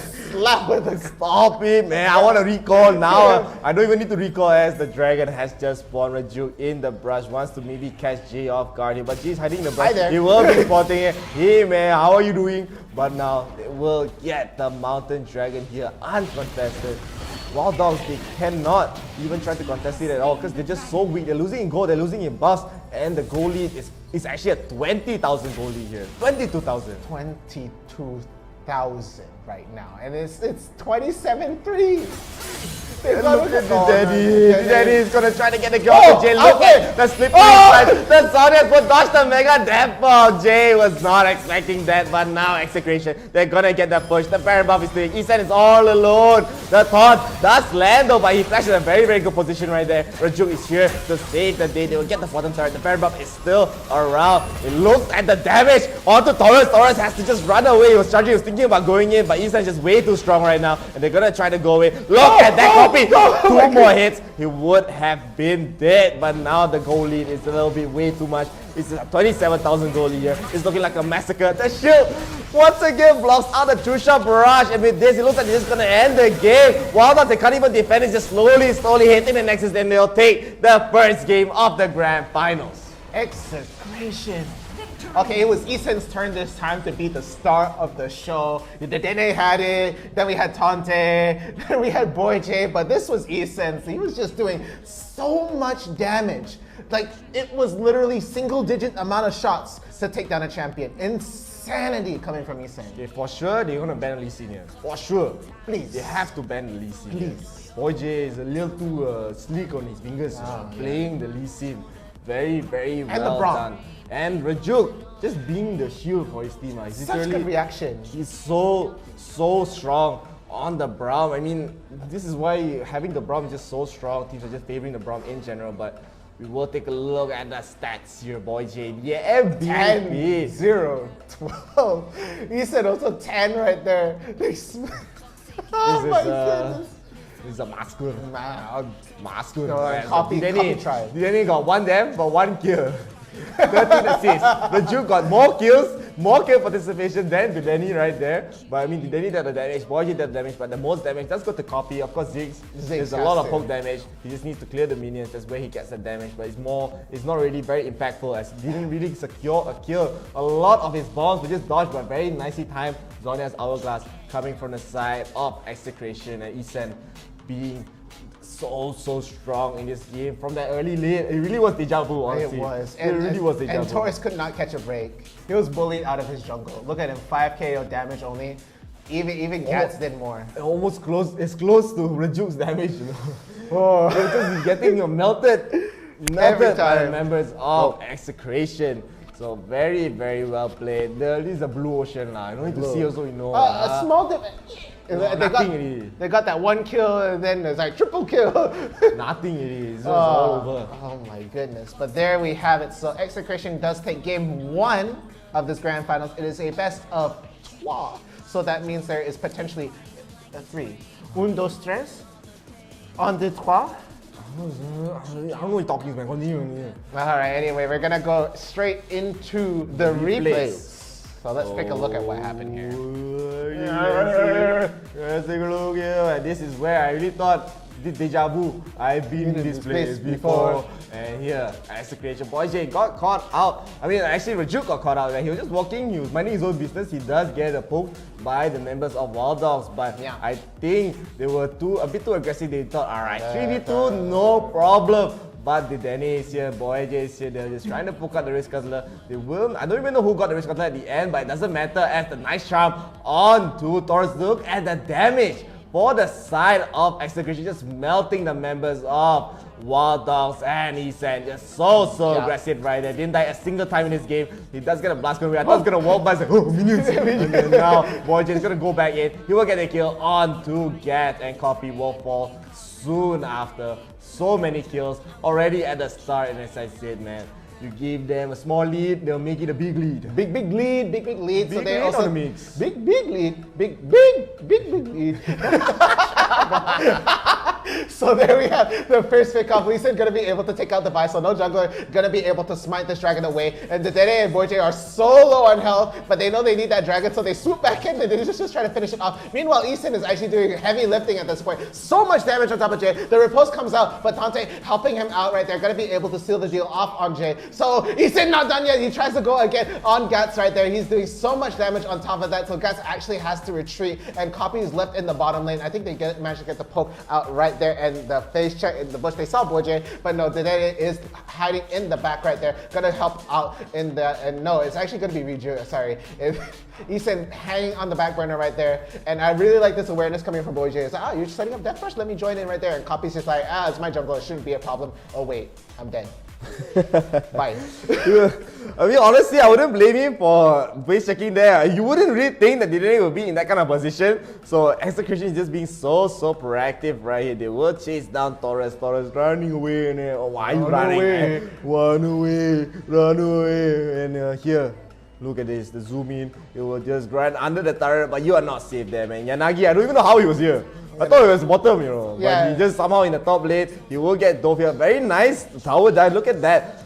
Rejuk. I think it's pronounced Buke lah. Boyjay was also very good in knowing to draw the tower fire away, so they really split that amongst themselves. Was such a good tower dive, very well coordinated right at that point. And mid tower goes down. Dedede is gonna get the pick off on Coffee right there, but no, the flash, the ult coming in from Vi is gonna follow, and the follow coming in Galio is such a strong combo, but it does not matter. Dedede is on very low health. Boyjay is gonna get the kick in right there, but it is gonna be Ezreal who's gonna essence shift away. Sonya's gonna get burned onto Boyjay. Boyjay still has the Guardian Angel right there, so he does not fall, and he's still willing to go in there. Riju is gonna help finish the drop, but no, it's gonna be Eason who gets the kill at that point, and here we have Tante. Just Tante outplaying Jay right here. So the flashing. Tauntings here, as we do have. Again, they can't really fight back. They're trying to kill Tante here. Tante just walking, minding his own business. Hey, what's happening right now? As the bombs come out, everything comes out. But he's just in time to throw the casket. So Jay is so solo. He just run back into the fight, in the midst of the fight there. But Raju kiting very well to give Isan the goal. He's just running in one by one. Boom to boom. And Boyjay here just to clean up. He will get the kill onto Copy here as well. He really wanted to kill Yanagi, but Yanagi is an Ezreal. He has the Arcane Shift. He will be able to just blings away and run away. And now, Wild Dogs, they're trying to fight back. They really wanted this red buff for some reason. Yeah, I don't know. But I don't think it's worth it lah, honestly, because right now, they're just gonna be able to lose. That's fine. Boyjay being so aggressive, being so proactive here. Beats out the Grand Challenge, the nice Dragon Kick, and the Sonic Wave onto Vi, and Taurus already has to spend the G8. Then he will get a nice jump onto G. I'm really surprised that he didn't die more than once this game, but he was able to survive. Look at that, they're just kiting so well. The casket as well will deal all that damage. Look at Jay, he's trying to run away. They'll get the kill onto Gax, they get the kill onto Yanagi. You can just Essence Shift one time, but you will die one time as well. Yeah, and this is a good one. It's just like, where's Copy? I found him. And straight away goes down. It is gonna be Ryujin who's gonna take it away though. But okay, Boyjay is gonna get initiated on right here and flash out. He's gonna suck. Oh my goodness, all the circus music playing right now, and Jay is just like, from having the lead and starting the fight, is like, has to run away for his life. And look at that, even with just like 2 shots coming from him, he said he's at half health. Copy not being able to take any more, no more. Jay tried to get the kill at the Dede. Oh my god, this Zhonya's, man. Zonya gonna be able to save that. And I mean, Wild Dogs, they were just crumbling at this point. They were just gonna end the game. They were not able to get any more kills, I believe. And they were just gonna push the turrets down one by one. They cannot defend the base. They had 4 people up, by the way. 4 people up. They just have to watch their Nexus burn slowly but surely. Just gonna go in one by shot, one. 2 Look shot, at Isan. at the flash. Oh my god. But now Isan realized, hey, wait a minute. I can just end the game here. As they will just focus on the Nexus. It looks like Gats tried his best. He wanted to go for the one shot right there, but Boyjay just focusing on the Nexus. Objective gamers. Now, Isan will get the last hit and Execution will win Game 1 of the Grand Finals.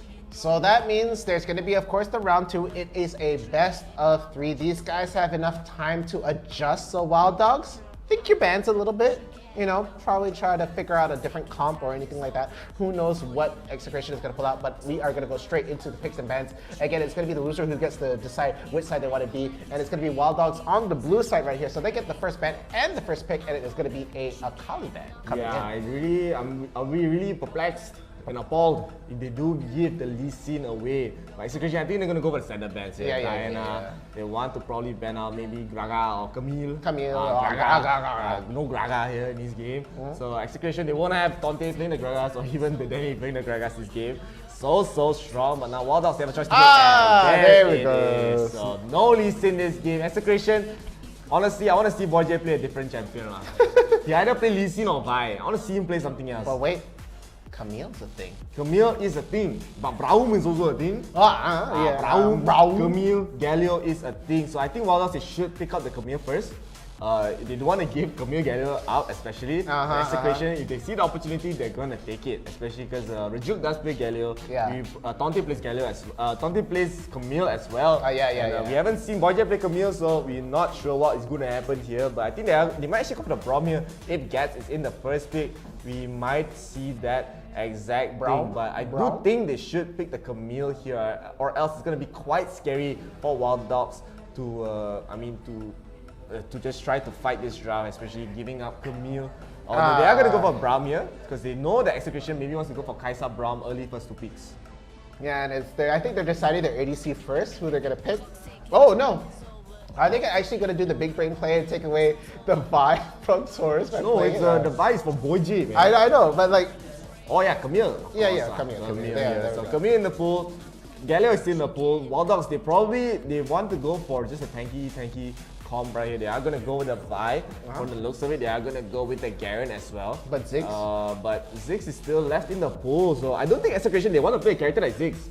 And Copy is going to take the Ahri away. Yeah. Copy does play Ahri. His Ahri is quite good. So quite good. I mean, Ahri has more potential to make a lot of plays, especially in this kind of very aggressive style that's coming up from Execration right here. So Execration, they still have the pick to go. They can go for the Galio mid. So the Danny, we haven't seen his Galio mid yet. No, not at all. And I'm actually very excited to see what the Danny will do here. Oh, Lux support. Lux support, nice. Gonna be able to do a lot with that root coming in. And the final spark gonna be able to just finish the job. Ooh. Hello, the confidence just goes straight to Draven.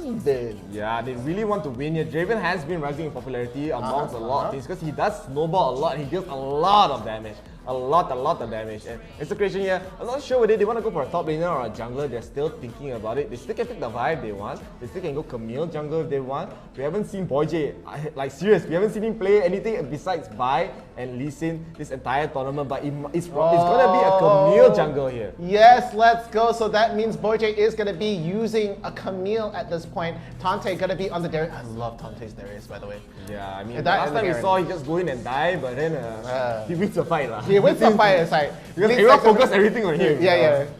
It's like, you're gonna lose this fight even though I'm dead. I would like, I wouldn't mind it if Tante went for the Fiora. Went for even Camille top against the Garen here, but they want to go with Darius. So they want to really secure this lane, but we have seen it go both ways. Yeah, for sure. We have seen it go both ways, so Jay has to be a bit careful, Tante has to be a bit careful. Grace is a very aggressive jungler. So much damage. He's basically like a second marksman. It's a second marksman. Essentially. Yeah, essentially, because he's just so strong, he can really snowball, he deals a lot, but he could fall off, especially in the later games. So they need to put up the pressure very early on. So, okay. I really like the draft coming in from Wild Dogs. They really sort of outthought, and they took away the Ahri. They managed to get a nice comp going on. They locked in the Braum first, so it looks like they could really get something going on for them. It could go into a Game 3 if they take it. But speaking of which, this is going to be Game 2, Round 2 for the Grand Finals. On the blue side, we are going to have Wild Dogs, and on the red side, we will have Execration. Yeah, so they switch sides here. You will see the zooming out, and now we're gonna zooming back in on the side of Wild Dogs. They're gonna beeline right here. They're gonna use a similar tactic to what they like to do, but they might want to catch Tante off guard. Tante does not know this is happening, so he has to be very careful here. If this works out, it's gonna be quite big for the side of Execration. They're actually just gonna clear the wave. So they are actually gonna not mirror the lanes. They're gonna play a dual lane top in this game. So the Karens all the way to the bottom. They're gonna go for an early invade, and Boy J is very smartly backing off. He just doesn't want to deal with this. Alright, take.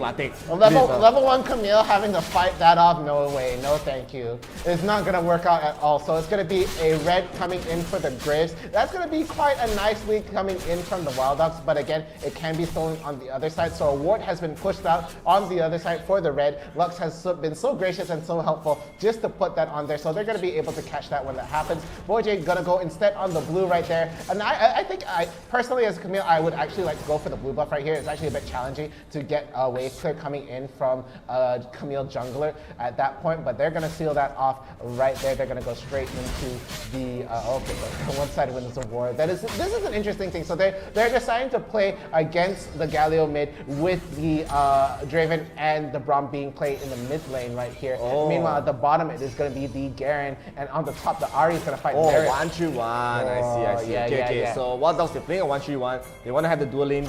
The dual lane from here, we see this when the teams really want to secure all the farm towards the AD carry, but will it work out? I don't really know. It does work out once in a while, but here we're gonna have a top 5 Scuttle Crab fight here. A scuffle for the Scuttle, as you say. Yes. Thank you, Dr. Mr. Fierce. It rolls off the tongue, would you say? But anyway, that's top Scuttle secured. They're looking to probably even seal off the bottom Scuttle at this point. They are really just helping Isen. but Isen is actually gonna get a lot of damage coming onto Jay right here. And it's looking really scary. Kithian Rain gonna be able to land on there, and it might be very scary coming in for Jay if he keeps pushing in, but Gas is gonna actually step inside really soon. But no, pulled in. Is he gonna try to kill Copy right here? The bleed stack's gonna be slowly adding up. He's only at level 4 though, so the ult is out of the picture right now. He's not gonna be able to land that ult. The fruit has already been eaten. He will probably have to recall to get that health back up, but he pushed the lane in quite deep, so he doesn't have to worry about the tower too much. So he's gonna be recalling and just resetting and just trying to get a bit more sustain on that side. So he's probably gonna build up for that in this moment. Yeah, honestly, I'm quite surprised that they actually put Jay around the bottom side. He's not going to be able to get any farm against the double range dual lane, especially in the bot lane. Even alone, Isen is just pushing the Garen out of his own lane. And I mean, the decision hasn't really been paying off. Execution are still up in the goal. Wild Dogs, they were able to get 2 Scuttle Crabs, they were able to get an early invade. Boy J was just basically farming the jungle the entire time. He's not going to be able to be that aggressive compared to how he's been playing Lee Sin, how he's been playing 5, because he probably is waiting for a little bit more items. He just wants to get the power spike here, probably the Triforce first item to be online, and Execration, they're still looking very good. The macro is just so insane, man. Just so insane. And it looks like bottom lane might be the game changer right here, at least for the side, because Isen, if he's starting to, if your theory is correct, a lot of this money is actually going to him because he's just out farming Jay at this point. Boy Jay, I got my Hexer ultimatum, I want to go in, guys, I want to go in. He's just flying in blind. Coming in, boys. He's flying in blind, like he's playing Lee Sin. But right now, they're going to secure the top turret, the bottom turret here, but the early engage by Didn't. It looks like they're going to trade it. Of course, this turret is going to be very tanky. As, before the 4-minute mark, especially, the more people around the turret, the tankier the turret gets. So it's going to be a struggle. See both teams just trying their best to push. They're going to trade it out. It is a race here, but you know what? It's not a race. The gank in the mid lane, Tante is going to get engaged on by 3 people, and he will get taken down the first, but let's go to Copy, and they saw Raju, man, please don't chase me, man. Oh, you take that, you take Dante over here. So they'll trade the turret, but the first, but does still go to Wild Dogs. The Ocean Drake is spawning. Raju, so cheeky, wanted to steal the Risk Gluttler right there, but I do think Execution, I don't think they should really try to fight this unless they're really confident they can win, because it's not really a dragon worth fighting for, especially. But we do see Boy J in the front lines waiting for the right time to pounce, which is now. But instead, the silence does come out onto Jay right there. Dante misses the apprehend, will not get the kill. So they're still taking their time trying to take this Ocean Drake. Yeah, and it's gonna be. I don't think they're going to engage on this, honestly. It's not too big of an objective to actually fight over for this. It's going to be more important to take these towers down. As we go past the 4-minute mark, it's going to be even faster to take out these towers. So as we see the Dene and Isen doing as much damage to the towers right there, forcing the full team to sort of regroup and go back at the mid right there. And it's going to be trying to feed this Draven, trying to baby just feed him his baby food, trying to get him as much gold as we can. But it looks like it's going to be scuttled down into the mid. As we see, they are attempting to start this dragon out right now. And we see the shield popping up from Braum. So there's going to be a denial of Final Spark if it goes down. It is off. Whoa, my goodness. It's a bit off the timing right there. Eason getting so much damage in, but it's going to be a drop for the side. Camille is going to go down. Boyjay out of the picture at this point. The Dene at the back. He's going to go in. He's going to go straight into the middle, trying to land the taunt. And it's not going to work out. But no, here comes Tante. As he's going to be able to land another ult. He's still going in. He's still so strong. But no, they're going to have to back away. A lot of damage coming. But Eason is going to be able to finish that off. That by Draven goes down. So it's going to be an even trade. And he's still going in. Eason is still going in. Stop it. No, you're going to go. Oh my god, Eason, a triple kill right there, a great turn coming from the side of Execration. Very, very, very well done. It all came down to that one buy from the Juke to just start everything up. And I mean, Wild Dogs, they're fighting really hard, but as I said, this dragon is not really worth the fight. As Wild Dogs, they still get the dragon, but they lost a lot in that fight. Giving that goal too, this is kind of scary. The taunt will go off onto Torres. The final spot will just miss. They're trying to get the kill onto Boyjay. Boyjay will get taken down here, so they will at least get a return kill. The goal is still even, but Dante is in the sidelines. He wants to wait for an apprehend. He's trying to get into range here, but now Execution, they are going to go in. The Decimate does come out. The apprehend does land onto Yanagi. Yanagi does not have any summons. That's a 3-man taunt from Dideni. They will get a triple kill for Dante, and they'll get the Ripperl as well. Jay and Coffee, I don't think you should even try to fight this. Like, just show your face. You cannot fight it. Just give it up. Give it up to me. I'm sorry. I thought we were going for that, but it's going to be the Rift Herald coming in for the side of Execration right there. So they're going to be able to just drop this anywhere they want. It's going to be on Eason though, because there's no smite at that point. So they're going to be able to drop this. It's going to be following Eason where it's going to fall down. Who knows right there. So top tower does go down in this. It's the mid tower is still standing, so it might go down at mid at this rate right here. The Dene is going to try to get this wave push in. 1,000 health left on the mid tower at this point, and it looks like it is going to be a hard push down at the bot, as is the Draven. Oh, Vital Spark, just checking, you know, are you there? Are you going to be fine? Are you okay? The missile almost wanted to hit maybe Yanagi. If it hit, he'll just probably go in right there with the ultimate. So now Execration. What those are playing this game well, but Execution are just one step ahead every single time. And look at that, a taunt on Jay, but Jay's going to be quite tanky here. They're going to take some time just to get the kill, but now Boyjay's in the middle of so many people. The knockup does go on him, but Galio's ultimate is here. It's going to get a 2-man knockup, and there's the ultimatum to buy some time. So I think Execution, they want to back off it. Waldot should not try to chase this. If they do, they're just walking into a death trap right there. The nice binding coming up from Raju onto Coffee. So a very nice disengage coming from Execration when they realize, wait, this is getting a little bit too dicey. Yeah, and just at that point they realize it's like, hey, 1, 2, 3, 4. Where's the 5th guy? Tante has been split pushing the whole time, pushing the wave all the way to the end of the top tower right there, almost getting close to the inhibitor at that point. It's having a lot to deal with at that point, being able to split push. Boyjay haven't really made that really big impact just yet. Hexite Ultimatum hasn't really made a big showing right here, but he's been able to just sort of help and supplement damage right at this point. Infinity Edge going to be completed up by Draven at this point. Sheen is going to come up, so he's going to be working on a Trinity Force at that side. Meanwhile, we see on the Darius Trinity Force Deadman play. Very peculiar build coming from Yanagi. I would thought he'll go for maybe the Bloodthirster. Yeah. Into IE, but he's going for just straight up damage right there, and going for more of an on-hit build. But now you will see they'll try to group up for the Mountain Drake.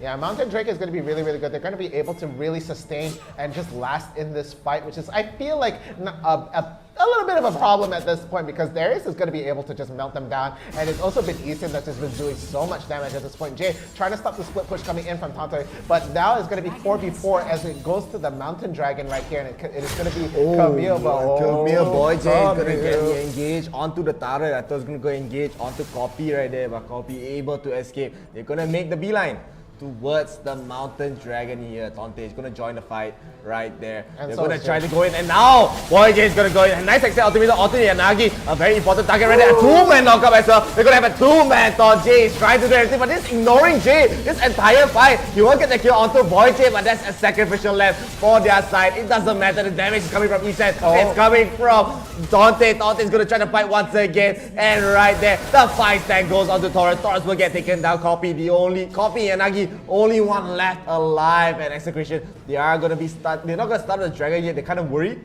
Yeah. I think no jungler, no jungler. I mean, a copy can still go for a cheeky steal, but Ethan's actually trying to solo it. They are gonna be spotting it up though, so they have to be a bit careful. Boyjay making his way down into the dragon pit.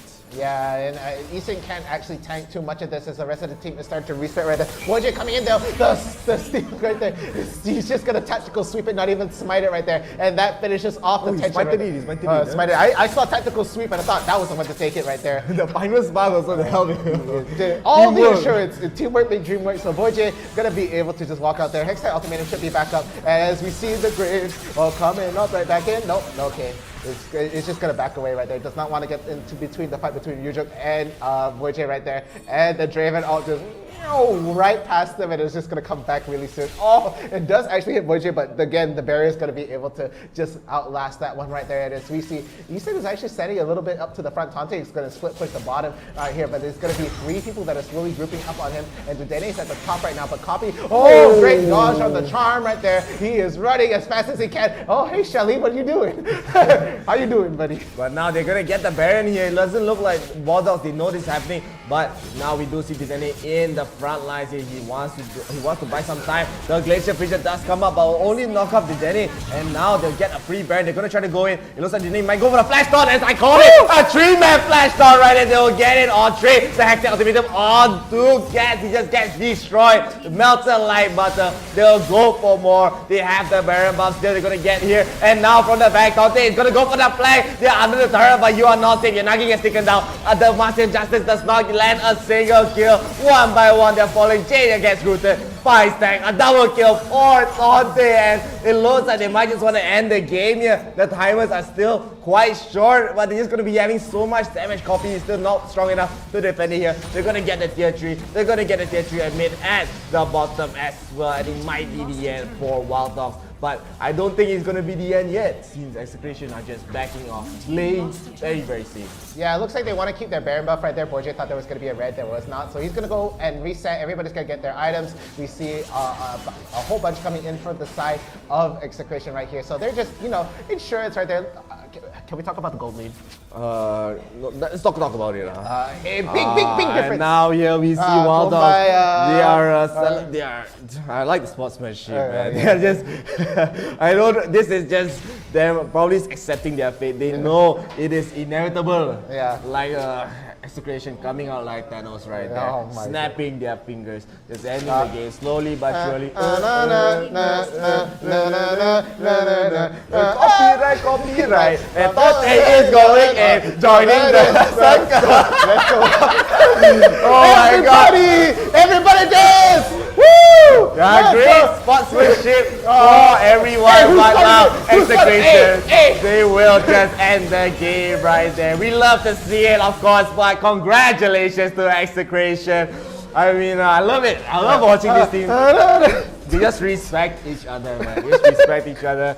Great sportsmanship. No salties or swords all. They're just gonna be having a clean. I think Dudene had enough lah. Why dancing's all? Let's not end the game, man. Enough of this and just finish off the game. So Execration are your winners. They're now 4-time winners of the Summoners Odyssey right there, and it's back to back. Yes, so very well played. Hopefully we got the replay at the end right there. That's definitely a highlight lah. Highlight of the month. Yeah, definitely had to add that in there right there. So Ethan 6-0-10 again, just going crazy, but it was really just their team in terms of the macro so well. But honestly, I would give the MVP to Dudene, honestly, because he got amazing engages. He got the 4-man, 3-man flash taunts. He's just engaging so much for his team. Boyjay wasn't really able to show much, but I mean, he did his job. He did his job as he just engaged. He became a sacrificial lamb for his team, where Tante dealt the damage, the Denny dealt the damage, Ethan dealt the most damage in this game. And Jay couldn't catch a break. Oh my goodness, Jay. Oh my goodness. But really well played coming in from Wild Dogs. They made it all the way to the grand finals. They had to take out such strong opponents like TBD. And it was just it was grand finals matches one after another, even on both sides of the brackets. It was so stacked, and it was really well played by all of them. So guys, this tournament's happening like every day. So we love to see games like this and just all of you guys having fun. So feel free to join in at that time. And no stress, man. No stress. No stress. Yeah, everyone's just having fun, you know. Yeah. It is happening every day, free to join. Every single country in the Southeast Asian region can join. So if you want to be like Execration, they're your role model. They're another team with 4 wins. 4 wins right here. So if you want to beat that record, try your best lah. Join. We have it every single day. And of course, you know what we have every single day in every single game? What? The replays. Let's take a look.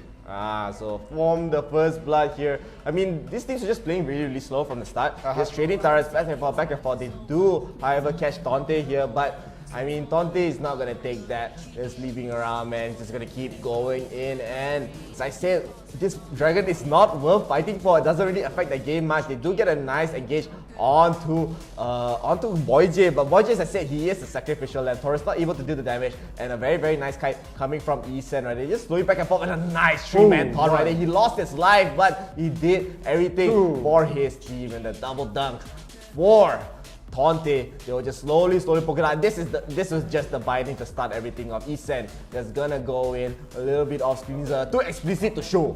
Too explicit to show. Censored. Avert your eyes, guys. Censored a bit. So right here, they will just catch Taurus off guard. A nice taunt once again. But they try to re-engage though. They will get a kill out of Boyjay once again. Poor guy. Poor guy. I mean, it doesn't really amount to much as Tante is here. They're gonna fight this fight 5v4 so confidently. They're like, alright, Boyjay, you sit this one out. I'm just gonna go in. Tante once again. That's a nice apprehend onto Yanagi.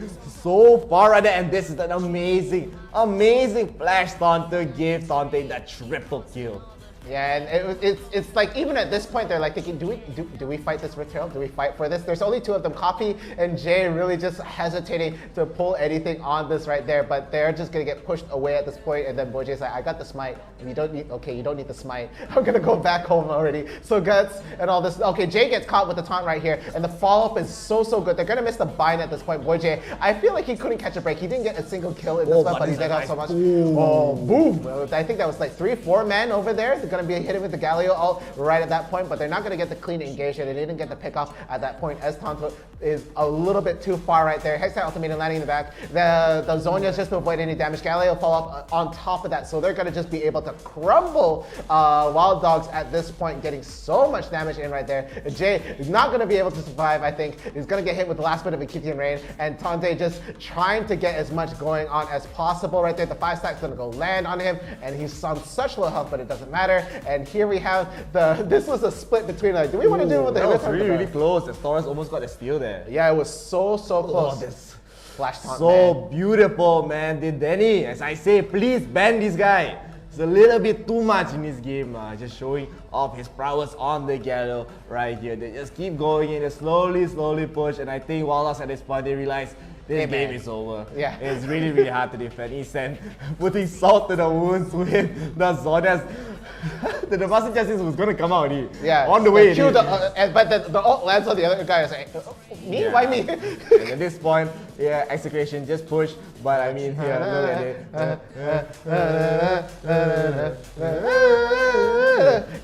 And then the other teams is just like, what's happening? What's happening right now? They see from the ward. Hey, a bit fun. Let's go there. Yeah, let's party.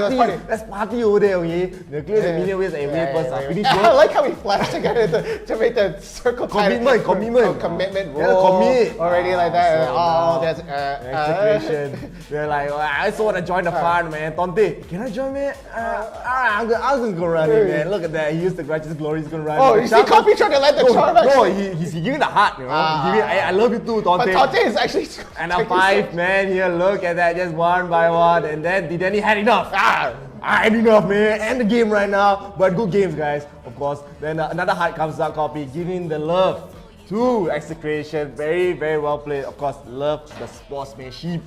Yeah, it was just it's always great. There's not very like stomping, very salty matches in all of these tournaments. You guys share so much love. Just like, don't surrender, man. Don't surrender. It's just been so good. Again, that is your grand finalist. That is your winner. Execration is going to be your 4-time winners back to back, and it is going to be all for today. So guys, again, we're trying to reach 10K followers and likes on our Facebook page. We would really appreciate it if you can reach there. We also have a supporter badge available right there.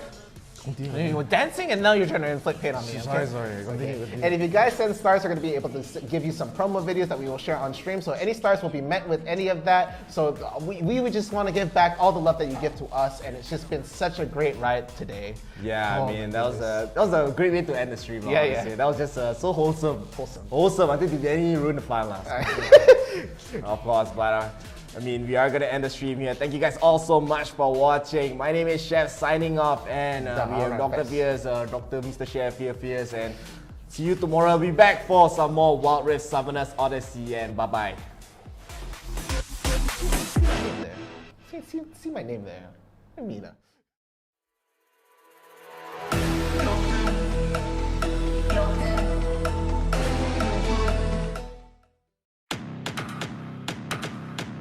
Welcome to Wild Rift.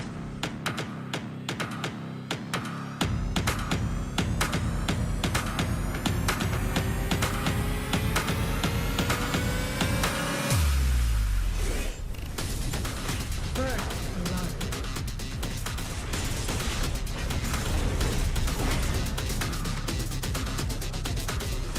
The enemy team has slain the dragon.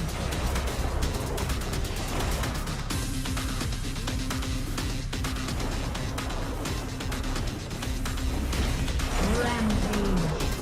You are unstoppable. Victory. Yes.